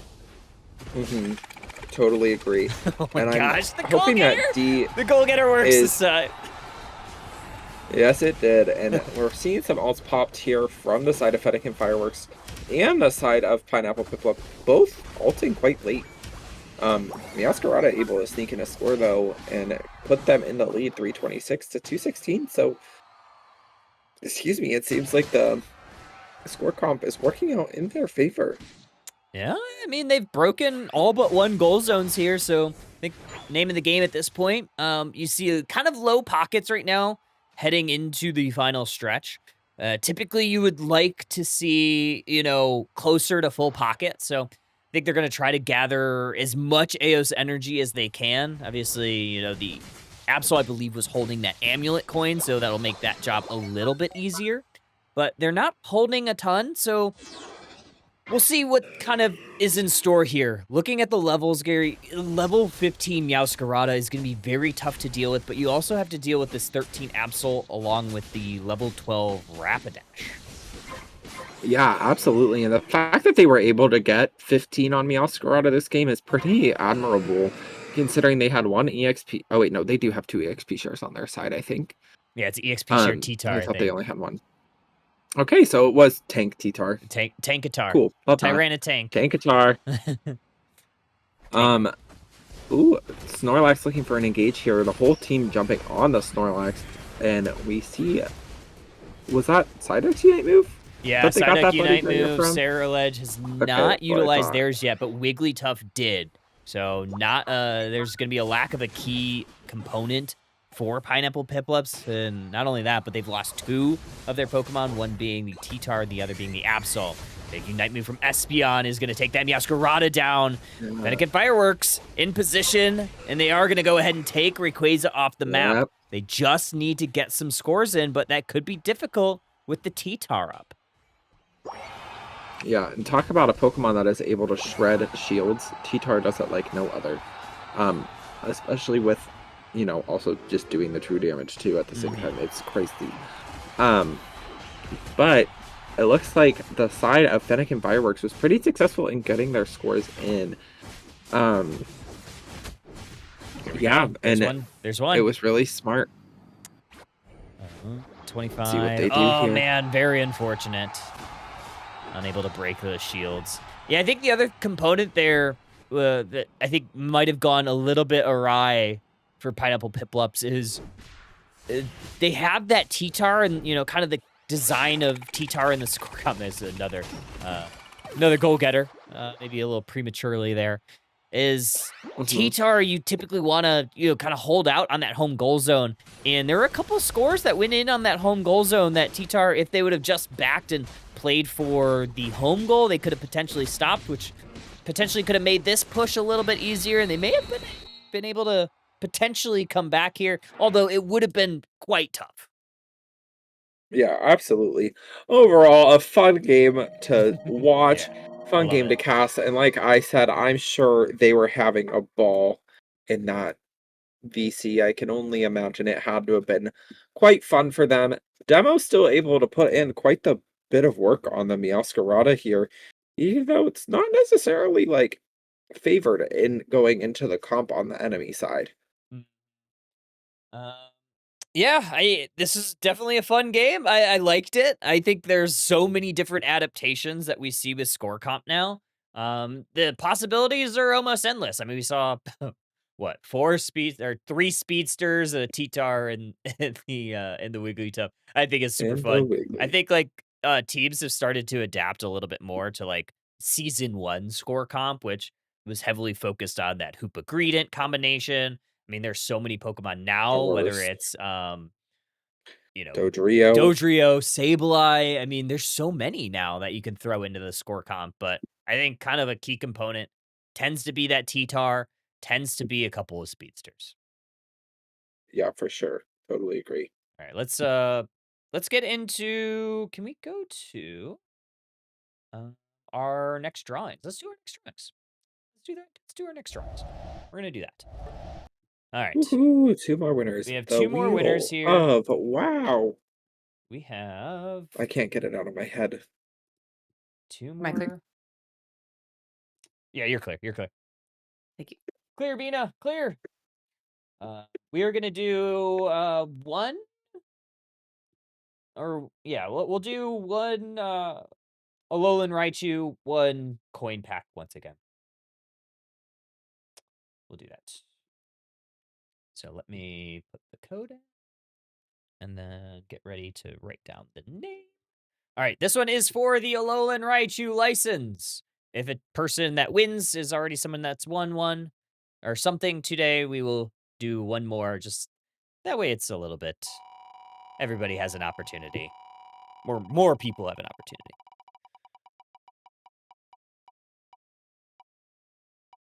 Oh, almost was somebody that won. I was gonna say that was Donor actually really quick. Donor Kebab has won an Alolan Raichu license, Yay! courtesy of Pokemon. Congratulations, donor. And this one is going to be for the coin pack.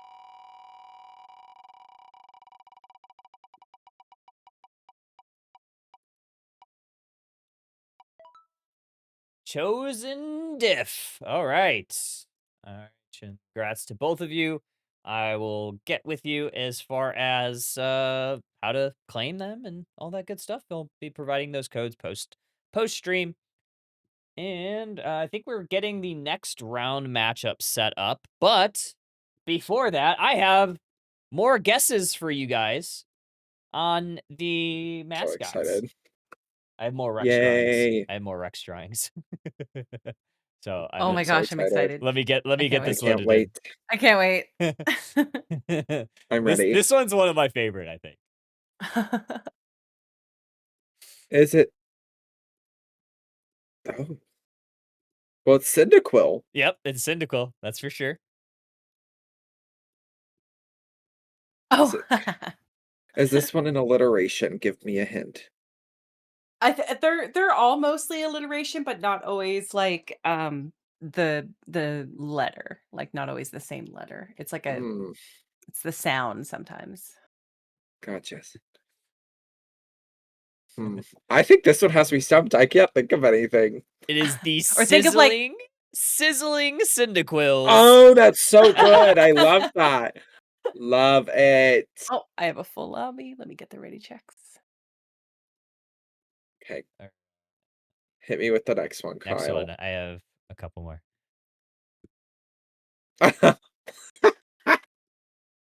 This is Why did we put the disc golf there? I'm confused. What is that sport? Is it disc golf? Yeah, but what do some other people call it? I love Is this. is it the frisbee Fuecoco? Yes, there we go. You got it. That's so good. That's incredible. I'm literally dead. Oh. Is this supposed to be Oh. Bulbasaur? No. We had Bulbasaur already, didn't we? No, Well, I don't no, think this we is found the artwork. backpacking. Mm. Yeah, this is the backpacking Bulbasaurs. All right, our teams are ready. Bulbasaur looks a little scary Oh wait, there. I gotta change. Hold on. Hold on. Yeah, this is backpacking Bulbasaurs. And then the Let's last go. one. Is it Quaking Quaxleys? Close. Close.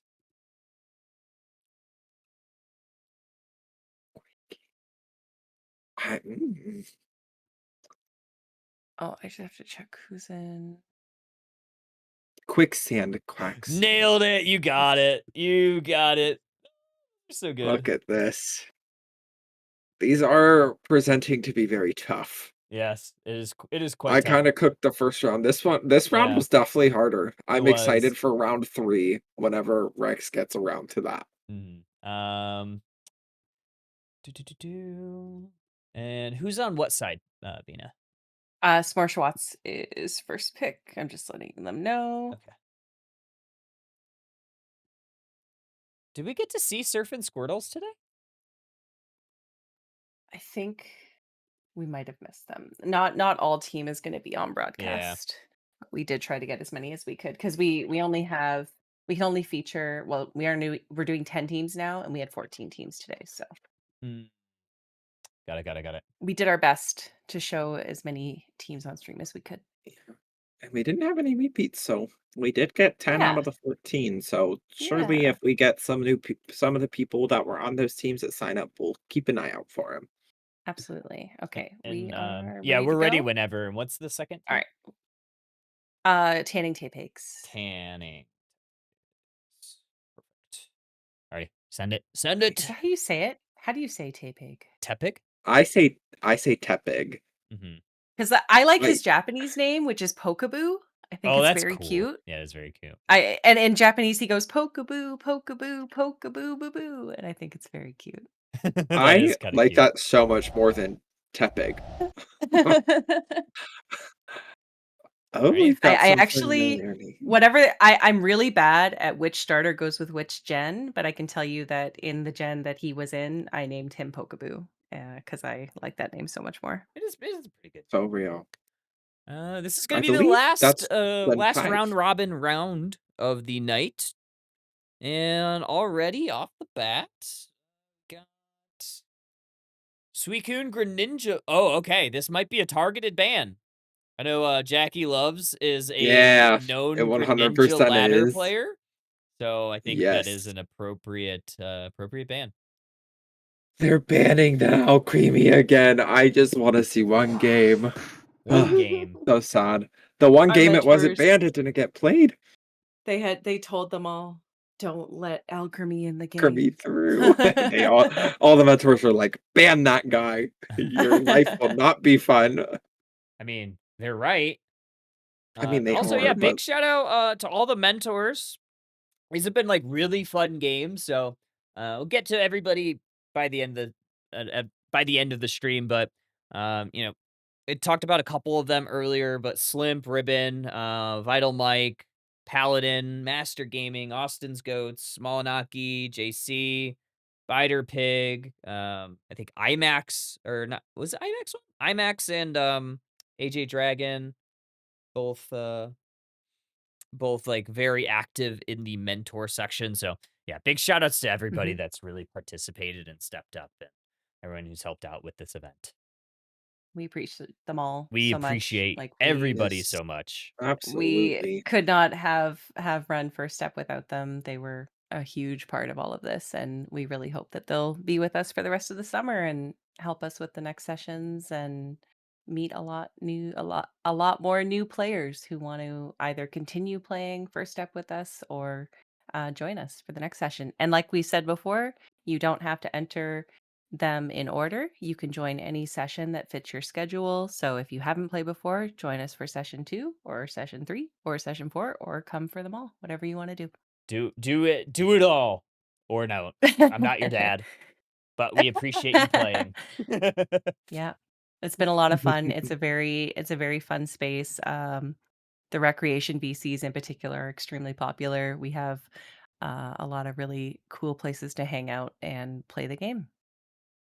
Yeah, we've also had like some in-houses too, that have kind of organically popped up. So it's been a lot of fun.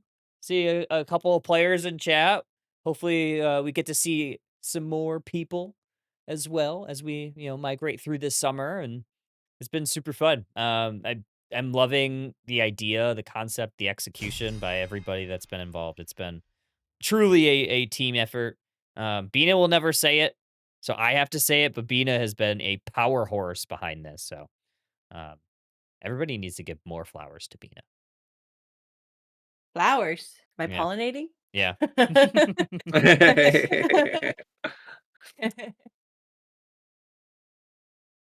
Can All we right, show Kyle, what are we thinking about Smorshawats? these I don't know if drafts we can here, show them. brother? You can Smorshawats.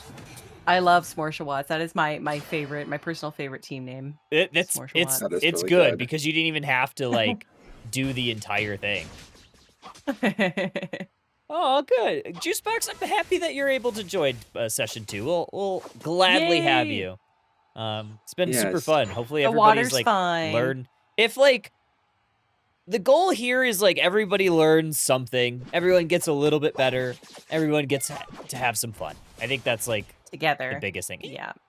To meet some new We people, are you know? all here to help each other. There's an opportunity to practice like competing like this and like getting a little taste of competing, a little taste of draft, a little taste of comms and being part of a team and strategizing.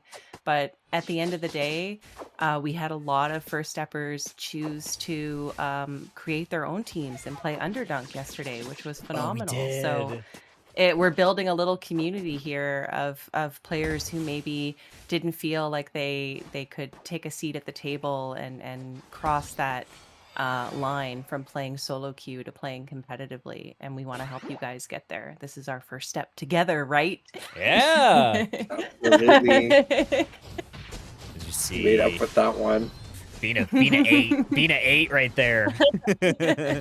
What's 4 plus 4, baby? Mike's gonna announce it at Reddit again. Thank you, friend. Appreciated. Thank Good you. mentoring, Mr. Mike. And not the Mr. W Mime, mentoring. Mr. Mike. Were you on Reddit during that time where everyone called Mr. Mime Mr. Mike because someone like had a typo? That's like it's been a long time that Yeah. everyone's been calling it Mr. Mike. Yeah. That was like a ingrained into my memory of early Pokemon Unite Reddit.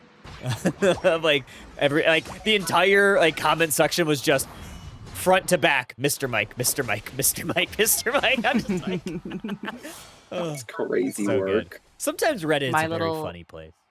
My little Unite clique, Yes. we call him the funny man. The funny We say, I man. want to play the Love funny it. man. The professors, if you will. All right, we got That's 720 funny, man. That's birds incredible. coming to the map in both sides of the map. See a 3v3 kind of forming up down in the bottom path, 2v2, leaving the all-rounder along with the supporter top. However, Hoopa does have Hyperspace Hole. They might port Buzzwell, and they do down in this basement path. Right before these, going to dump on in. Charge Beam out from this Miraidon should zone a couple of Pokemon at least a little bit away. Lays down that electric terrain, reduces a little bit of the damage from that Decidueye arrow. And we have the first objectives hitting the map. Yeah, absolutely. I just also realized that our Smorshawats have a Dragapult on their team, and I am so Yeah. excited about that. I did only play that Pokemon when it was busted. I will admit it. I was a meta user at that point in time. Unfortunately, I have lost all skill in that Pokemon. I cannot play it well anymore. But I can always admire somebody that does play it well. Yeah. I wish it got a little love. I think it's a really interesting Pokemon, and it's kind of fallen out of the meta at the moment. It needs a little bit of a something. Yeah, it needs a little boost, for sure, to get back up in there. Because I think it could, if it had a little bit given, it could be like that, it have its niche. I feel like it doesn't even have a niche right now in the meta, like, because you would just pick something else over it. every Yeah, time you pick a almost, different and aid that's really presser, right? sad. Yeah, like I know it's probably incredibly hard to get it to the point that every Pokemon has its niche in this game, but that's my dream, because, like, you know, there's a lot of Pokemon in this game that I enjoy playing that are considered lower tier. Goodra. Goodra. Even Goodra sometimes beloved. can, like, be a little fun. Its niche Oh, is yeah. not competitive. Its niche is solo queue or duo queue where people don't know to just walk away from it. Yes. My saying about Gudra is like, it might not win the fight, it might not get the KO, but it's gonna be there. Like if you look, Yes. Gudra's there, man. Gudra is alive. Gudra, It's like, certainly Yes. there. the whole team will be dead. Gudra will be right there. Gudra's just like, I'm be just there. thriving. I'm moisturized. I'm living my best life. Moisturized is wild. He's there. It Gudra is. like that's the definition. Like, what does Gudra do? Oh, he's there. He's Don't there. worry. Everybody I keeps making love- everyone keeps wanting Gudra to happen, but I don't know if it's ever going to happen unless it gets maybe some changes. I don't know. A little bit of I a 40-point unfortunately back don't cap think from this so. Leafeon is a really nice play right before this objective, because you know that likely you have vision on at least 3 of them down in that bottom path, and you can, you know, push that advantage a little bit, knowing that most people are probably lining up for that objective, and plus you have a Hoopa, so might as well put some pressure on them. And also, shout out to Evoli Ravioli. I just love your name. That's a great I think name. It's fantastic. I feel like I've seen them on ladder a time or two. Oh, Yeah. I have. I've also seen Jackie Love on ladder multiple times and gotten cooked by Jackie Love's Greninja multiple Yeah, times, but very- also been carried by it. very so good I Greninja. can't really complain. Yeah, very, that's very something I've good. been on else. both Greninja. of those. I really loved about First Step is some of these, you know, ladder warriors, as you will call them. Yeah. Names that you see frequently on ladder that you have maybe never interacted with in a community. We've gotten an opportunity to meet some of you, which has been really wonderful. Yes, Yeah. absolutely. Could not agree more with that, because I can't tell you, there's been a lot of familiar names to me in the games that were able to get on stream tonight. So I can't even imagine between those other 4 teams what, you know, how many more familiar names there could be. So it's super cool, and it brings a lot of us together in a way that we didn't expect. 100%. 140-25 right now, nearing the 3-minute mark. So gonna be some last moments here for either of these squads to start leveling up before that final stretch. One final objective in the top path will be that Regieleki marching towards that T2 goal zone secured by Tanning Tepix. Now, as far as leveling goes, Tanning Tepix doing fine throughout, but Smorsawat's maybe a little bit ahead in the level category. Bina, what do you think maybe needs to happen here for them to convert some of those levels into a win in this game? Ooh. Let me see. What's our level state? See, now I have to pay attention. I mean, definitely at this point, we want to break at least 1 pad. We've got a couple unites. Oh, there we go. Okay, well, I'm a couple seconds ahead, so. She's We're working on cheating. She's But cheating. definitely live in getting the rid of at future. least 1 pad would definitely be in purple team's favor.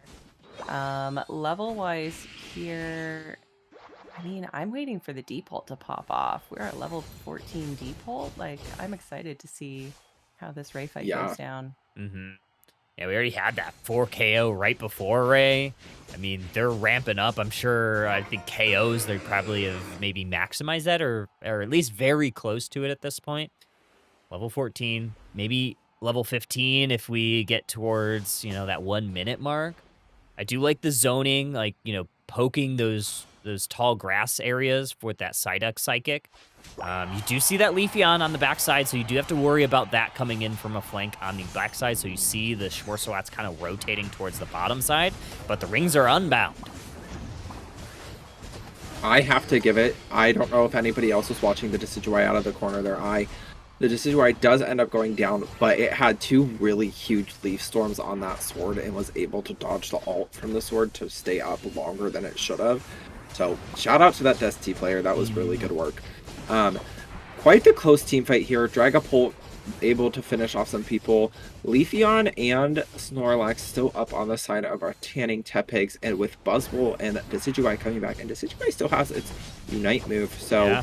we might be able to get a big knock-knock here, but I think Dragapult is going to unfortunately be able to rip through that Rayquaza. They did. It was a very valiant effort from Snorlax that almost was able to convert on that steal. However, shield's broken. Psyduck does not have it, and Schmorsawat still needs to get some points. Passive from the Miraidon will make that a little bit tougher because they did lose some points there. Some points go in, 100 points, 198 now, still a little deficit, right? 7, 8 points. Oh, this could be very scary. This could be a very interesting last 20 seconds. Miraidon, they're going to grab some money, but they need to not hit anybody because that passive is available. Yeah, I'm interested to see what they do here. If somebody tries to push in first, that Miraidon, oh, how unfortunate. That shield on that Miraidon does get broken. That was their key to their victory right there, if they could have gotten that small amount of points in. But a really, really great effort from the Smorsawats. And what a close game. I think that's the closest we've had on stream so far tonight. 8 points. That is nothing to be upset about. Yeah, what an Very close. incredible game, honestly. Like, I thought for sure like they were going to be able to get to the goal zones in time, but Tanning Tepids had other ideas. They broke multiple shields before they were able to get those dunks in. And yeah, very good game all around. I think gotta hand it to that Leafeon for that, very smart back cap and then joining the fray. You gotta hand it to Decidueye for shredding through some of those shields in the right moments. Not a lot of flashy numbers for Tanning Tepigs. They lose Rayquaza. They survive. They don't get a ton of KOs, but I mean, sometimes it's just the macro that gets you the win. Right. And I totally agree. And they were able to do exactly that. Jackie loves putting out quite the numbers on that Dragapult there. Super great to see. Excuse me, that Pokemon having quite a bit of success, but also in the hands of somebody that is very, very comfortable with that and other ADCs. So I'm excited to see what happens here in game 2 because these teams are pretty stinking evenly matched. So Yeah, honestly, very even. You're clear, Bina. I'm gonna say it before you ask me. Merci. I'm good. I've learned at this point. Uh, maybe, probably not. I'll never W learn. learning. I'll never learn.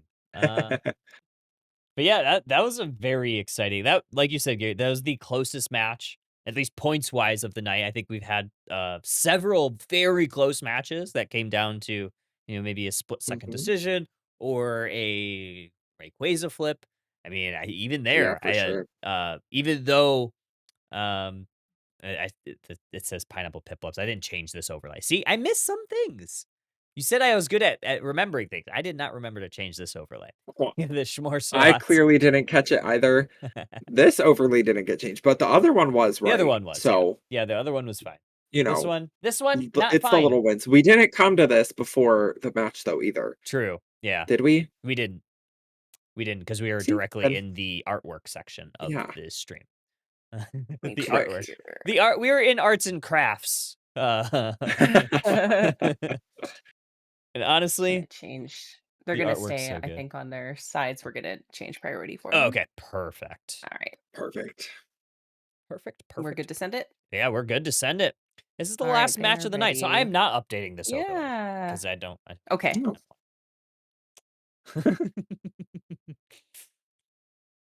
All right. Just letting them know we are starting.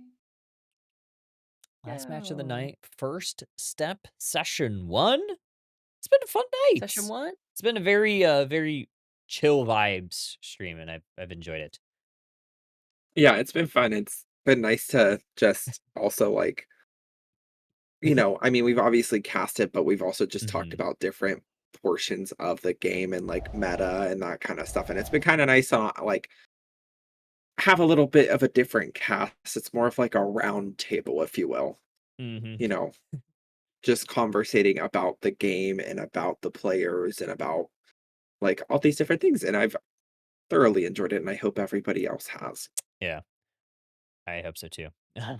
We are actually in just chatting, says Jade. Yeah, pretty much. We've just been chatting all night. It definitely isn't Yeah, the if you've come for Underdunk, like our normal broadcast is definitely not the same energy, but it's not necessarily meant to be because it's not as high of stakes. These are 2-game round robins. They're not there's no prize pool. There's no exclamation point prize pool. There's no exclamation point trophy. Uh, um, and Everyone can, yeah, relatable. I relate to that one. oh, oof. Orange juicers mentioned. Poor Vina. She'll never get her trophy. No, boys need their But you got a trophy, but picture. anyway. You got a picture. Yeah, we got, oh yeah, you know. You know, you could sell that picture for a lot of money on the open market or something. I don't know. Oh my goodness. But yeah, everyone that did play in the tournament tonight is eligible for our raffle brought to us by the Pokemon Community Ambassador Program. So there is everybody is equally what is it? There's an equal They have an equal opportunity chance. for equal Yeah. chance for Participating, equal chance to win. We're all the values of this program are to get better at playing this game and to take your step into playing competitively. So we want to incentivize participation over necessarily performance. You guys can strive to achieve that performance, especially in the competitive space, but we want to support all of our players and encourage all of you to do your best. Exactly. Period. We got a double Awesome. target ban on Jackie, so Yeah. we'll see what options he has left here. I'm sure he's got something up his sleeve. I was just about to say the same thing, and I am very interested to see what Jackie goes with, because those are definitely 2 months that I mean this in the nicest way. I just see him on those months all the time because that's what he's comfortable on, and that's what they're good with. Yeah. So Oh, I'm. I Oh, could see oh, are Alolan we getting the Raichu. Oh, okay. I was gonna say I thought we wanted were to gonna see get some the Alolan Raichu Raichu. today. I could see that being a Pokemon that Darn. he does really well with, but also I could see him doing quite well with this Glaceon pick. And also, I think Glaceon works Yeah. quite well into the Snorlax and even to the Charizard who wants to try to like get in and get out. Yeah, absolutely. I'm also excited to see an Armarouge because I'm pretty sure this is the first Armarouge we're seeing tonight. Yeah. Oh, Kyle's favorite And Pokemon. I love Armarouge. I love playing this Pokemon. I'm not good at all rounders, but this is as like close to an all rounder as I'll play. I guess I feel like Fire Spin Armarouge is more of an all rounder than Suicune is at this point. Just That's as, I like, still am so shocked that they ever made Suicune an all-arounder. You know, Like, it it never doesn't made make sense sense to to me. me. It doesn't make sense with how they describe the Pokemon in those classes. Right, and I'll say it again, this is just me being salty. They made a carbon copy of A9, but just a little bit more annoying, but I Kind don't of, think yeah. it was necessary. They should have kept A9 in the spotlight. Yeah, I was also kind of confused with like the ice theme for Suicune. I'm Yeah. sure there's like some sort of something of why they do it that way, but I'm not sure what that is. But this is the last match of the night. Oh my gosh, I can't even say Shmore Shawats. That's a tongue twister. And Tanning Tepix. And we are going to see this Blissey Garchomp in the top path, a very classic core.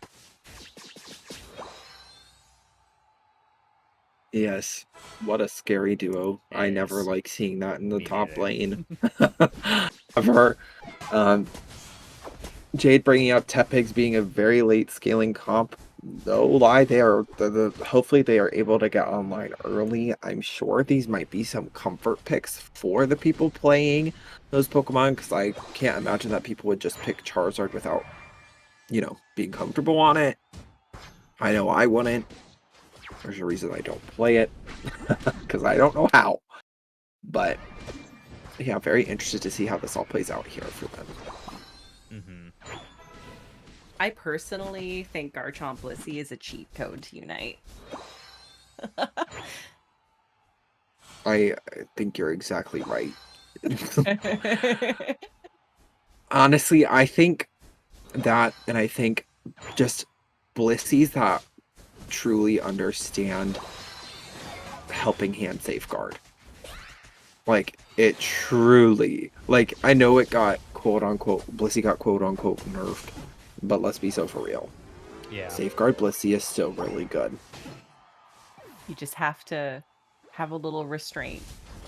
Mm-hmm. Be a little mindful of when we're safeguarding.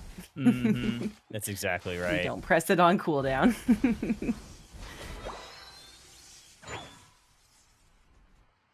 I can taking a peek here at kind of some of our levels. You know, you have Dartrix level 6. You'd love to get that level 7. Likely with this next jungle clear, they should be able to grab that. So it might be a little bit late. They won't get here to this Altaria family, which means Shmorshawat should be able to clear these out. And it's kind of to be expected at this point. Some level spikes online. Level 6 notably on that Glaceon is kind of when they start coming online. Oh yeah, Glaceon, I always say it when I play it. I'm like, I'm not a Pokemon until I'm level 6. And then when I get it, I always announce it to everybody that I'm playing with. Get the Charge Beam chunking down the Snorlax. I think Umbreon likely just trying to stack that. I'm not sure if they were running Cookie or if they were running, you know, maybe Attack Wave, but unfortunately, they definitely want to get that online as fast as possible. Spirit Shackle does chunk some HP bars down, but you got this Glaceon that is starting to come online, and they do now have access to their Unite. Yeah, Glaceon is hitting it up, and Miraidon not too far behind. Miraidon doing well, and that Garchomp ticking into level 7, so it has both of its moves now. So hopefully it is able to get itself online. Looking at Smorshawatt's 116 to 48 on the sides of the Tanning Teppigs. But I feel like we've seen a lot throughout all the games that we've cast tonight that the team in the lead early has not necessarily came out on top. Yeah, that's true. We've seen a lot of late scaling compositions that have found success. So we do find a little bit of success with this Regirock. It looked like almost for a second that the Miraidon might have been able to take it, but just a good secure there from Armarouge to make sure that their team gets it. Hoopa getting chased by this Thunder. Are they going to be able to get to safety? They do, so that's actually pretty big. Garrett, another kind of matchup that I'm watching right here too is this Armarouge into the Glaceon. It's something that can really break down that passive of that Glaceon that is just so tough to deal with at times. Yeah, absolutely. Psyshock is a great move to go into Glaceon, Espeon, and Umbreon with their passives, I think, because it has a really easy hit on them, so it's really easy to knock that stun right off of them, and then you get it up again not too long after and can then actually stun them. So I think it works really, really well here. It's super fun. That's like one of my favorite things about playing it into EVs, especially with like Umbreon is, still pretty common. I mean, you don't see like too many Glaceons, but every time I see it, I'm like, oh, this is gonna be fun because you just proc it or you burn them with the. You ended that with a question to me. I should like. Yeah. Real. Yeah. All right. Let's see. Okay, so we've got still pretty even level-wise all around. Just missing the Unites on those Snorlax and the Hoopa on the side of Tanning Teppigs. Other than that, everything is still quite even. Glaceon able to break down that Charizard. Unfortunately, to not really any surprise, Glaceon is just, once it's online and if it's ahead, it is hard to get it behind again because it just plows through. And if it has good protection, you're not getting to it. There's another passive broken from the Charizard this time. Snorlax getting a little bit blendered by a couple Pokemon from Shmorshawats. Regieleki, very low HP. Charizard makes quick work of that. Another basement objective is down in the bot side of the map. We do see a little bit of a team fight maybe starting to form as Smorshwats is starting to walk towards there. Already getting the party started. Garchomp is going to take down that Armarouge. That is a big component of the Tepig's front line. Also, Glaceon is able to take out that Unbound Hoopa. Charizard scrambling back towards that T1 goal zone. Gonna get to safety, but that means Smorshwats should be able to take this Regice off the map. Yeah, I would. Unfortunately, the Decidueye didn't have its arrow over there in time to try to go for the steal. I would have loved to see it try to attempt to just Spirit Check that away from the rest, from the team of the Smorshwats, but unfortunately, they were playing it safe, so I can't fault them for that. They weren't risking their life just to try to steal. But I myself would have entered and done so. Oh, Unite move here from Miraidon. They are going to let it go the entire way. Icicle Spear is going to lock onto Armarouge. Doesn't get the KO, but they are able to shred through that Snorlax HP bar.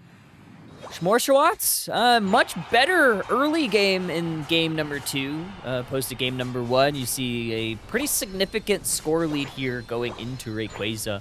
210 to 58, more than 800 points. They're also still holding on to both of their T1 goal zones. And with this Blissey Garchomp, they likely will be able to clear out this Regieleki quite quickly. Yeah, absolutely. Look how fast that thing is gone. And we're 20 seconds away now from our Rayquaza battle. And honestly, I will say Tanning Tepig's taking a very good positioning, being ready to have this final fight here in the Rayquaza pit. Armarouge sitting there doing some damage to the Regieleki. I'm not sure how I feel about that. Yep, there we go. I was going to say, just let it in. Honestly. At that point, being in the pit at this point is more important, so that if a team fight were to erupt, you are there to support your fellow teammates. Yeah. Looking here, Charizard might get caught out. Garchomp does miss, and we get the Charizard all on the Garchomp, and ults are just going to start flying out here. Yeah, Charizard's the first to fall. Armarouge the next pin to go down, and Garchomp Blissey combo shredding through HP bars. The Land Shark is taking them all. Cleaned up by that Miraidon as well, and a full ace here for Smorshwats. Gonna win the Rayquaza already with a score lead means that they will just bolster that already significant point lead. Maybe. There's still potential to stop some of them, but Glaceon passive was up, able to dodge a lot of that damage and crowd control. That means they get that clean. 480, 580 now. A minute left. It's going to be a lot of points for Tanning Tepix to get. Yeah. Unfortunately, I do think that the side of Smorshwats was just able to get online so fast because they had such an early game, and then they just kept running with it. Tanning Tepix wasn't really able to get online fast enough to slow them down, and they just, and of course, like Bina said, Blissey Garchomp, the cheat code to Pokemon Unite. It really is sometimes. A little bit broken. It's a little strong. It's a little bit strong. And Blissey did a wonderful job of ulting her Garchomp. Yeah. Very proud. True. That's my favorite. That's my favorite thing when I play Blissey or like a pocket carry is like, whether it's like in a more coordinated environment or if it's in, solo queue, is find that one carry that's on your team that can really like change the momentum of a fight.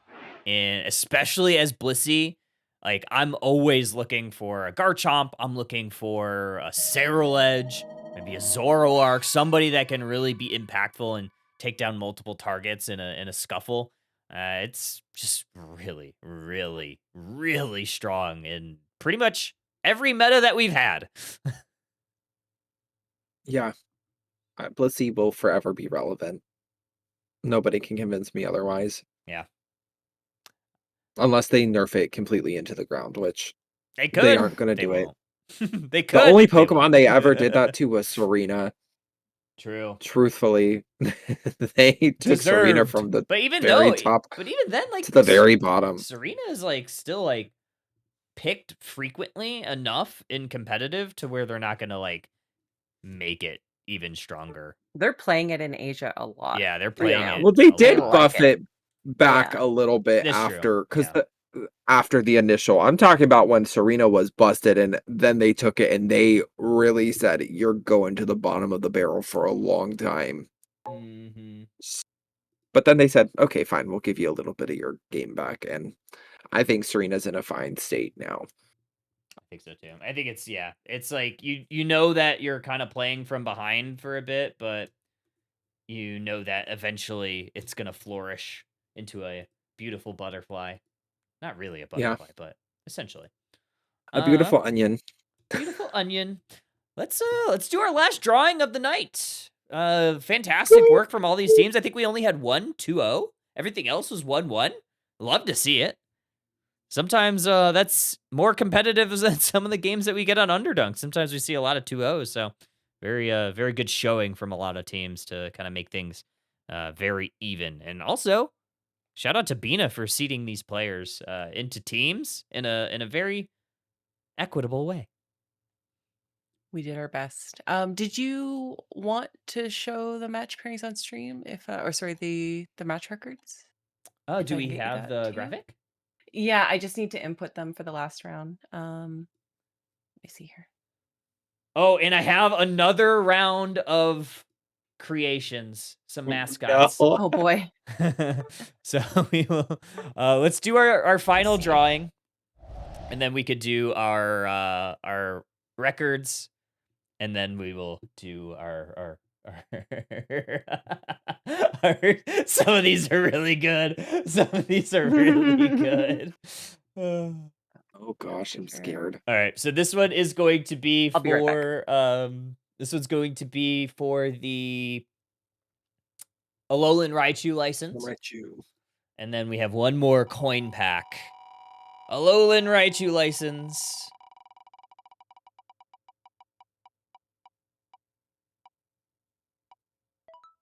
Walking Carpet 72. Okay.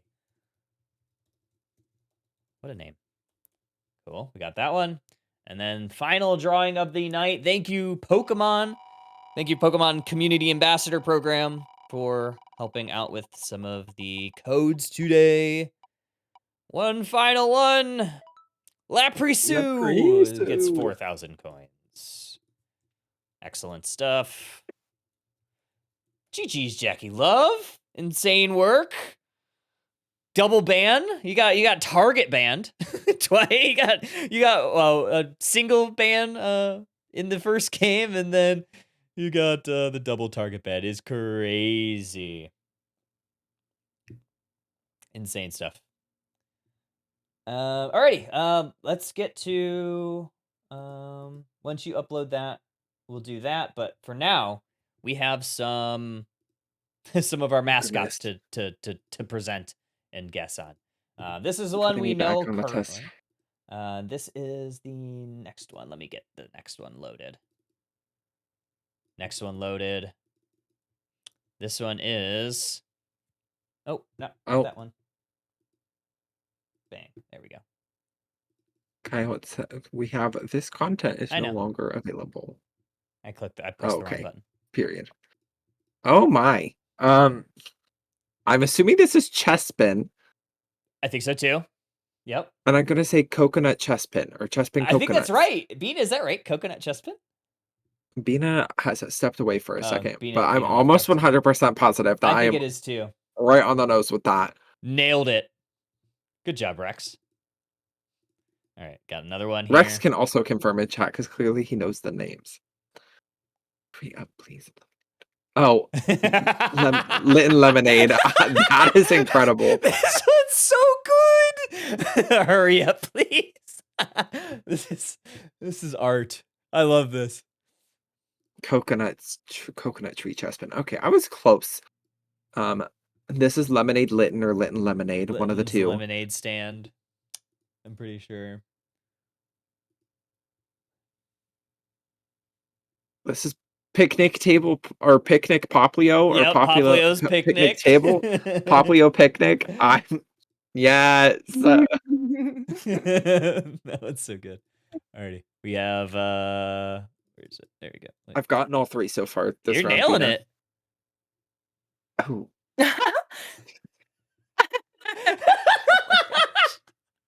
Is it tubing? Is it tubing Turtwig? It's so good. Yeah. I'm pretty sure that's right. Tubing Turtwig. I don't want to do this. It's so good. Turtwig looks a little scary. And then this is the wait, did I not press the right one? You also need to show the coconut tree one for Bina so Bina can see it. I'm here. Oh yeah. Bam. Why is it? Because that chess pin was crazy.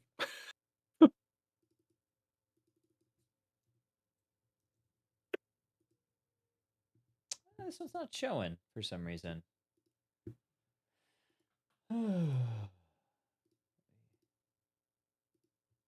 me try it a different way.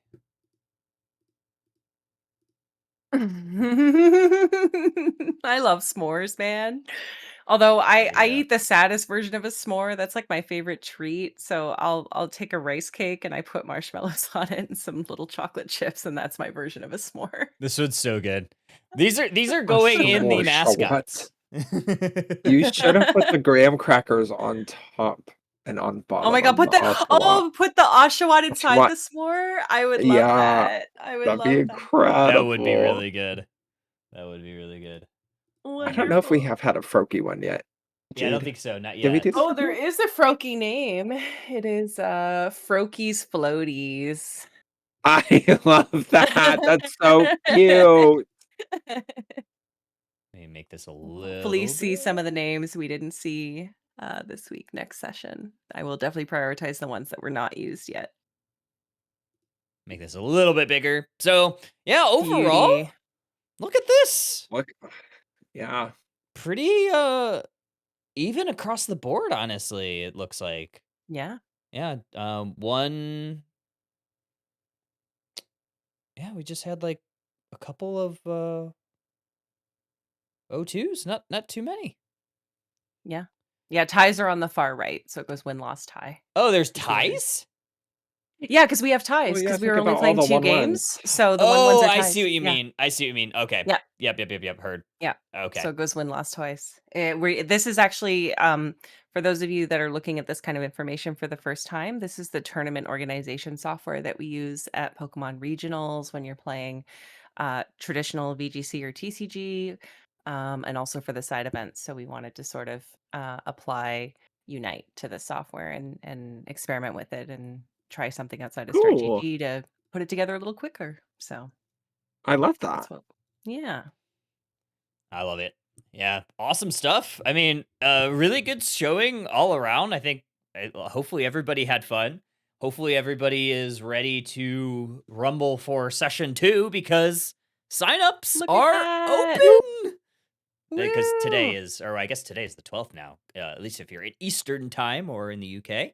But yeah, big shout out to all the teams, all the players that showed up and showed out. Thank you everybody for joining in for the broadcast. I hope that you have enjoyed the show. If you like the broadcast production, well, this is a little bit more casual than what we normally do here at Underdunk, but we are back every other week for our Underdunk tournament series, and hopefully some of these players are interested in learning more, keeping the good times rolling, and following us here at Underdunk as we help the grassroots competitive scene for Unite. But yeah, exclamation point. First step, I just dropped that in chat. There is that Google form if you want to sign up for session 2. They are open, and we hope to see you there. For all of us, though, Gary, Bina, do we have anything else that we want to say? Pixelated, Gary. I was gonna say I'm pixelated again. I want to give a shout out to the mentors again. Just to cover all the bases, mentors, you guys did a wonderful job. Clearly, you all have been putting in a lot of work with these teams for a clear showing of a lot of ties. So it was really great to get to cast some really close games and to cast some different stuff. And I am interested to see where the program keeps growing. And hopefully, we get some returning players and some new faces moving Yeah. forward. 100%. Bina, any final thoughts as we get set up to raid on out of here today? Second verse, same as the first. Join us, session 2, please. We would love to see y'all back. I'm already seeing registrations coming through. We are up to almost Yay! 20 already for session 2. You guys have all week to sign up, so feel free to sit on your hands and think about it a minute. But honestly, jump in the pool. The water is fine. Yeah. I think that's the biggest thing. Don't be afraid to get involved. It's fun. There's a lot of good people Yeah. here, and it's a very it's an easy way to get involved if you want to play a little bit more competitively or learn about the competitive environment more. It's been fun. A lot of players seem to have learned a lot. I certainly have enjoyed the mentor session, so hopefully we'll see you all there. But until then, we are going to go ahead and raid on out. Once again, big shout out to Bina for putting all this together and observing tonight. Shout out to Lobo for coming through on the watch party a little bit earlier. Shout out to Gary, Pixelated Gary especially, exclamation point Gary in chat. And then obviously shout out to all the players, but you guys said it. You said it best. Shout out to the mentors that helped not only today, but also throughout the last few weeks. I think just to name a couple, Slimp, Ribbon, Vital Mike, Paladin, Master Gaming, Austin Goats, Molinaki, JC, Biter Pig. I know Jade. I don't know if Jade helped out today for the event, but Jade I know is a mentor there and has helped out quite a lot. IMAX, AJ Dragon, Whaley, Dispenza, Rustic. Like there's so many amazing people that are helping out making this thing happen. It's not just the people you see on broadcast. There's so many people involved in. Other than that, I think that is all of us today, and we are going to go ahead and raid out our good friend Squirtle's Den. So we'll be back for Underdunk the next time. Join the Discord, exclamation point Discord. We hope to see you all there. Bye bye. Bye.